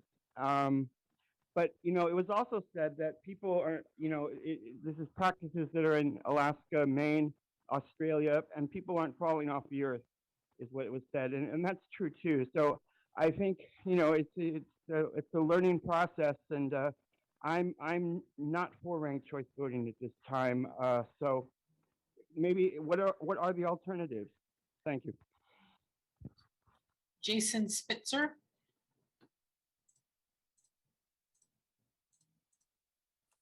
Yes, hello. Are you able to hear me all right? Yes. Okay, great. Thank you.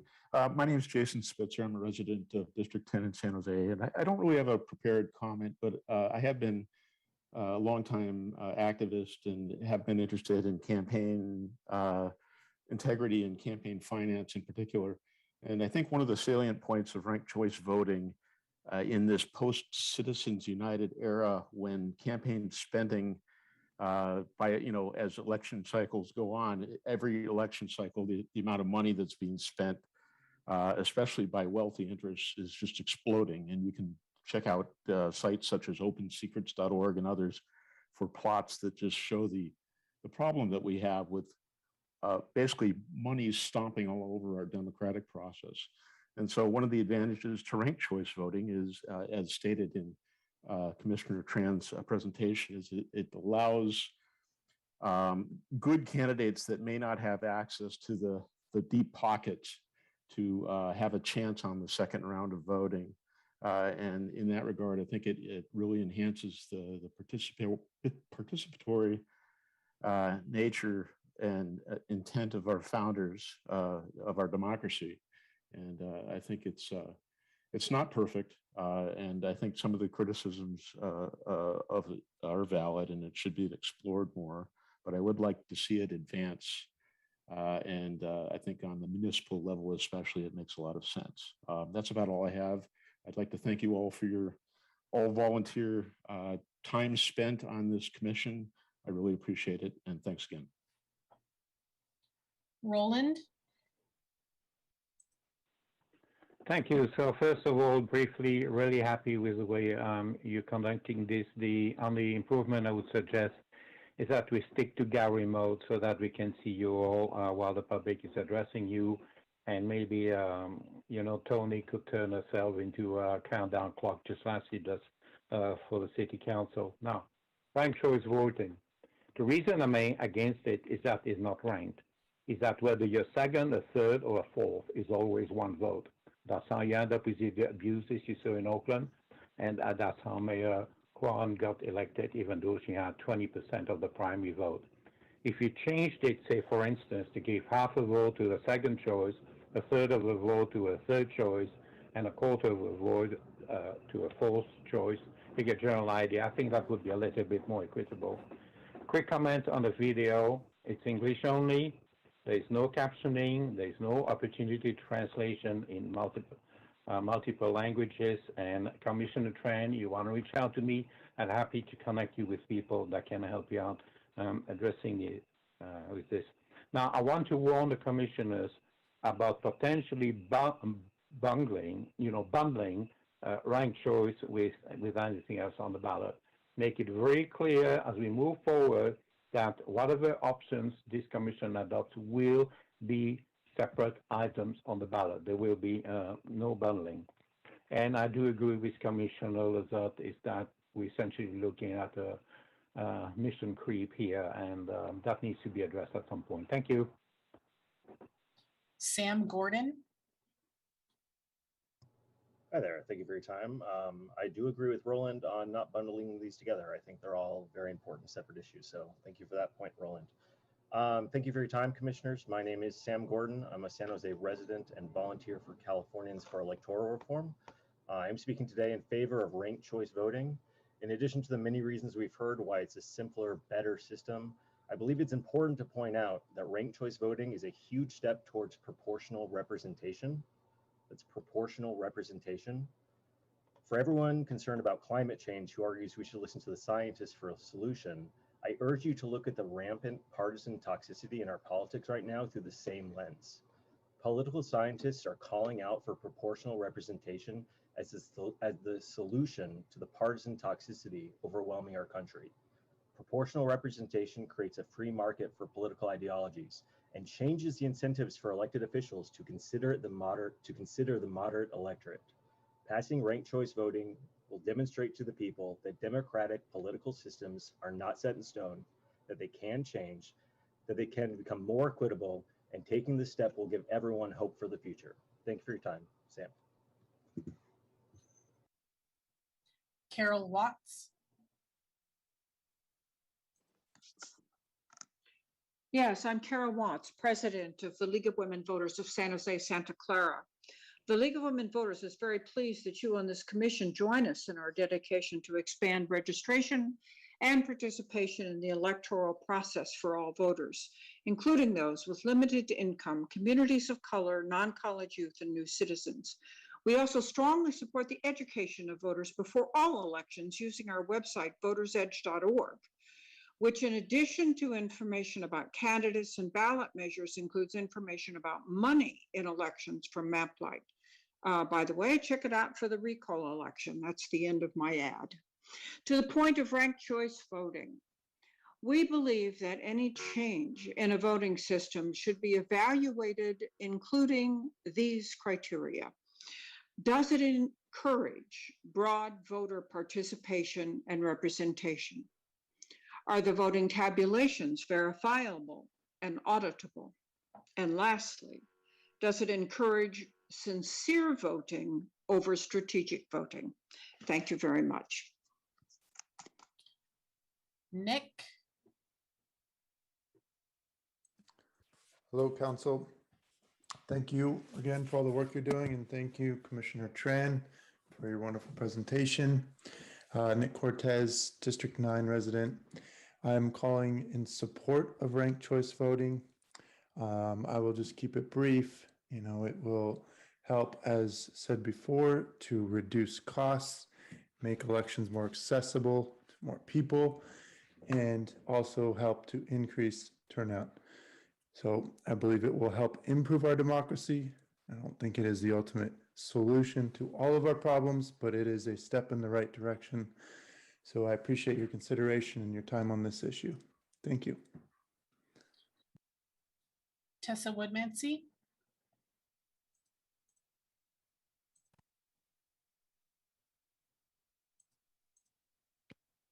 Hi, thank you. Tessa Woodmansey. I think, you know, in seeing what's happened in our other elections, that we should do anything to be transformational and change. That's what the science is saying we need to do as a society, and you know, in terms of our fossil fuel use, transformational change. So I see that ranked choice voting could be something that's transformational. We need all the help we can get. And what people are saying is that it does provide more voices to be heard in the campaigns, you know, more people to run. That's important. So hear more voices. And on top of that, to basically, I don't know, just, I guess I lost my train of thought, but, you know, I see ranked choice voting is helpful in that they're saying that one, the bad campaigns, and I thought one of the most interesting things somebody said today was really important, was that we should be talking about how each of the candidates are going to solve our crises. And if we keep our focus on that versus a lot of the, you know, the ad hominem attacks on their personalities or that type of thing. And we need to be looking at how they're going to solve our crises and evaluate them in that way. So I think that the ranked choice voting is an improvement for more participation, because you don't have to choose, you have a chance to really express what you think about the candidates. And I think that's important. And I think one of the key points that Paul Soto made was really important is in terms of even our, choosing a mayor that, or to change our, you can still hear me? Can you hear me? Yeah. So basically to change our order of operation. Still hearing me. So anyway, I think that, the fact that we'd have, a mayor for 6 years, that is a big problem. We don't want to change it for that reason in terms of having the changing of the date. And I think. Terrence?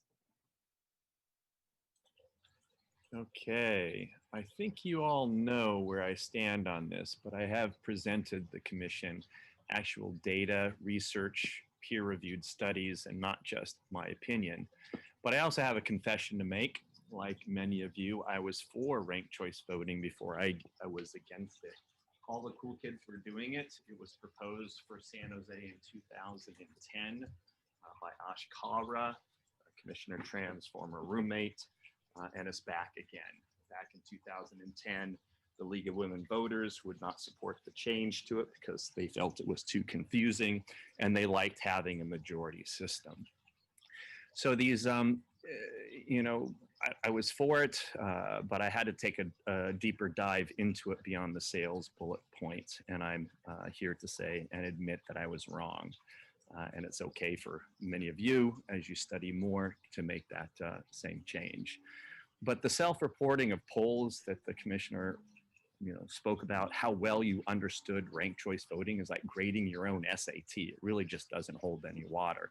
That's why I presented the data of actual ballots, and that's why researchers actually look at the ballots to see if mistakes were made. And in historically disenfranchised precincts, upwards 10% errors were on ballots. Oakland had a significantly higher errors in historically disadvantaged areas. And the same thing with New York City. I sent you many of the spoiled ballots that I got on a public records request from Santa Fe in their recent ranked choice voting election. They had over 900 spoiled ballots, and you have examples of there, several hundred, where usually they would only have about 100. And Santa Fe spent over $18 per voter on RCV education in there. And I want to reiterate that in San Jose, you have to have a majority of the votes. It's in the charter, 1,600. Brenda Zendejas. Hi, my name is Brenda Zendejas, District 5. Today I'm calling to support ranked voting.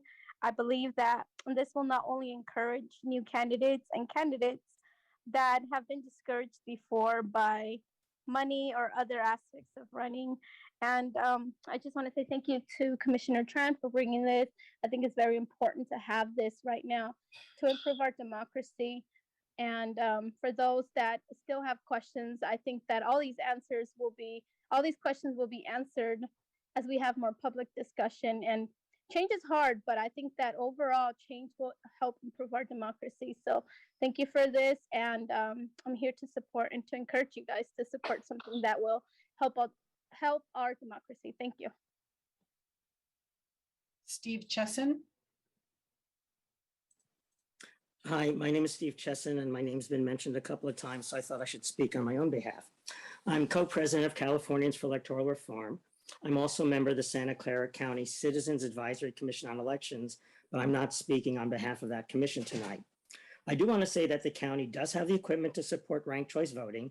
It was written into the contract that the county signed with Dominion. And the Citizens Advisory Commission on Elections did discuss a recommendation last week to change the county elections to ranked choice voting. And I moved it to continue that discussion to October because 2 commissioners were absent.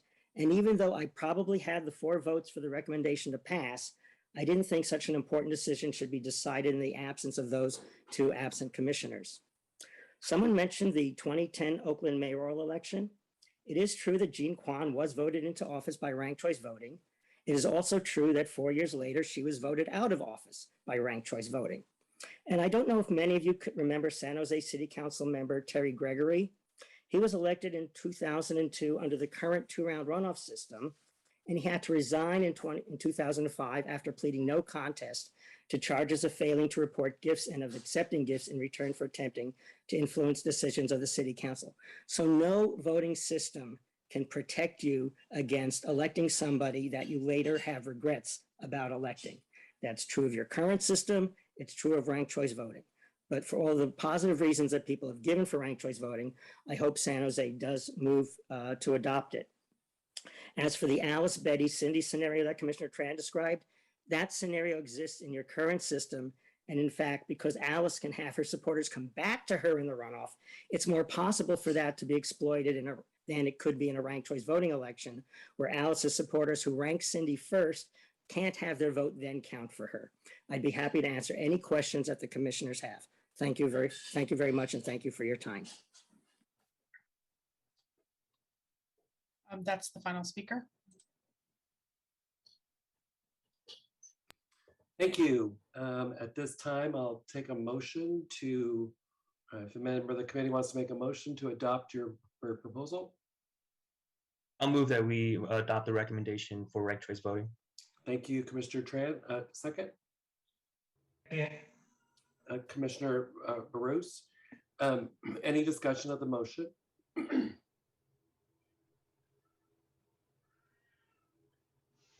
Seeing none, I'll call for the question. The clerk will take the roll. Commissioner Monley's hand is up, but oh, I'm sorry. I'm sure it needs to be for one. Yeah, okay. No, I beg your pardon. No problem. No problem. So a yes vote is to move the proposal about ranked choice voting forward. A no vote is to not move it forward. The clerk will take the roll. We'll take the roll beginning with Barbara Marshman. Yes. Christina Johnson. Yes. Elizabeth Monley. Yes. Ellie Matsumura. Yes. Enrico Calendar. Yes. Frank Maitsky. Yes. Eric Percival. Yes. George Sanchez is absent. Hui Tran. Yes. Jeremy Barus. Yes. Jose Posadas. Yes. Lund Dia. Nay. Linda Lazat. Yes. Luis Barrocio. Yes. Magnolia Siegel. Yes. Maria Fuentes. Yes. Sammy Robledo. Yes. Jerry Segura. Yes. T. Tran. Yes. Tobin Gilman. No. Veronica Amador. Yes. Yong Zhao. No. That motion passes. Thank you. Thank you. Next proposal from the subcommittee. Who's presenting? I think it was going to be Commissioner Posadas to speak about expanding the size of the council. Is that correct? Correct. Great. Looking at the hour, I'm asking that you just go to the recommendation. Yes, I'll be very brief. Thank you. Okay. So on section number 3, we are recommending a change in the number of council districts to the city council. Specifically, we request to change the composition of the city council to be more in line with the ratio that existed when Measure F was approved, which was in 1978, when the city had a 7-district body that went from 7 to 11, seemingly overnight. So therefore, we are making the recommendation to increase the size of the city council to 17. That would be adding an additional 6 more districts, plus the mayor elected citywide. And the reason why is we're looking to bring down that ratio of council member per resident down to what it was back in 1978. So under this scenario, it would be more of a ratio of 60,000 to 61,000 per council member compared to what it is currently, which is 103,000 per council member. And the other procedural recommendation is found on section 6, where we are making a recommendation by this commission that a formula to be established that would be in line with each new census, basically establishing some type of set triggers for increasing the city council based on each new census every 10 years. Great. Thank you, Commissioner Posadas.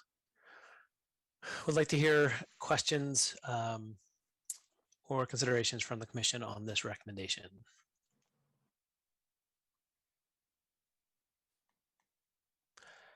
Commissioner Fuentes. Thank you. So my only question is why did you decide to go from 10 to 17? I mean, such a drastic, if I can say that, change with the number of seats. From 11 to more gradual increases.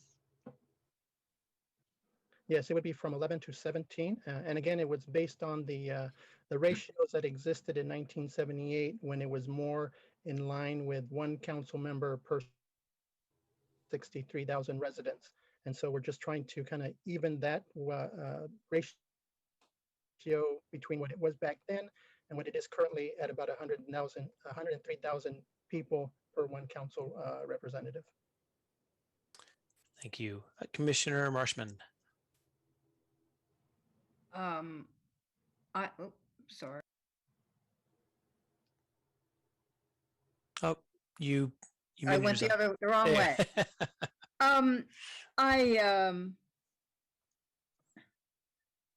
I just blanked out. Oh, the number of council. Back east, there are city councils at larger cities, and I'm sure it's around here too. The larger the council gets, the more complicated it becomes to reach consensus, I think.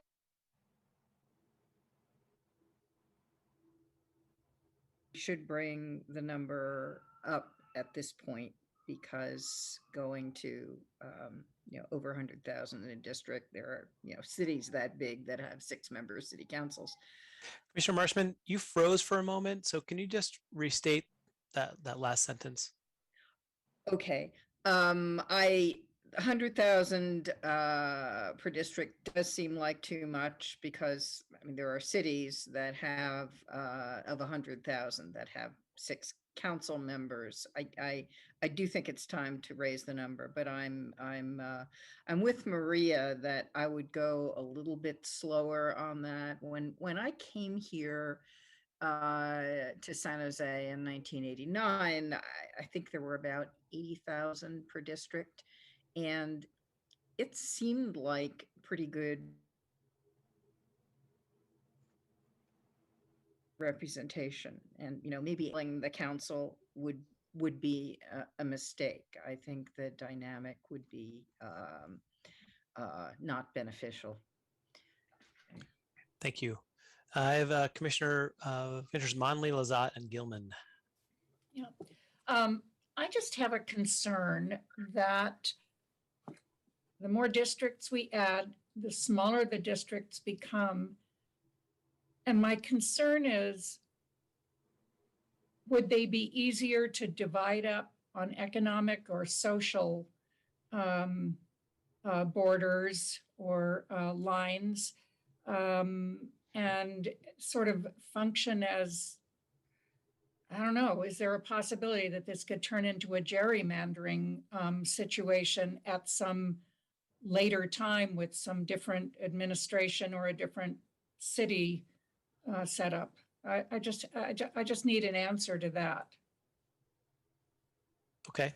I'm going to keep moving, but I think it's a great bookmark for conversation from others if they have thoughts. Commissioner Lazat. Yeah, I don't think I can support the motion.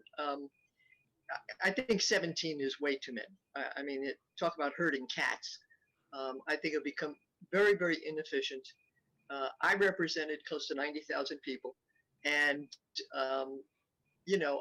not complimenting myself, but it's about leadership and it's about the people you have working for you.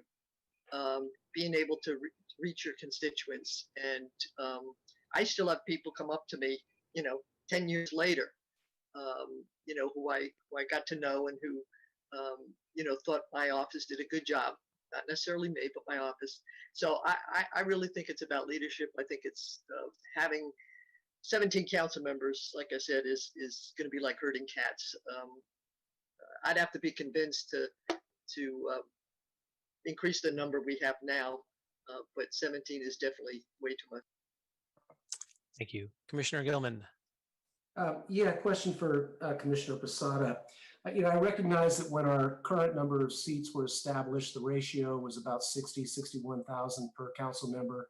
And that's what you're proposing with your expansion to 17 seats.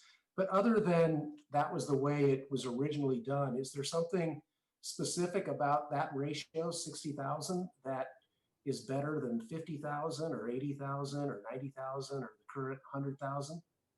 That's my question. Thank you. Commissioner Posadas? I think we probably heard some of that response from the community in both the presentation 2 weeks ago and the public hearing a few days later, is that some people feel that they are not being represented by their existing council member because of the size of the district. So the hope would be that by decreasing the size of the council district, there would be more representation by that elected official for the constituents in their district. Great, thank you. I've got Commissioners Borosio, Maitsky, Huitran, and Tetran. Commissioner Borosio.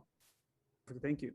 So just in terms of process, let's see if Commissioner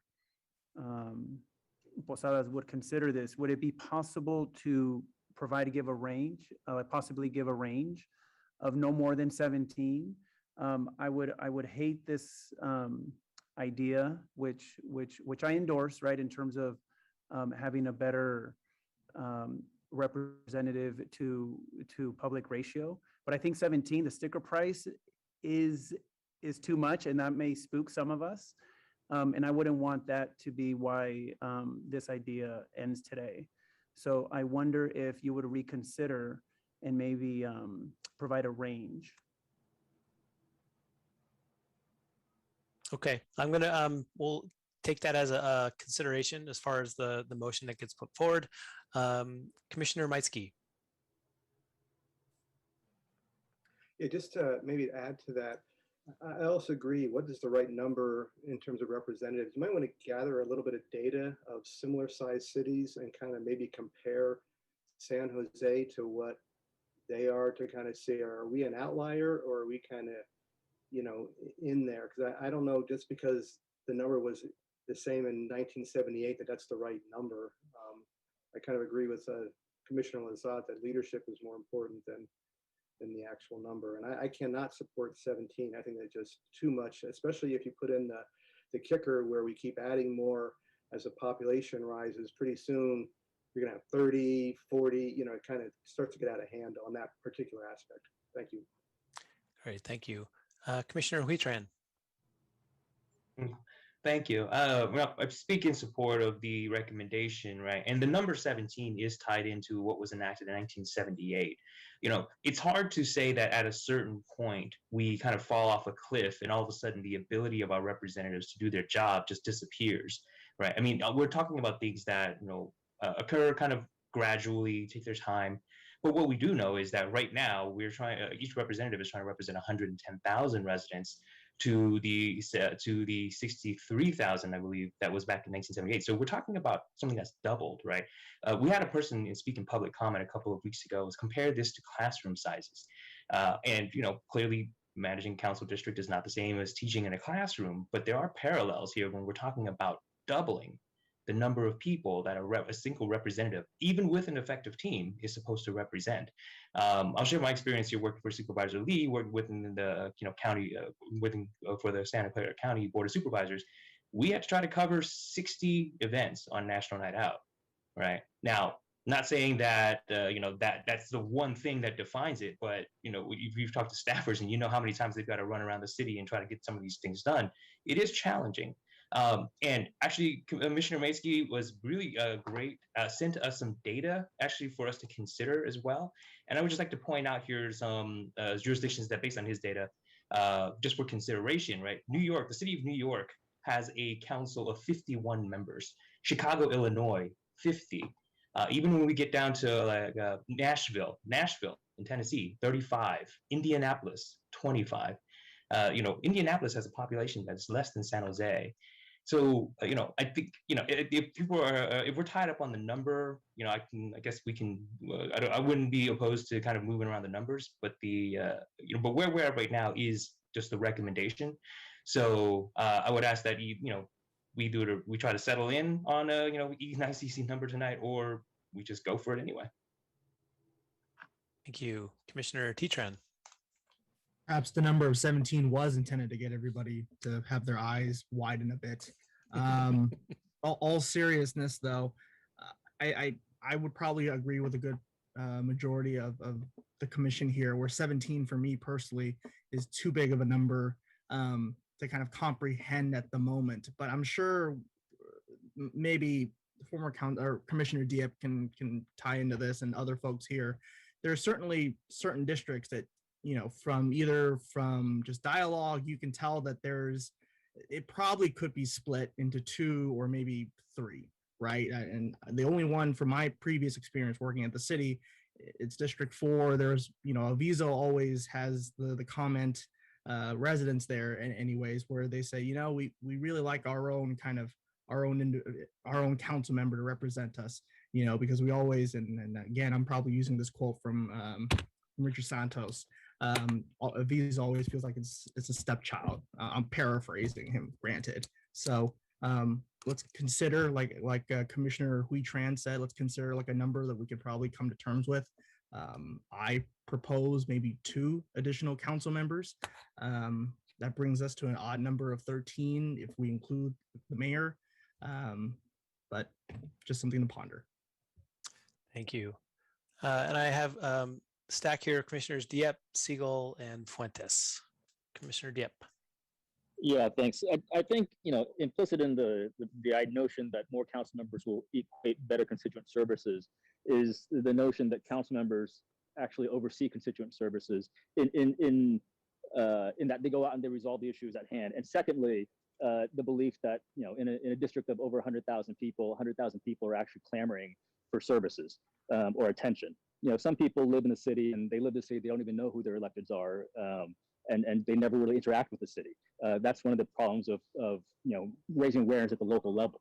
In terms of a complaint, we usually have the grasses at the park needs to be cut because it's fire season, potholes down a certain street, and then there are like my particular house, my particular issues. But on the whole, the council members collect that, and we go to the department heads, we go to city staff. So better constituent services should really be boosting up city staff in the corresponding departments so they can get out there day of or within the week.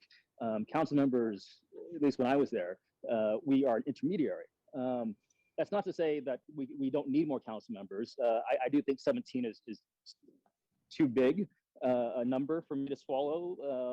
I would be comfortable with just a blanket recommendation that the council should look at adding seats and do more studying to figure out what the number is. But just tying it to some arbitrary 1978 or 1968 is not quite comfortable for me. I will just point out that we had one council member, I think it was Pierluigi, in District 6, who was famous for responding personally to every single email that he ever got. He stayed up till 2 in the morning, 3 in the morning to do it. The flip side is he never met you in person. He refused to take in-person meetings. He was just always in his inbox. So there are different ways, different styles of doing it.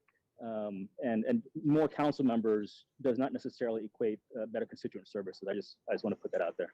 Thanks. Thank you. Commissioner Siegel. Thank you. I just want to point out we forgot the equity lens on this question, which will just lead to gerrymandering. So who is going to decide who gets the extra city council members? Who gets to draw that up? Which organizations are going to put the equity lens on there? I mean, when the state wants to, add more, representatives. There's a body that actually, is apolitical and looks at this and runs it through an equity lens. Which body are we running that through? Because it seems like we're just asking for, yeah, I actually don't know what we're asking for. Is this just a city council vote without an equity lens? I mean, if you could just speak to that, that would be wonderful. Commissioner Posadas, do you have any response to that as far as your proposal, and if you've thought about it at all, who would look into how the new districts are formed? We did not specify it in the memo, but it does reference the city council and ultimately the public that will decide on the number of council seats. Great, thank you. Redistricting committee figures it out. That's what redistricting is all about. Okay, thank you, Commissioner Lazat. Commissioner, I have Commissioners Fuentes, Matsumura, and Huitran, and then Commissioner Percival. Commissioner Fuentes. Okay, so I feel that for me personally, I don't have enough information to consider supporting this. As has been said, there's other ways to solve the issue if city council members need more resources so they can better serve their constituencies, things like that.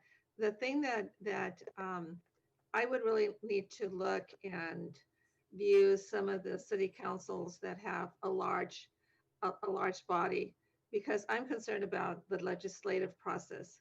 And I think with 10, it's one thing, but to think of 17 trying to legislate what happens in the city, I just can't imagine it. And I don't want to say that it can't be done, but I don't know enough right now to be able to support it. The other thing is that for me, and maybe I'm wrong, I think one of the strengths of our city is that we have the 10 city council seats in those areas.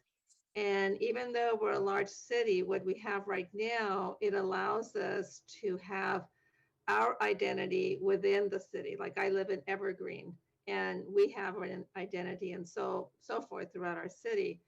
And I don't know that we need to change that in order to have the ratio that we had back then when districts were first set up. I mean, we're different.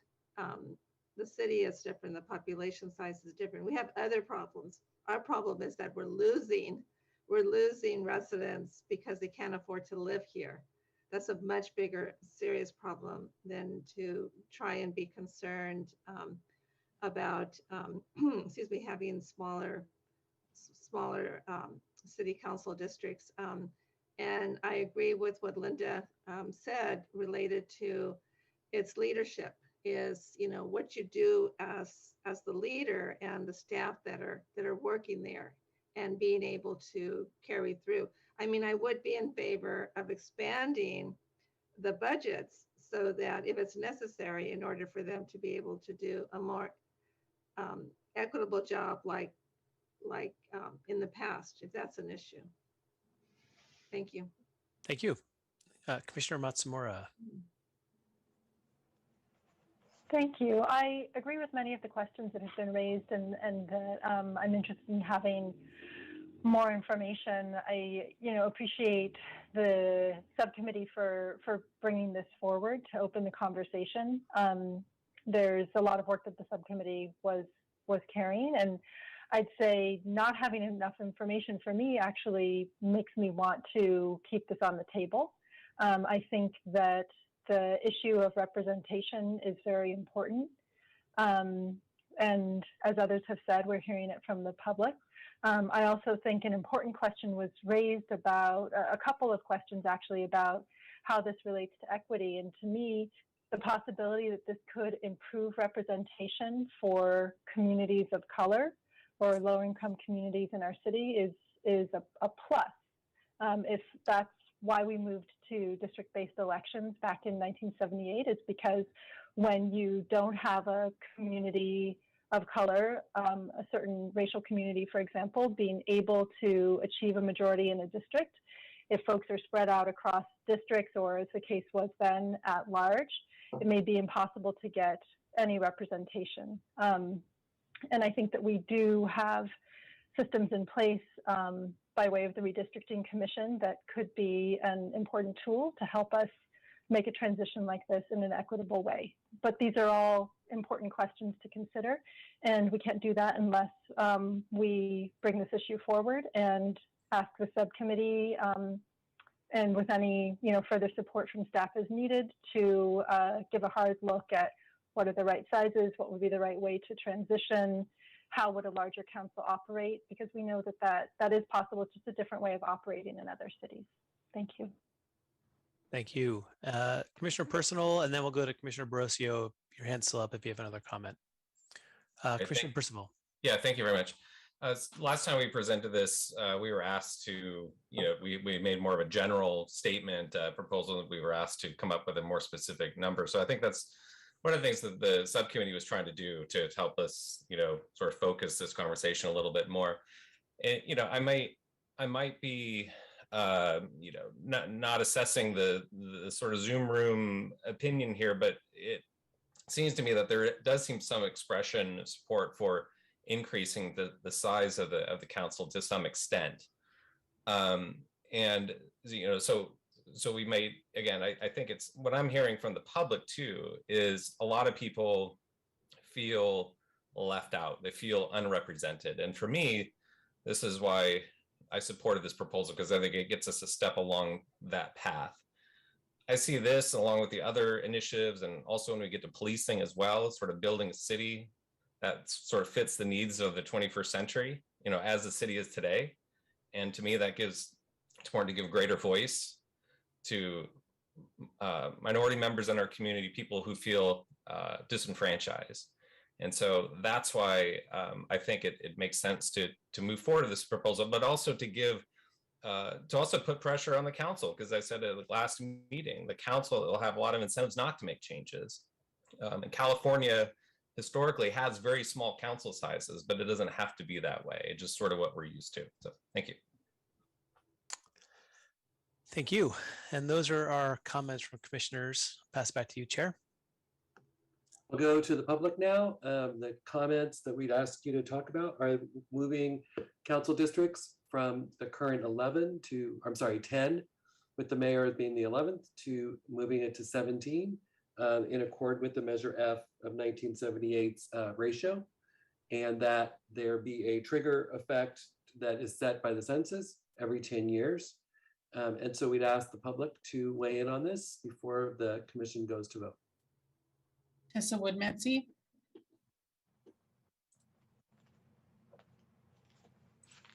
Okay, good. Thank you so much. Well, I keep getting to the point of the critical issues that we're facing, as we've all just got the report from the IPCC that we're, things are really, really looking bad. And I think that the main reason I came to this meeting today was because we weren't representing the issues. We're talking about politics, and we're talking about economics, but mostly politics here. And even Paul Soto said, it's like, we have such critical issues that we shouldn't be, it's a distraction. It's like, playing, what is it, the expression of, he played the violin while Rome burned, and Rome is burning, literally. I mean, we're burning, California is burning.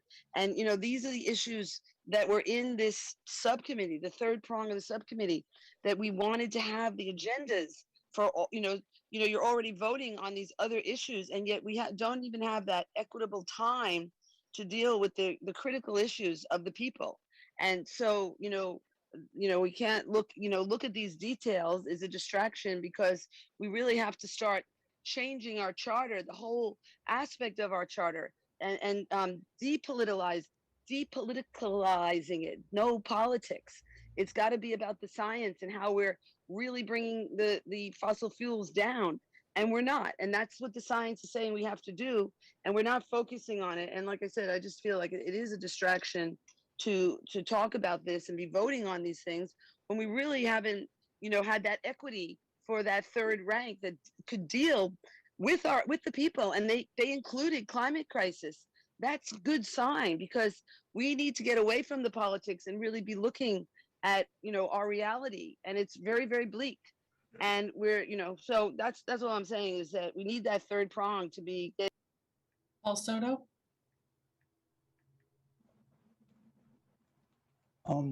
I think we're forgetting the Chicano experience here. I'm reading something. This is from Arturo Villarreal. He did his master's dissertation on the Black Berets. And I quote from Quemo Candelaria. He was one of the heads of the Black Berets. In those years, in Sasipuedes, there was a rumor that a freeway was going to come through there. And people said, it isn't going to happen. And as we find years later, it did happen. But it did not go as far. But it did kill or destroy Sasipuedes. And this divided the families as it went on. And as we got older, people started dying and going on. And they were dying because of the pesticides that were sprayed on them. Okay, we have not squared the reasons why we talk about equity. Why is equity up there? And sometimes I find it very offensive that Anglos think that they could speak for me. I have over 100 years in this city. There isn't one point from the redlining to the abuse of the children in school for speaking Spanish, to the discrimination, to the police brutality. There was a reason why we had the Black Berets and an organization called CAP, Community Against Policing, and they were following the cops around with walkie-talkies. What level do you think that the abuses and the brutality that had to happen in this city in the 1960s and 70s in order for an organization to be organized like that and follow the cops around so that they didn't beat Mexicans? Okay, Chicanos. I'm not a Latino, I'm not Latinx, and I'm certainly not a person of color. So I take great offense at being referenced as that. Because when you say that I'm a person of color, what you're doing is you're reinforcing white supremacy, because the basis of white supremacy is color. And so you're categorizing me by my color. I suggest you categorize me by my culture. And there's about 60,000 of us descendants from Sasipuedes here. Roland? Thank you. And briefly, I'm going to find myself agreeing with a couple of comments that Commissioner Lazat made. So first of all, with regards to the equity lens concern that Commissioner Siegel raised, as far as I'm concerned, the responsibility lies very, very clearly with the redistricting commission, nobody else. With regards to the comments about herding cats, it's a problem. Right now it's a problem with 10 council members, with lengthy discussions, which quite frankly very often are just not productive and not conducive to a good government. And adding councillors, I think, would be counterproductive unless we can address that. So in closing, if you do want to move this forward, I got a couple. Well, my main recommendation is to study what other large cities are doing. When you've got 70 million people, 7 million people, there's up city in Norway, you're going to end up with 70 council members. Otherwise, you'll be herding cats forever. So I would suggest studying what Los Angeles are doing. I would also suggest studying a two-tier government structure with, similar to the way London is addressing this. Thank you.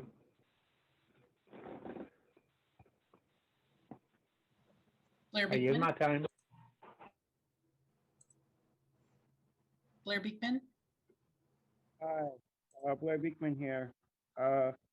Thank you for this item. I have to learn the art of how to apologize for, I make public comment statements, and I have to learn to apologize for them, basically. I'm sorry if I said a few things that was not fully correct in Steve Chesson's words. Sorry to have stepped on his toes a bit. It's my feeling I'm not fully sure that you're going to have solutions to ranked choice voting in Santa Clara County by October, but I presume that, and I'm sorry if I did. So good luck in how we work on these issues. With this, what's becoming clear to me is I said I said a few funny things. I'm getting a vibe that we're growing a bit uncomfortable with our subcommittee process, and we're trying to learn how to comprehend everything that we're doing. And I figured it out that the ideas of the police commission, review commission, and this issue of expanding council, there can be ways to ask questions of our community, their practices of our current community. It's important that I think this item learns to ask questions of equity, and that the recommission, the police review committee, community police review committee, learns to ask questions of reimagine, and that we treat the process somewhat in academic terms. And that I brought up the ideas of open public policy and open democratic practices to make this an academic process for ourselves. That's how we learn at this time, and that's the key. And that's, I think, what we have to consider is and how this all connects to community and its relationship to its council and city manager's office. That's how we talk about the future of the strong mayor issues in San Jose, not in strong mayor terms of corporations, but community. And that's how we talk. Alina Yin. Evening, commissioners. I wanted to echo what Commissioner Percival had brought up, and I think it's a great point that, California has historically small council districts, and I think that reflects in the inequity that we see in our housing and unhoused crisis, including our climate crisis. And with a combination of ranked choice voting, making running for office more equitable and expanding our council district representation, I imagine that we can begin to have a council body that is more diverse and more prepared to tackle some of these looming crises that we have. There will no doubt be some growing pains in the process. How to collaborate with 17 people needs to be figured out, as cities are always aiming to grow. I remember reading all the headlines about it being such a big deal that San Jose was still the 10th largest city in America, and articles lamenting cities that lost populations as losers. If growth is the goal, then it should also be reflected within the council. However, the council at the moment is very behind in representation. And so I believe expanding it from 10 to 17 or whatever the appropriate number is with further study is the right direction to move in. Thank you. I yield my time. Sam Gordon. Thank you for your time, commissioners.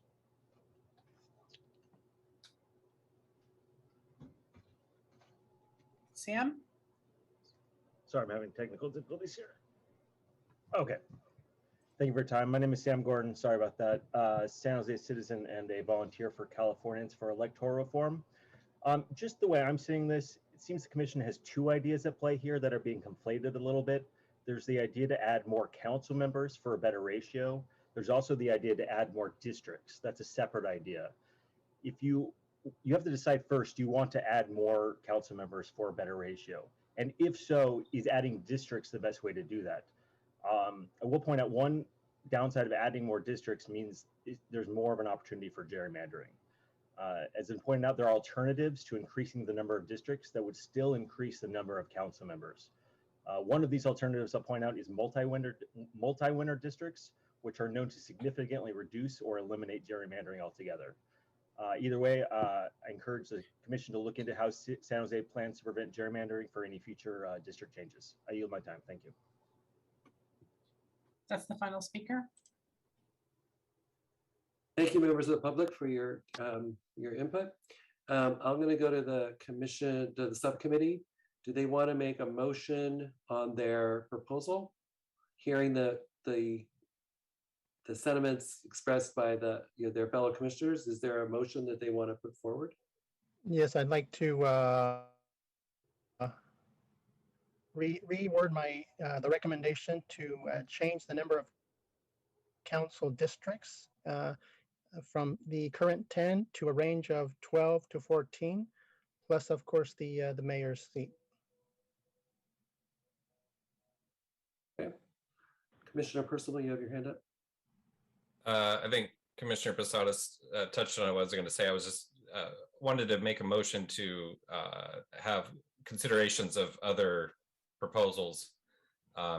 One other alternative that I was just thinking, this proposal could have also been on the governing structure subcommittee. So that may be something, if we want to study this further, which is what I'm sounding is what people want to do, that could be another avenue for this as well. Okay. Can I get a second to Commissioner Posadas' motion? I actually had a comment. Can I get a second first so we can put it on the table?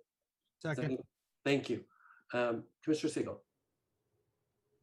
Hi, are you willing to please add a line about it will be reviewed with an equity lens? Are you willing to accept that friendly amendment, maker of the motion? Yes. And the second? I second. No, who's the seconder? It was one of the trans. Okay. And does the seconder accept I it? did have T-Tran. This is Tony. I had T-Tran as the seconder. Thank you. So Commissioner Tran, are you willing to accept that as a friendly amendment to your motion? Sure. Okay, great. Any other discussion? Mr. Chair, I'd like to move that this topic be moved to the Governance Structure Committee for assessment. We have a motion on the floor, so let's deal with that motion, and then if you want to do a secondary motion, unless you're trying to make a friendly amendment to this motion. Okay. Point of order. Isn't there a way that Commissioner Tran could do a substitute motion? I don't know if that's what he wants to do, but I believe that is an option under Robert's rules. It is. Is that what you're asking to do? Or do you want to take a vote on this first one first and then go to your, I don't think the motion on the floor precludes you from the second one. Unless you feel like you want it only to go there without the will of the commission to move it forward. Actually, I'll go ahead and make the substitute motion to have this matter transferred to the Governance Structure Committee, subcommittee. Okay, and a second to that motion? I'll second that motion.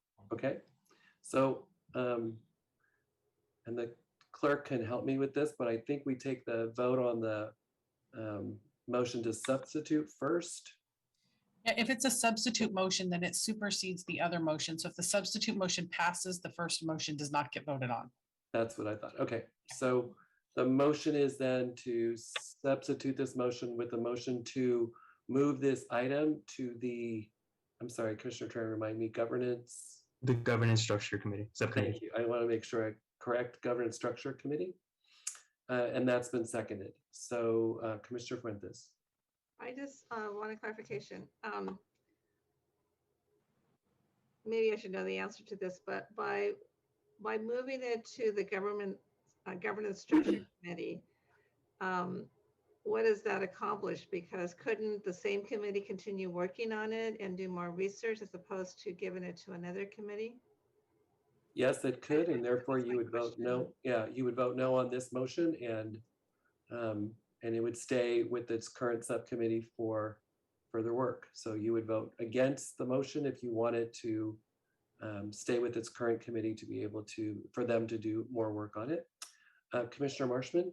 Excuse me, I'm sorry. Maybe I'm not very clear on my question. My question is, what is the justification for moving it from the current committee to a different committee? Okay, thank you. Commissioner Tran, you want to answer that question? You're as maker of the motion. Sure, actually, that's why I had my hand because that's what I was going to answer. So the reason is this. I mean, when we originally presented the recommendation, it was a general one, no specific number. And I think we were encouraged to pick a number. So we picked a number, but it seems as if there's still a little uncertainty. My reason for supporting this or making the motion is maybe it makes sense to get some other perspectives in on settling on a number, because we've kind of discussed it over a month and a half. Okay, Commissioner Marshman. I think really looking for more work. I'm pretty behind on my work anyway, in absence of a while, but I do think it would benefit for us to at least look at it, because looking at powers of the mayor, if we were going to add any powers for the mayor, and I don't know that there's any kind of consensus to that, then you'd really need to look at strengthening the council in various ways. I think we should probably look at a larger council to see if it should in any way affect the decision of what we do with the mayor. So I would support this motion and be happy to work with, but we can't, that's right, we can't cross committees, so. Yeah. Commissioner Matzke? Yeah, just a thought. So if it does transfer to another committee and that committee decides to not forward it back, is there a chance that it would never come back to the full commission? And if so, maybe that should be considered when people vote.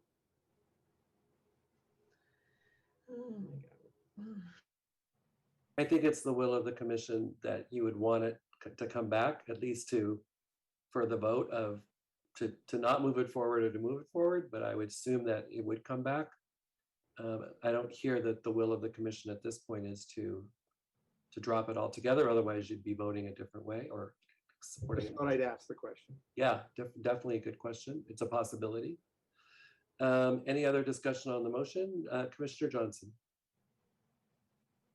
If this recommendation does go to the governance subcommittee, in terms of the research that the Timings and Election Committee has done on it so far, can that be shared with another subcommittee? City Attorney Vanny, could you weigh in on this? Would you mind repeating the question, please? So in terms of the research on this topic that the Elections and Timing Subcommittee has done so far, can that be shared with the Governance Subcommittee if we're the ones who are going to take on this recommendation, continue researching? Yeah, that's fine. The research can be shared with the other subcommittee, and but no discussions should occur once that research has been conveyed. Thank you. Any other questions? You ready for the question? Then I'm going to call the question from Commissioner Tran, which is to assign this proposal to the governance committee. A vote yes is to move this item to them, and a vote no is to just not move it to them, and we could take up another motion at that time. Clerk, call the roll. I'll begin with Barbara Marshman. Yes. Christina Johnson. Yes. Elizabeth Monley. Yes. Ellie Matsumura. Yes. Enrico Calendar. Aye. Frank Kamitsky. Yes. Garrick Percival. Yes. Hui Tran. Yes.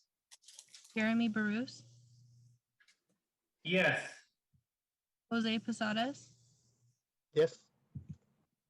Lund Diep. Aye. Linda Lazat. No. Luis Barrocio. Yes. Magnolia Siegel. Yes, with the understanding that the equity lens would be explained. Yes. Maria Fuentes. Yes. Sammy Robledo. Yes. Sherry Segura.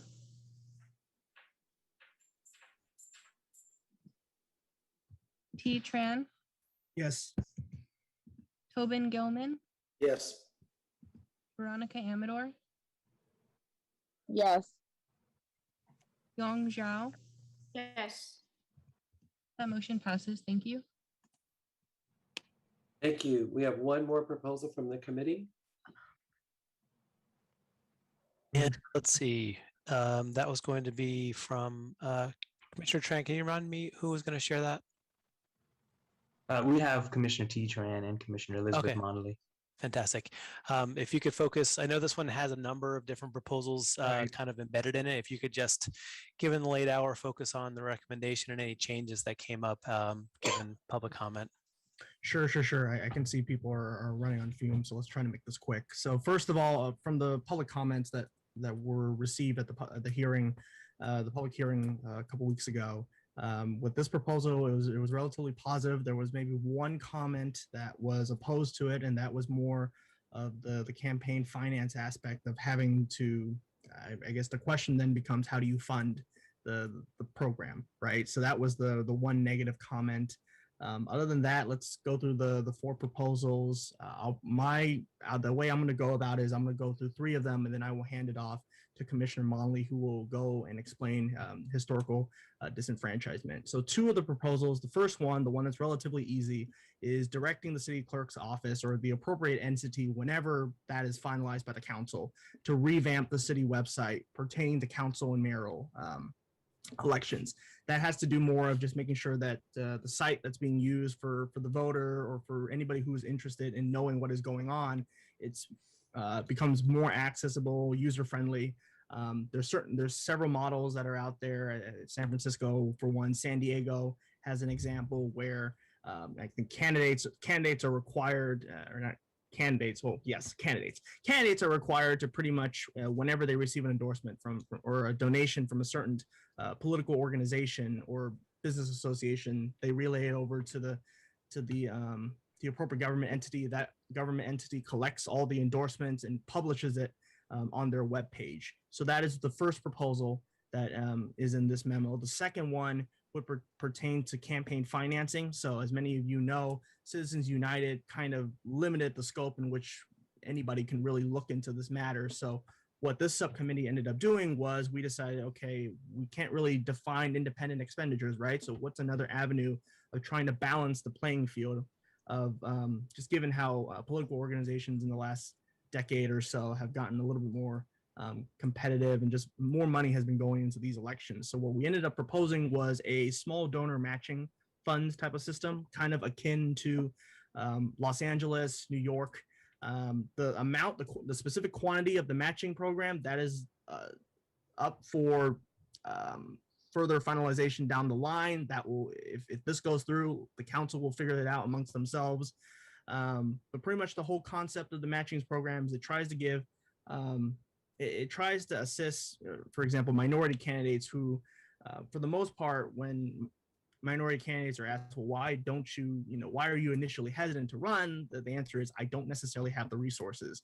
The resources being financial, right? So that is the second proposal. And the third one, which is really the overarching one for the other three that we have in this memorandum, is to elevate the San Jose Board of Fair Campaign and Political Practices currently from the municipal code up to the city charter.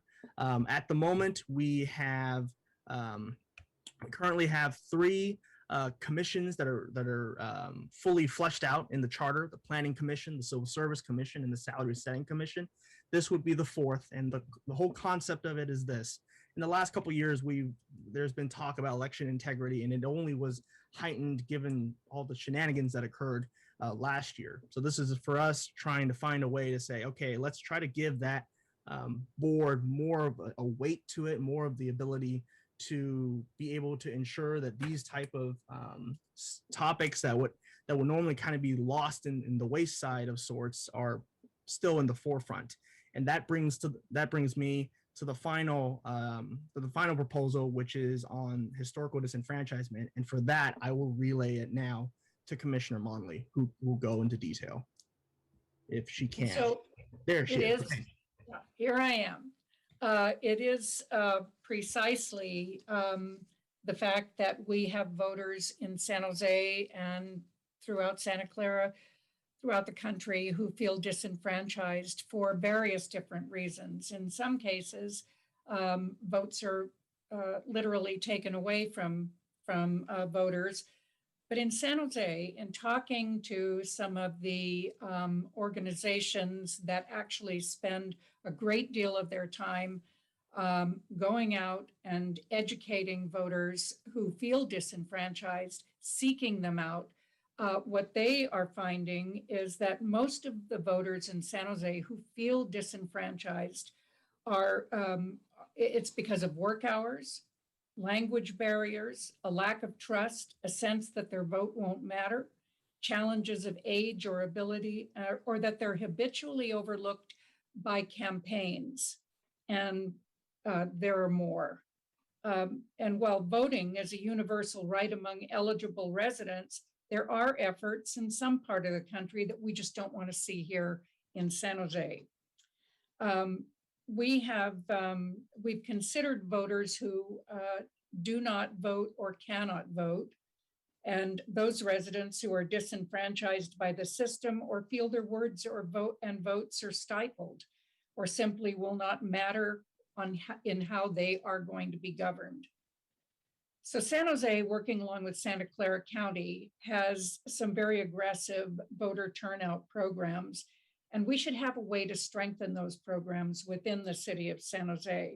Our city council right now supports the efforts of many grassroots organizations, as well as well-developed organizations that reach out to communities that don't vote. And I hope you'll indulge me because I want to give a little shout out to some of these organizations.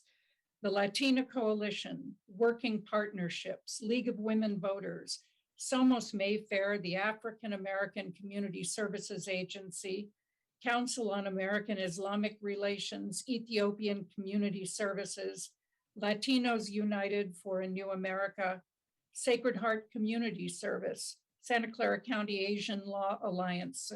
They all support voter education and turnout at the polls. And just to underscore this, last year, the Community Foundation, or the Silicon Valley Community Foundation, granted a collective $525,000 to support their missions in voter engagement among specifically disenfranchised voters.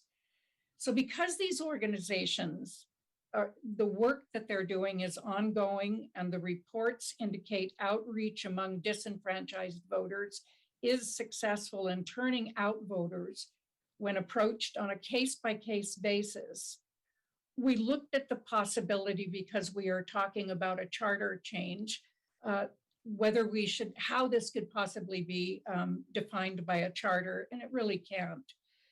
But what we can do is what Commissioner Tran was just saying, is elevate one of our boards, one of our commissions, to a chartered standing commission, which would then be able to research areas of disenfranchisement, turn on a dime, be nimble, and be able to study and create policy or create recommendations for policy of dealing with disenfranchised voters. So other cities that do have chartered ethics commissions, ours used to be called the Ethics Commission, but it is now the Board of Fair Campaign and Political Practices. Other cities that have chartered commissions that do this kind of work are Berkeley, Sacramento, Detroit, Denver, Rochester, New York, and New York City has a chartered campaign finance board.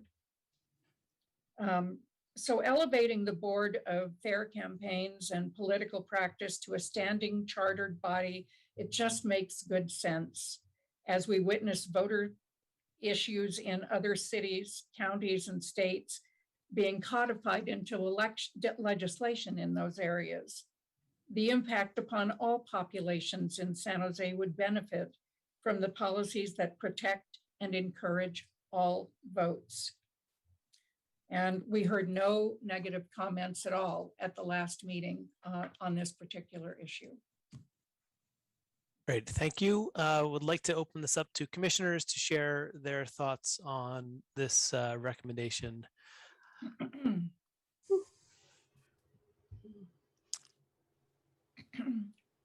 Anyone like to start? Supported. Commissioner Lazat. Thank you. So this is really excellent work. Thank you so much. I think 3 and 4 are definitely charter items, but I don't believe the first 2 are charter items. I think they're more policy or ordinance.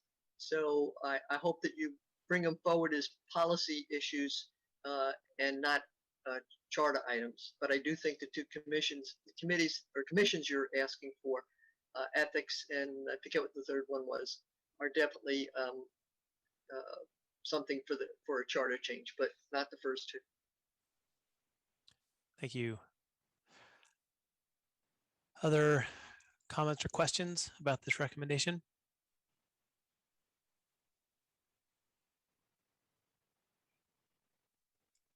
Commissioner Matsumura. Thank you. For now, just a question, because I think I heard it differently than what Commissioner Lazat just referenced. So I want to make sure I'm hearing it correctly. I thought that, I think she said that you're proposing to add another commission, and I thought I understood that you are proposing to change the scope of the existing Fair Campaign and Political Practices Commission. Can you clarify or confirm? May I speak to that? Please. Yeah. So what we are talking about is the voter disenfranchisement and campaign finance. Both of those are not particularly charterable items, but we're talking about elevating a board to be a chartered board that could be a standing board and be permanent to deal with these issues. Commissioner Tran, anything to add? Yeah, just to answer Commissioner Matsumura's question, it would be the latter part of what you asked. So it would be the elevation of the Board of Fair Campaign and Political Practices. And then adding to its scope to work on improving voter enfranchisement. Correct. And other topics. Yes. Commissioner Marshman. So that would be making it the status of the Planning Commission and a couple of other boards that are in the charter. Right. Correct. Okay. And Yes. and further clarifying its mission. Yes. Okay. Thank you. I hope I'm not ticking everybody off with the conciseness. I know we're. You're on a roll. You're on a roll. Okay. Anybody else? All right. Let's go to the public. We ask the public for their input on this proposal. Robert Brownstein. Good evening. I believe I expressed my reservations about this proposal the first time it was presented, and I'll restate those. Because of the nature of the Fair Campaign Commission, no one can get on that commission if they have any background in political activity.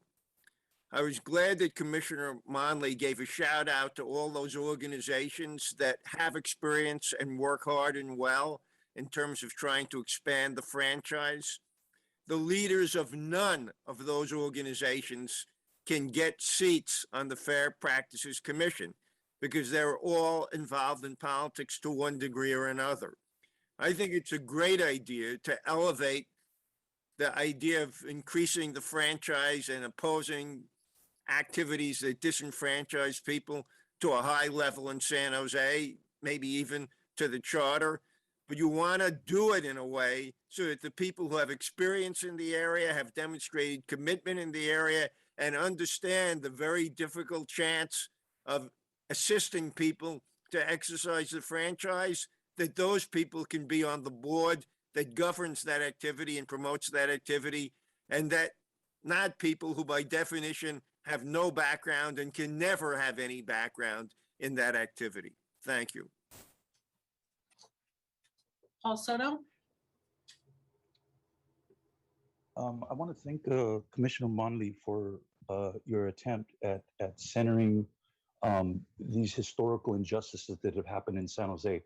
We have never gotten to a point where we could talk about all of the racism that has happened. What happened with these children and all that lead in their blood.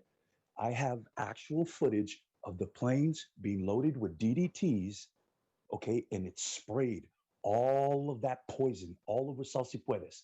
And then it got 7, 8, 9, 10-year-old children and send them out to those fields. Pregnant women went out to those fields. There is a poem, it's called La Llorona, And La Llorona means the weeping woman. And these were the women that gave birth to dead children as a result of being forced to work in those conditions. And these women are forever banished to weep for their dead children because of those pesticides. And this is by design. Willow Glen at the same time was accumulating and extracting all of the wealth and the resources that was had by the maintenance of those conditions. Why do you think that's the center of three movements? The farm workers movement, the Chicano movement, and the lowrider movement. The lowrider movement was the creative expression of the Chicanos, the sons and daughters of farm workers were expressing themselves up and down King and Story, and they put the city on the map. They put Chicano culture and marketed it to the world. From Sonny Madrid, who created Lowrider magazine from taking pictures at La Raza Park, which is Hellier Park. There used to be 1,000 people, 1,000 Chicanos there every single weekend. These stories have not been given their proper due, and the wealth that was extracted and the systems of oppression and institutionalized racism, that these policies that you have before you, they're still infected with it. And nobody wants to talk about that. There's institutionalized racism in all these policies. It needs to be rooted out. Roland? Thank you. So I think there's not a lot of discussion about FEPC and voter enfranchisement. But what I would like to talk about is the money. Is where the money going to be coming from? And as I've stated, earlier, I'm personally opposed to this coming out of the general fund. So what I'd like to do tonight is to propose an alternative, similar to the way we're supporting presidential candidates. And basically is a checkbox on your federal tax return. Do you want to contribute, I don't know, it's $1 or $2 to the next presidential election? What I'm proposing that we do is that we pass legislation doing something similar with the California tax return. Simple checkbox is, do you want to contribute, I guess it's out of your taxes, $1 or $2 to the local election and fund it that way. And that's my 2 cents for tonight. Thank you. Blair Beekman? Hi, Blair Beekman here. For this item, there's community police review boards. That's sounding like reimagine ideas. The multiple council persons sounds like equity ideas, and this item sounds like the future of open public policies and open democracy. So that's 3 subjects basically that can be talked about more. And as you're talking about these pretty intense items for the future of the charter process, I hope we can talk more about equity, reimagine, and open democracy in our future talks about this. And it's a way to bring it all together, I think, at this time. And it makes things clear for me what I'm working on.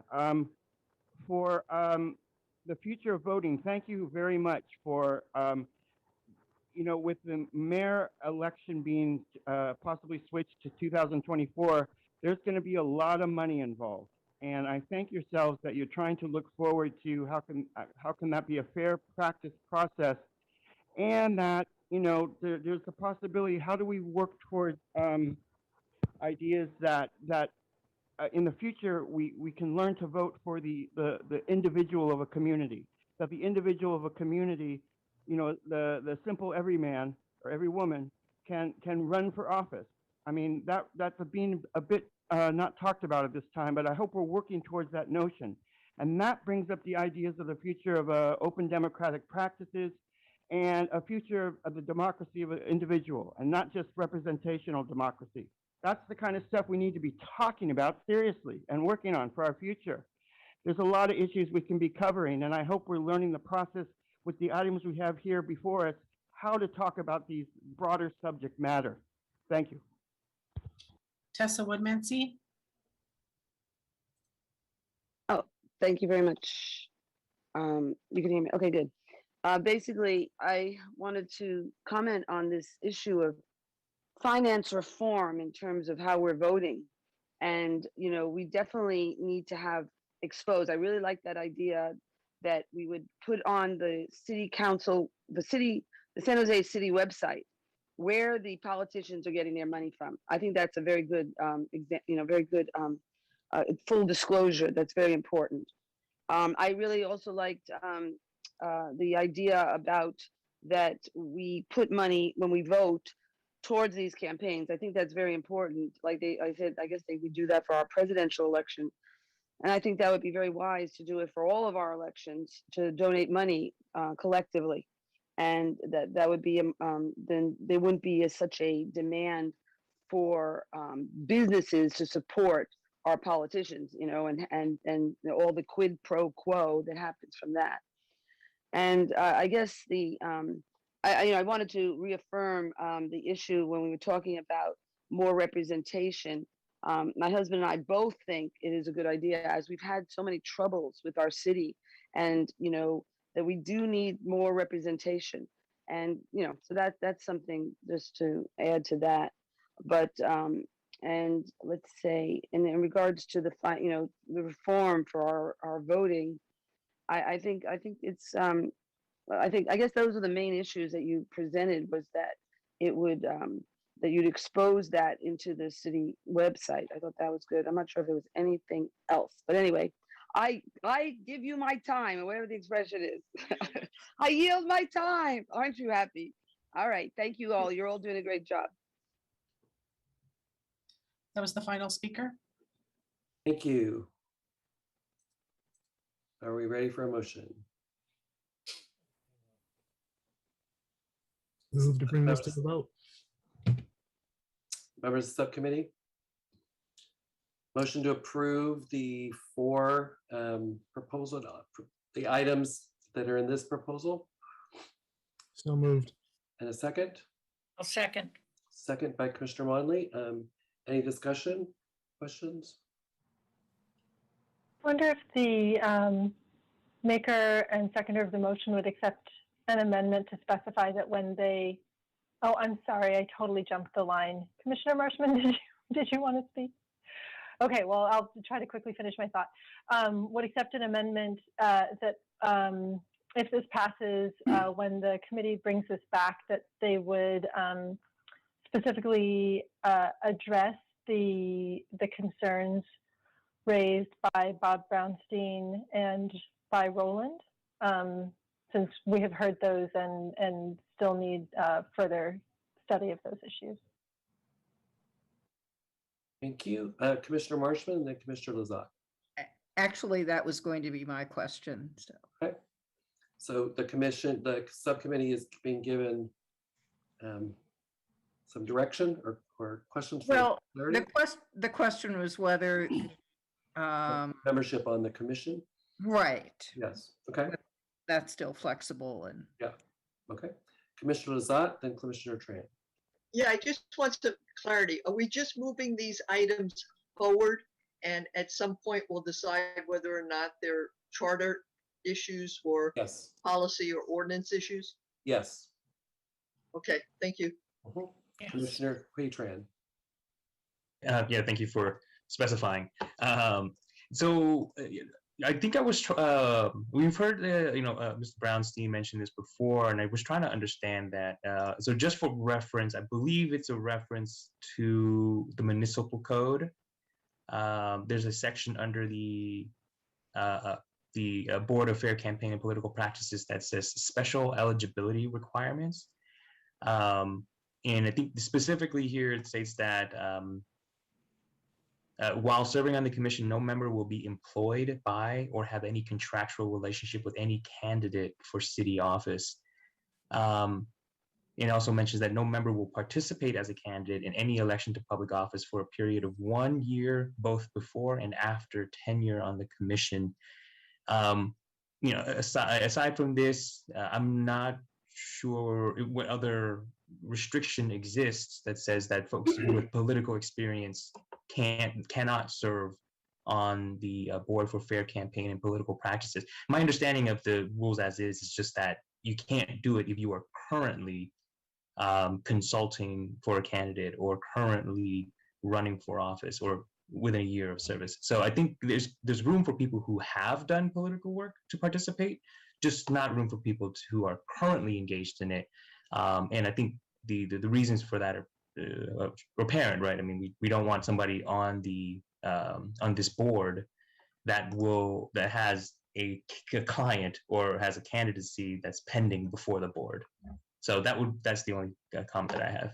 So we'd ask the subcommittee to get clarity on the membership requirements and any codes that limit or prohibit that. Any other questions? I'm going to do a quick point of clarification to Commissioner Lazat.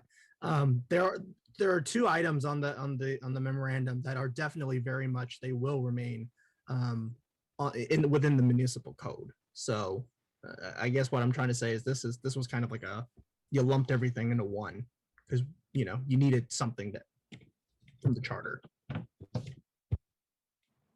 Okay. Ready for the question? All right. Again, a yes vote is to move the items forward. A no vote is that they do not move forward. And so the clerk will call the roll. Excuse me, I asked for an amendment and I'm not clear whether that was accepted. I'm sorry, you want to restate your amendment, Commissioner Metsura? Yeah, that assuming that the motion passes, that when the committee brings back this recommendation, that they would address the concerns raised by Bob Brownstein and Roland. I'm sorry, say it again. You trailed off at the end.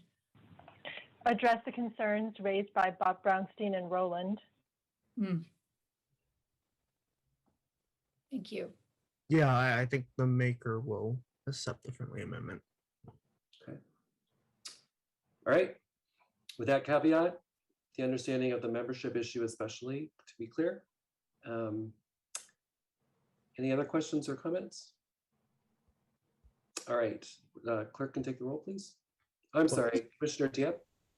Yeah, just in terms of the commission, I was curious when I understand the part about helping combat disenfranchisement, that's one thing. But then in terms of the current mandate or expanding that mandate of the commission, are you suggesting that we offer them, I guess, subpoena authority? Because right now they're a complaint-based commission, so somebody has to send a complaint in. Now, are we trying to say that they should go around exploring and looking for kind of like a police authority?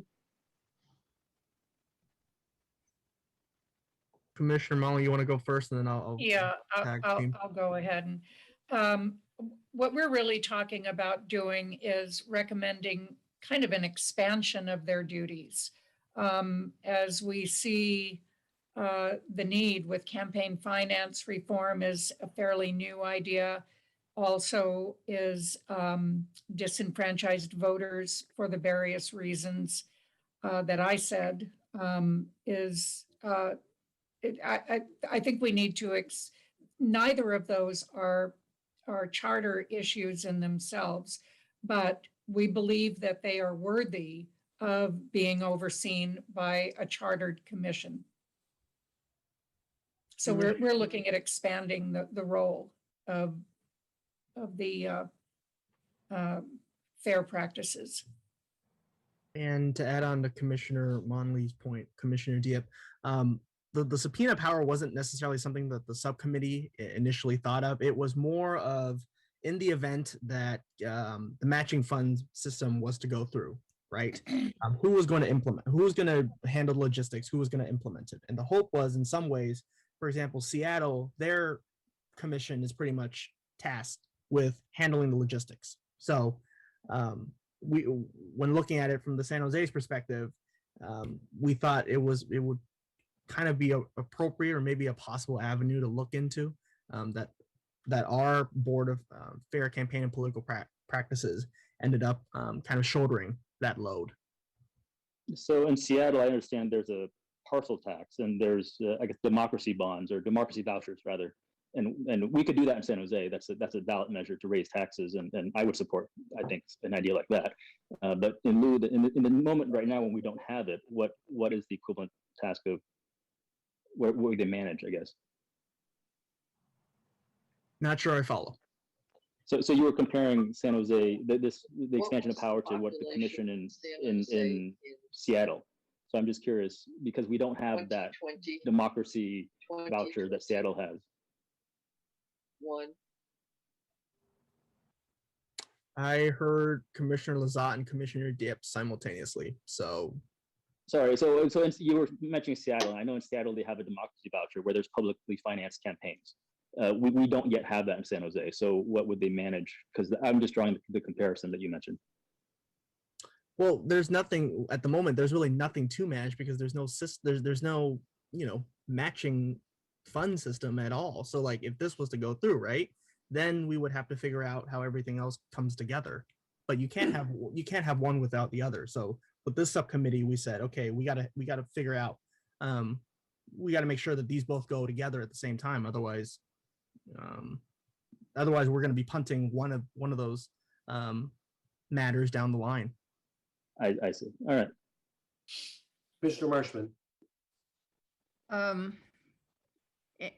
Actually, I guess I wish I had more clarity on a lot of this. I think moving it forward for more discussion, it's an important issue and a lot of work has been done on it, and I can support that. But So Commissioner Marshman and I'll just extend this to everyone. If you have very specific questions, please send those to the lead of the subcommittee so that they can answer your very specific questions. Because I know that as we're hearing more, as the public speaking, as other people are raising questions and issues, you're like, yeah, that's a good question. I wonder about that. So please direct directly to the lead so that we actually they can answer your specific questions. This is not the end of the conversation, but definitely I'd ask that you take the time to write them a specific question. Commissioner Matzke. Yes, I'm just, the more I listen to all this, I support what you're trying to do. I don't think it's right for the charter. I think it's a very good policy discussion, and I do hope that we put together a nice chapter about good policy issues that we want to forward to the council that they should consider. But I think especially since it's something new, it probably makes sense to try it out at the policy level first before jumping right up to the charter. So I'm going to vote no. I just want to say it's not that I don't support the issue. I just don't support it being in the charter. Thank you, Commissioner. Any other thoughts or comments? Ready for the question? Well, can I ask a question very quickly? Sure. Yes. The heart of this topic was elevating the Fair Campaigns and Political Practices Commission to a standing commission. So that's really the main thing. And the reason we got to that was because there were several items that we felt were very important in our subcommittee, but all of them were more policy issues, and all of them are very timely. And we felt they need to go somewhere. So the elevating that commission to a standing commission, we felt could take care of all those issues under one under one roof, one umbrella. If anybody else on our subcommittee wants to speak to this, please do. I think we're all kind of exhausted, but if you'd like to speak to this, do. I just feel that this is why we came up with the idea, and we think it's a good one. Commissioner Tran. And to be clear, that's me, right? Cool. Okay. All right. Yes. There was a lot of discussion around these ideas as policy matters, and of course we spoke about this, whether or not it belonged in the charter, because these were policy issues. But one of the other recognitions was that we needed the infrastructure for these policy matters to be discussed, right? If we just we have it as a matter of policy discussion, we just kind of default back to the council. There's a lot on the plate of the council, but if we created the infrastructure by having an elevated charter commission, a chartered board that where its scope can be expanded to address campaign finance, can be expanded to address historical disenfranchisement. That's where we thought this was the important step. We wanted to create that infrastructure that can address this, so that the policy discussions, when they come down the line, they have a place to go and a place to start. Excellent. Okay. Great job, subcommittee, making your argument, making it compelling. Now let's take a vote. This is to move this forward, and the clerk can take the roll. For my clarity, this includes Commissioner Matsumura's amendment, correct? Yes, it does. Okay, and then I just wanted to confirm that Commissioner Monley, the seconder for that amendment, did approve that. The seconder for the motion approved that amendment, please. Commissioner Monley, did you approve that? Oh, I'm sorry, you're speaking. I can't understand you. I'm sorry. Sorry. Commissioner Monley, you agreed with Commissioner Tetran to add Commissioner Matsumura's friendly amendment. Yes, yes, yes, yes. Thank you. Thank you. I'll take the roll now, beginning with Barbara Marshman. Yes. Christina Johnson. Yes. Elizabeth Monley. Yes. Ellie Matsumura. Yes. Enrico Calendar. Aye. Frank Maitsky. No. Garrick Percival. Yes. Lee Tran. Yes. Jeremy Bruce. Yes. Jose Posadas. Yes. Lund Diep.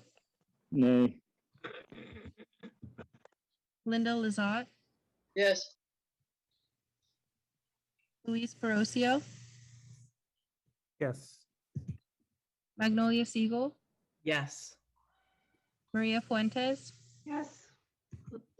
Sammy Robledo. Yes. Jerry Segura. T. Tran. Yes. Tobin Gilman. No. Veronica Amador.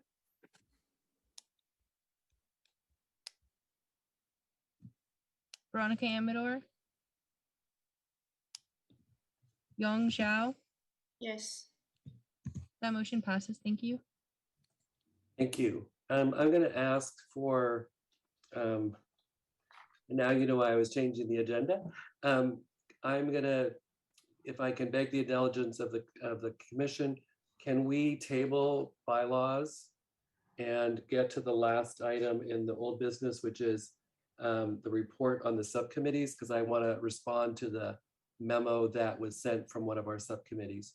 So could I get a motion to table the bylaws to our next meeting? So moved. Commissioner Monley, Second. second, thank you. Any discussion? City Clerk, do I have to go to public testimony for a motion to table? Mark can correct me if I'm wrong, but I don't think so. City Attorney Vanny? No, I don't believe you have to. Thank you. Let's call the roll then. This is to table the item of bylaws. All right, Barbara Marshman. Yes. Christina Johnson. Yes. Elizabeth Monley. Yes. Ellie Matsumura. No. Enrico Calendar. Aye. Frank Maitsky. Yes. Garrick Percival. Yes. Lee Tran. Yes. Jeremy Bruce. Yes. Jose Posadas. Yes. Lund Diep. Aye. Linda Lizotte. Yes. Luis Barrocio. Yes. Magnolia Siegel. Yes. Maria Fuentes. Yes. Sammy Robledo. Yes. Jerry Segura. T. Tran. Yep. Tobin Gilman. Yes. Veronica Amador. Yong Zhao. Yes. Thank you. That motion passes. Thank you. I want to move just to the last item. I just wanted to report back. I got a request from the subcommittee on policing. They've asked us to adjust the work plan to add additional education. Remember, we did our first phase of education. They've asked for additional education presentations to go to the full commission. I'm willing to work with a consultant to adjust our work plan to add in a speaker for I think they've requested 3 dates.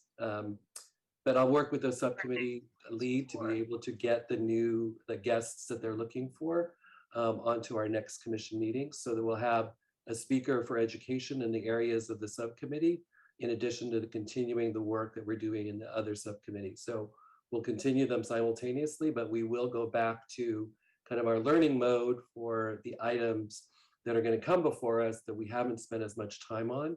So I'll work with the lead of the subcommittee to get those speakers back onto our calendar in the next couple of meetings.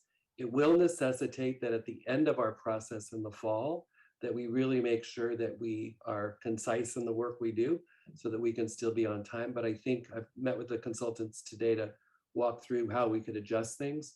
And I think just getting the timing from tonight tells us how long it took us to get through 4 presentations and 4 proposals. So I will be trying to adjust any ways that I can to keep us as efficient as possible, but I'm happy to work with the subcommittee at additional education pieces. And the last question that I'm going to ask, and I don't have to answer it now, but just if you want to send us any information around when we go to public comment on proposals, if we were like, we're going to take these proposals now to the next set of proposals to a public hearing. Do you want us to go, here's all the proposals and let public hearing happen in terms of response to all the proposals? Or do you want to hear them one at a time and get responses each time? So just send us a note to weigh in so I can kind of get a sense of where the commission is, and I'm happy to make that adjustment. But we do start to see the timing of how long our presentations are going to be and how long the deliberations will be on this first set of proposals. So I really appreciate that. Any questions? Items? Vice Chair Johnson, you have your hand up? Yes, thank you, Mr. Chair.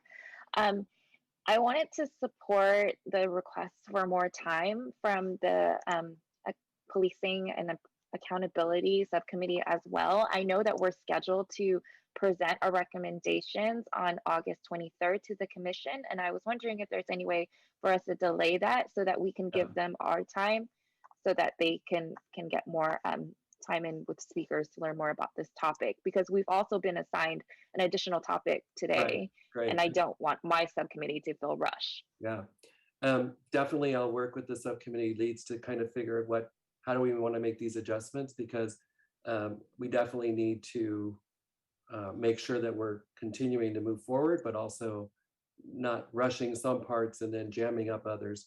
I think just understanding that the length of deliberations and time will also give us a better way of kind of scheduling out. So I do expect that we're going to push some things out. Yeah, and just a quick notice that, you know, I think we have flexibility. We will need to push back the public hearing, at least public hearing number 4, to accommodate the additional study session requests. If we do want to look at pushing back the presentation of governance structure recommendations, we'd have to push back public hearing number 3 as well. So need to work with the city clerk on that, since those are already scheduled and we've already started to promote them. So there are some considerations that we need to look at as far as, you know, what's feasible, but agree with the chair that, you know, we can accommodate the additional study session requests for sure. And if we have less presented at a public hearing than we wanted to, that's fine. We can still get their input on what items we've already heard so that we continue to move that forward. But we do want to be sensitive to keeping those dates as well. But we definitely will be looking at the schedule itself. Commissioner Segal and then Commissioner Monley. Thank you. So our subcommittee, Accountability, Inclusion, Policing, and Municipal Law Subcommittee, has had 0 speaker days in comparison to the other 2 topics, which have had 6 months, 11 speakers, and 7 meetings dedicated to education. We are our subcommittee just met on July 2nd. That was the very first meeting of the entire subcommittee. We're working diligently, we're working hard, but it's come to our attention that the entire commission needs education on the public's topics. We are the bucket for everything that the citizens of San Jose want us to look at. And that's more numerous than all of your topics combined. And yet we've had 0 speaker days. We're asking for 4, not 1, 4. And we will try to cram our 9 to 11 speakers into 4 days. But it's a huge ask. Really, 7 days of speaker time is what's appropriate. We are sad that everybody else gets to present and gets straw votes, and we haven't even had our education. We're quite, distraught that we're not even in our education phase right now. And so fair process requires that equal time and space in the work plan be given to the third prong. This is the people's topics. And it relates to the city of San Jose as a whole, all the topics that we've clearly heard from the people that they're not getting heard at all, their topics. And now you're hearing from our subcommittee that we've had no time. And here we are August 9th, and we haven't even had education on these things we've been asking all along. Many of us commissioners have been asking all along. So we're now asking for August 23rd, September 6th, September 20th, and August 4th, the next 4 meetings. This is our time. Please don't give it to other subcommittees. This is our time to educate the entire commission on the people's topics. And, I want to point out something.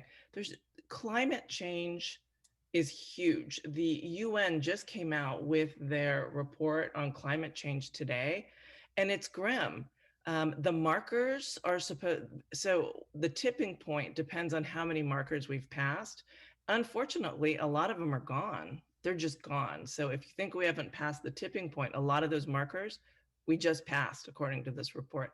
We haven't had 1 education day on climate change. We even had 1 education day on policing. 4 days is the absolute minimum. So we're asking for a vote right now out of fairness, out of equity of process to our topics and our subcommittee, that the next 4 meetings be given to us so that we can bring speakers to educate you on the people's topics. It's not fair that you guys get to present and we haven't been educated. So I'd like to make a motion that the next 4 meetings be dedicated to our 3rd subcommittee. Second. Commissioner Segal, I want to be clear that you want all 4 meetings the entire time. The entire time. Okay. There's a motion on the floor with, I'm sorry, who was the seconder? Rick Callender. Thank you, Commissioner Callender. Discussion of the motion.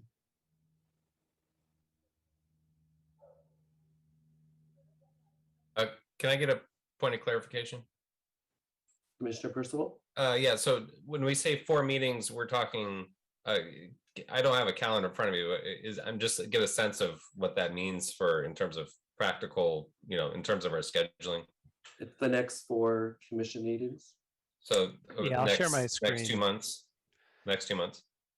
Yeah, so we're talking about August. This is the current work plan. We're talking about August 23rd, September 6th, September 20th, and October 4th, which would leave September 6th is a holiday. There's not a scheduled commission meeting that night. No, it's a city holiday. It's Labor Day. Well, but there's no commission meeting that night. Right. Correct. Oh gosh. That is news to me. But we can let me talk with you tomorrow. We could go to the 13th. Okay. And then we can do a 13th and a 17th. It would be tight for us. We would not have minutes done from the 13th to the 17th, but we can do that on the 13th. We can have 2 meetings in a row.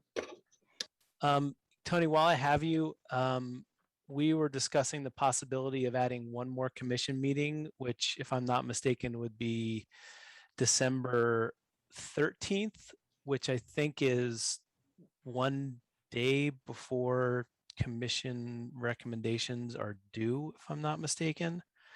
Well, the reports to council are due 2 weeks before. So if you're going to council on December 14th, the reports have to be submitted by December 3rd. Okay, so we would not be able to wedge in another commission meeting.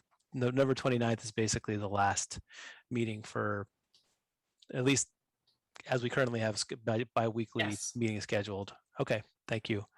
So yeah, just to Commissioner Percival, we're talking then about August 23rd, September 6th or 13th, September 20th, and October 4th, which would leave 4 regularly scheduled meetings to present all the presentations, all the recommendations from the governance structure subcommittee, as well as the recommendations from the policing, municipal law, inclusion and accountability subcommittee, as well as find time for public hearings on all of those recommendations and final reports should the commission want to have a public hearing on the final reports. Okay. Yep. Commissioner Ambrosio? Perfect, thank you. In considering moving the dates, first I would like to say thank you for advocating for your subcommittee, Commissioner Segal. I think we had the clarity of the first 4 directives, and I think that once we went into subcommittee mode, more clarity was given to the 5th directive, and that clarity is obviously has been fleshed out. So I think it is a sound request. I would offer to possibly include Thursdays. I don't know if that's a consideration, or meeting weekly for a certain span. I just wouldn't want to be up against the fall and winter and be pressed for time. So I offer that. I don't know how that may look like. I don't know what other commissioners feel about that, but that's just a consideration. Mr. Calendar. No, I was just going to advocate for the motion. This isn't really about the subcommittee. This is about the people of San Jose, what we've heard. This is about all of the things that folks have really been requesting of us. This has been about what I know the African American community locally has been talking about since the 90s, since the creation of this. So this is definitely something I'd like to look at. I know that you talked about not being able to go into December 13th, but what about like a December 6th meeting? So we were to go the 29th and the 6th. Would that still be able to meet the timeline, or will we still have our back up against the walls? I think there are some creative ways that we can resolve this. And so I would really urge the commission to support this motion. Let's do what we know what the community really wants us to have. Let's have these conversations and let's try to find a way to make it work. I do believe there is a solution to this problem. So I hope that we can support these 4 hearings. We can hear from the community. We can make some good recommendations that the community will support ultimately. And let's find a way to add on an extra day somewhere to do extra work. Commissioner Matzke?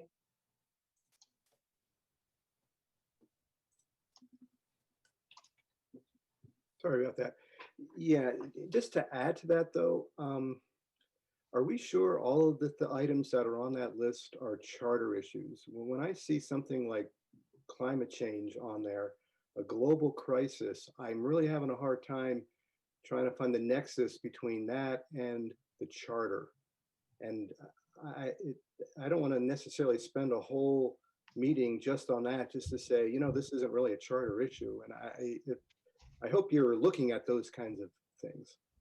And that's why, and the reason you feel that way is because you didn't have education on it. So why wouldn't you feel that way? I mean, I agree. This is why we're asking for 4 educational days. Well, why? No, I'll beg your pardon. I've looked a lot at climate change. I used to look at, head up the water district's whole effort on climate change. So I know quite a bit about it. I still don't see the nexus with the charter. I'm sorry, but go ahead. You know, whatever the commission wants, we'll do. Mr. T. Tran? Accidental. Commissioner Hui Tran? I'm definitely supportive of giving the PM Live subcommittee more time, but I'm hoping that we don't say that it is exclusive, and that we spend these meetings exclusively on these issues, just because we have other outstanding matters like the bylaws. So I'm in favor of dedicating 4 meetings as for educational purposes. I would hope though that we can be a little bit more flexible with it, especially because we need to, it looks like we may need to schedule additional meetings or reschedule the September 6th meeting. Thank you, Commissioner Fuentes. Thank you. I want to thank the subcommittee for bringing this memo and this request. I strongly support that we meet this request and make the time. We've also talked a number of times about taking action on the let's see, it's all laid down, on the moving of the elections. And so can we go ahead and, as we've mentioned before, go ahead and take action on that, so then we can pass that, take that action so that we relieve some of the pressure with our deadlines, and then that way we have more time to devote to this and to other things we may need in the next coming months. So my basic request is that we go ahead and also move forward with moving the decision on the moving of the elections for the mayor, and anything else that we think we have a deadline, that we get those done, get them out of the way, so we give ourselves more time.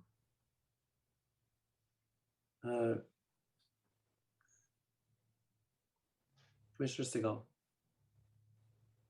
Thank you. So my understanding is it's really not until March that the city council has to be done, because they need 88 days before July. I checked this with, I mean, we have our city council here who can tell us. So that's March. So if we give city council something by the end of December, they have a lot of time between December and March to get something done. And it's really, again, we're focusing on these 2 subcommittees. The third one has gotten no attention. And so if we need more, let's just say there's plenty of creative ways. Thursdays seems to be a day that's working for everybody. We can just add a bunch of Thursdays. We can add extra Monday night meetings. But what we shouldn't do is chip in any more into the time of our subcommittee, because this is really the people's topic. It's not my topic, it's the people's topics. And so we are asking for full educational days before we present. We will not be presenting until we get our educational days. Thank you. All right, anybody else? Yeah, in the ability to keep moving forward, I would hope that we could spend half the time on the third subcommittee in these meetings and half the time on the other work that we're doing, since that's the way we did the education pieces before, where we had speakers for part of the time and then we kept moving on all the other pieces. So that would be my compromise, but that's not the motion. So the motion is to take the next 4 meetings and exclusively have education on the third subcommittee's items. Commissioner Callender? Mr. Chairman, so I'm just trying to understand your intent of what you're hearing from the motion, because I do believe this from hearing from the commission. I think everyone would like to move forward in a fashion that makes sense. So if we have time that's dedicated to education, are you saying that we need an amendment to the motion to be able to have the flexibility to hear other items? I think all the commissioners, I don't want to speak for everyone, but I think all the commissioners would want to be able to deal with other business. So are you saying there's an amendment to this motion that's needed? My understanding of the motion from Commissioner Segal was that she wanted 100% of the time devoted to education for the third subcommittee. I'm willing, if there's a few topics that need to get moved on, like Commissioner Matsumura's topic, I'm fine. It's just we actually have 11 speakers that we're cramming into not 7 days, but 4 days. So we wouldn't want half of it. But if there's, if it's just a natural workflow and there's other things that are coming up, that's okay. Well, governance structure is one of them, and that has a public hearing attached to it. that we've said to the public that we're going to be presenting at. So We just need to find alternate days. We just need additional days. Okay. And I'm actually not, okay, so let's make an amendment. And the rest of my subcommittee can talk about this. It doesn't have to be the exact next 4 days, as long as we can add days, we can on Thursdays. There's a lot of flexibility, but we need 4 speaker days in the next, let's say, 6 weeks before Okay, we. so that's not what your memo says. You gave specific dates in your memo. So now, could you change your motion so that it's clear about what exactly the motion is so that I can? Okay, the motion is we need 4 dedicated speaker days between now and, Rick, what do you think? Between now and. Well, I believe the motion was for basically the next 4 meetings would include speakers, but I didn't think the motion was exclusive of dealing with other topics. My second was making sure that we had the hearings, but we also had time to deal with other topics. Okay, and I'm actually okay with that, but if we still need more speaker time, we may be asking for additional days for our speakers as well. And we can look at with the work of the clerk about what alternatives we have to our additional meetings, because other commissions meet on Monday, so we can't, and then we have to look at the noticing processes for Thursdays. So we can look at additional dates, but it's not just a consideration of what we want to do in terms of what the clerk's ability is to do. So my understanding of the motion is that you're asking for the next 4 weeks to have 4 meetings, I'm sorry, to have additional speakers in as part of our meetings for the subcommittee that it's the 3rd subcommittee. That is correct. And if we don't get through our speakers, we're going to just, if we could have to ask for additional time. Yes. Okay. And that's the seconder, Commissioner Calendar. You're good with that? Yes. Great. All right. Any other discussion? Then I'll ask the clerk to call the question. Oh, wait a minute. I'm sorry. Chairman, did you want to hear from the public? I'm sorry. Yes. Paul Soto?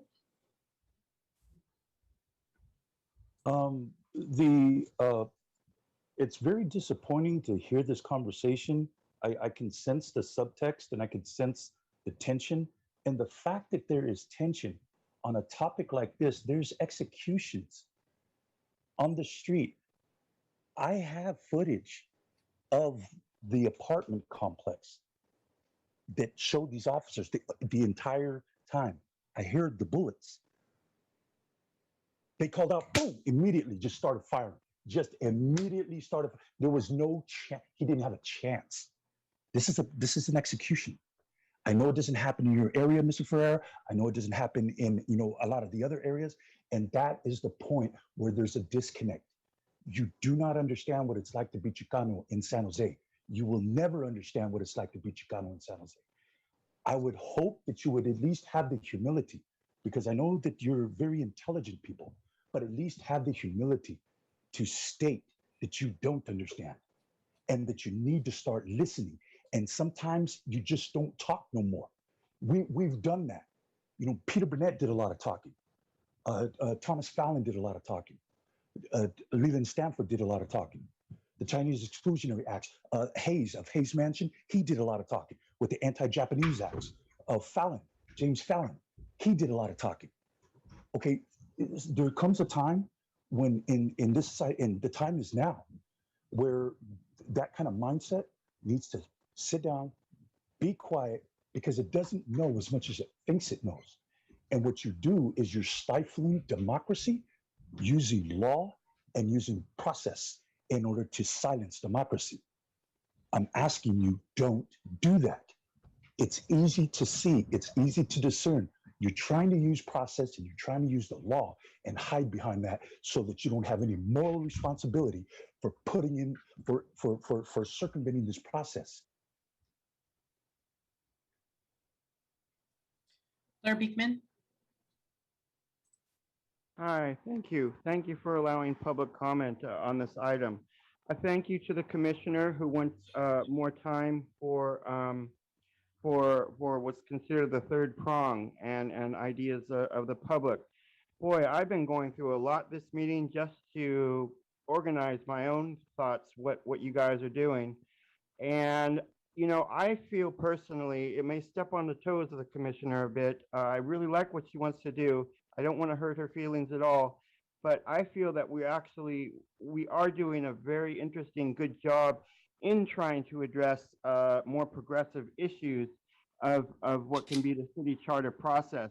Boy, when this process first started out, we were talking about a strong mayor and what can be his future with corporate cronies and what can they cash in on and upon and create a more efficient service for themselves. We're leaving that era right now. We're talking continuously about good community practices, which is what the whole commission process, charter process, and this sort of review process should be about. I hope we can continue to do this. I'm really, really worried that as for all these good attempts, we're trying to talk about these issues, we're going to one day, something's just going to slam right in there, and we're going to be talking again about the mayor's love of corporate dollars and his need to be a part of that pipeline, and we're going to serve that. And I don't want to hear that talk anymore. I hope we're learning how to quietly dismiss it and not bring it back. You know, and please tell me if we are and when we are, because I think we're on good subjects. I hope the commissioner, what she's talking about, can be talked about more. And Reimagine and Equity in Oakland has been doing some great stuff lately. So it has also in San Jose also.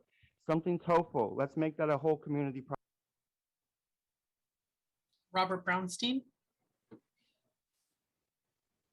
Good evening. It's disappointing that this subcommittee has to plea for adequate time to deal with its issues. It's a committee that almost certainly is going to bring forward numerous proposals that deal with equity, inclusion, and racial justice. And a subcommittee that is going to be strongly promoting equity should not be treated inequitably by the processes of the commission. They deserve more time. Thank you. Alina Yin. Good evening, commissioners. I would like to echo what Bob Brownstein has just said. Sorry, tired. I'm sure you're all tired. I agree with the memo that we need to have more educational days and that this subcommittee should have everything that they need to do an equitable and good job in serving their community members. I believe Commissioner Johnson had mentioned giving one of their subcommittee days, so if that makes it easier. And also Commissioner Siegel had brought up, you know, you have to have for the ballot 88 days beforehand. So there is time and flexibility within the schedule. I think that, you know, together with Lawrence and being a pay consultant and all this stuff, you can figure that out. And I hope that you vote to provide the subcommittee with what they need. Thank you. I yield my time. Roland. Thank you. So in the interest of time, the only thing I want to say is that, yes, this topic is going to have to be addressed at some point, but there are so many ramifications, so many satellite issues. At some point, people are going to have to come to understand that somehow trying to cram this into maybe a charter change, you know, in time for the 2020 election, it's probably not going to be realistic. And that the longer we spend on this, the more we're likely to get it right. And also remember that in 2024, we're going to have a better environment when the election comes in 2024 to get all this stuff taken care of once and for all. But I do want to make a very quick comment about the previous item with the bylaws. The advice the attorney gave you that you did not have to take public comment on the motion to table is accurate. However, if there's a remote possibility that you could have had members of the public waiting 5 hours to testify on the bylaws, and it would have been appropriate at that point in time to ask if any members of the public did want to comment on the bylaws. Thank you. I yield my time.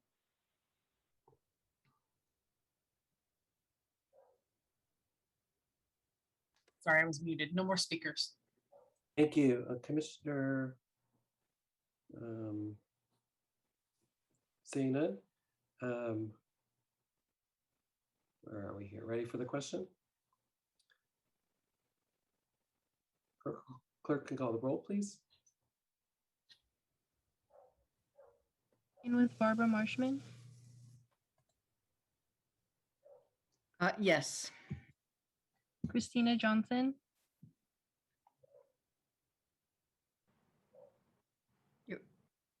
Christina Johnson, You're muted. Can you, Christina, can you just give us a thumbs up if it's a yes?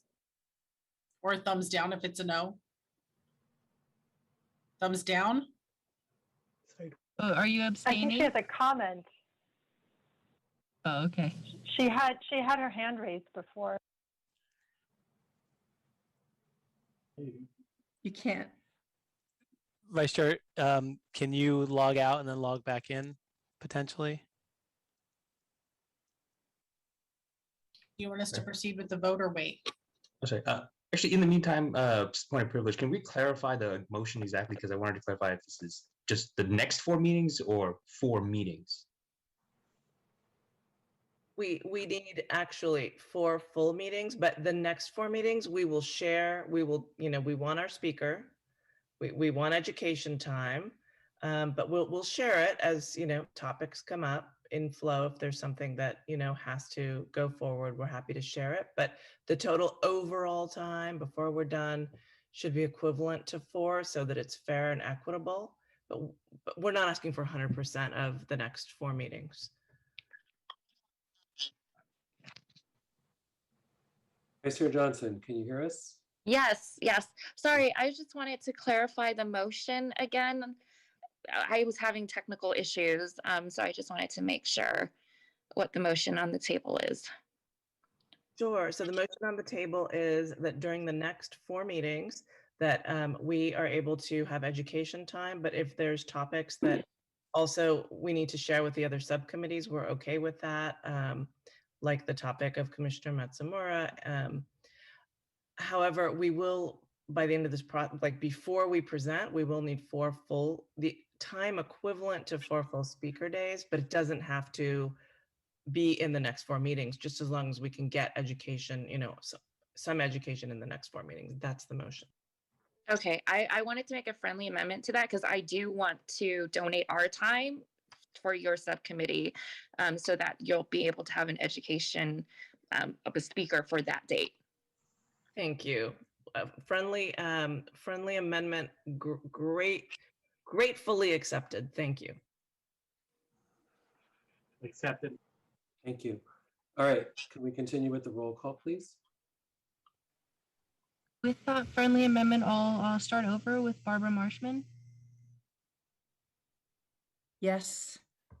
Thank you. Christina Johnson, Yes. Elizabeth Monley, Yes. Ellie Matsumura, Yes.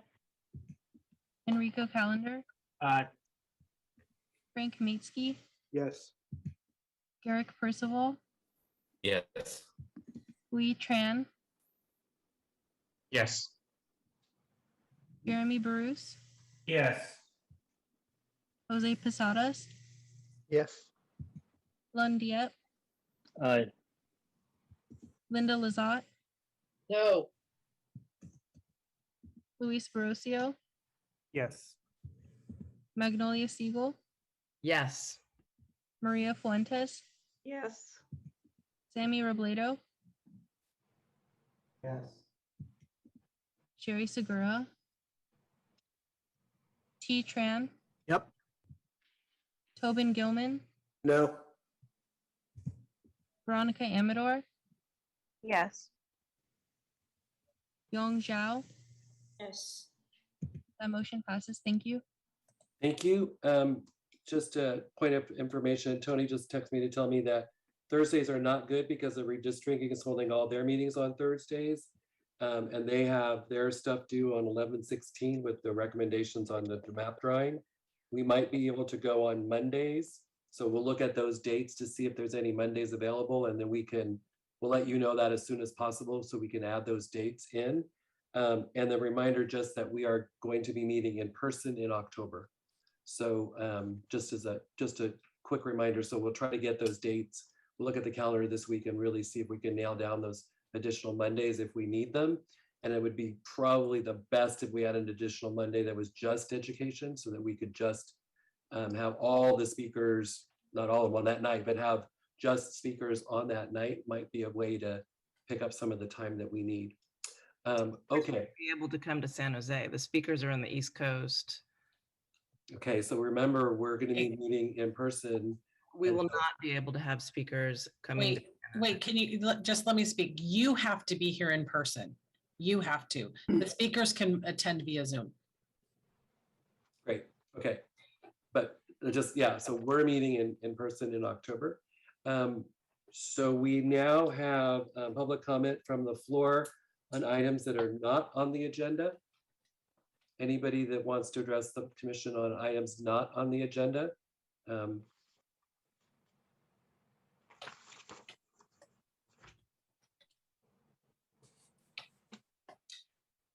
Sorry, I was sending an email to book all the rooms for every Monday before somebody else gets in there. Paul Soto? Yeah, Paul Soto from the Horseshoe.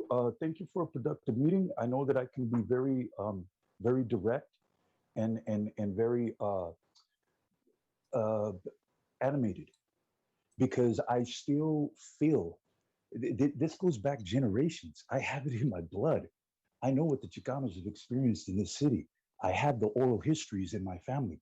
I read the history books and I learn and I see where I come from. I see what happened to me. I'm also a registered California Native Mission Indian. My people are the Comie. We are the first people to experience colonization and coming into contact with Junipero Serra in 1767. And then I have 1846 with Manifest Destiny.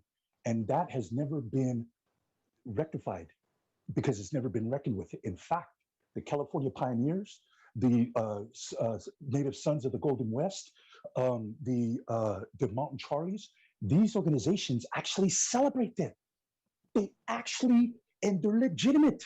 These are legitimate organizations that actually celebrate the decapitations of Native Americans. They build their identity on it and it completely washes over it. And they are the main ones that are trying to maintain that statue there. They're trying to maintain that Fallon statue. That means that the police department formed in 1849 and it was on order to, they formed to protect that, to protect the decapitations of Native Americans. San Jose Police Department was formed. And it takes its legacy from that. The reason why I participate as far as the police forums is because when Chief Mata went on there before he was elected chief, he said straight up, looked straight into the camera and said, I cannot do this by myself. I need your help. This is a man that had power, yet he was humbling himself and appealing to the community. I'm answering that call. Blair Beekman? Hi, Blair Beekman here. Thanks for the meeting tonight. I'm just playing catch up as usual and just trying to learn what I can. And hopefully I've ended up just summarizing what you guys are actually working through and experiencing. So thank you. You know, it seems like what we're going through is that, you know, you're working on charter issues, you know, and how those issues can talk about equity, reimagine, and open democracy. And now we're ready to start a new phase to talk about a more educational process. And so I just hope as we're talking about these charter items, we can talk about the ideas of reimagine, equity, and open democracy more, and learn it to be a more educational process. And with that, you know, you're going to get good meetings for the subcommittee process. I really hope you can make sure those meetings can have good meeting minutes and that can be shared with the public.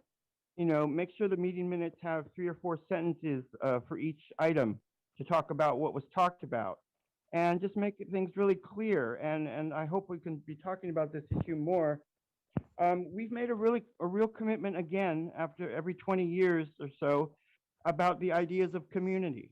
and how to talk about the future of the charter process. And I really hope we're dismissing and setting aside strong mayor ideas in terms of his relationship to large corporations, and instead focusing the strong mayor on just, you know, basic procedural items that he could be working, or a mayor could be working within the council process, within the council, within the community, you know, that kind of thinking. That was some of the initial attentions we wanted to work towards. Let's continue those efforts. Thank you. Roland? Thank you. So I just want to very briefly thank you all for your service at this late hour, and recognize Chair Farrer in particular for how the latter part of the meeting was conducted this evening. In closing, I believe that this commission is a living proof that a well-behaved herd of more than 17 cats is totally manageable even without a strong meerkat. Thank you and good night.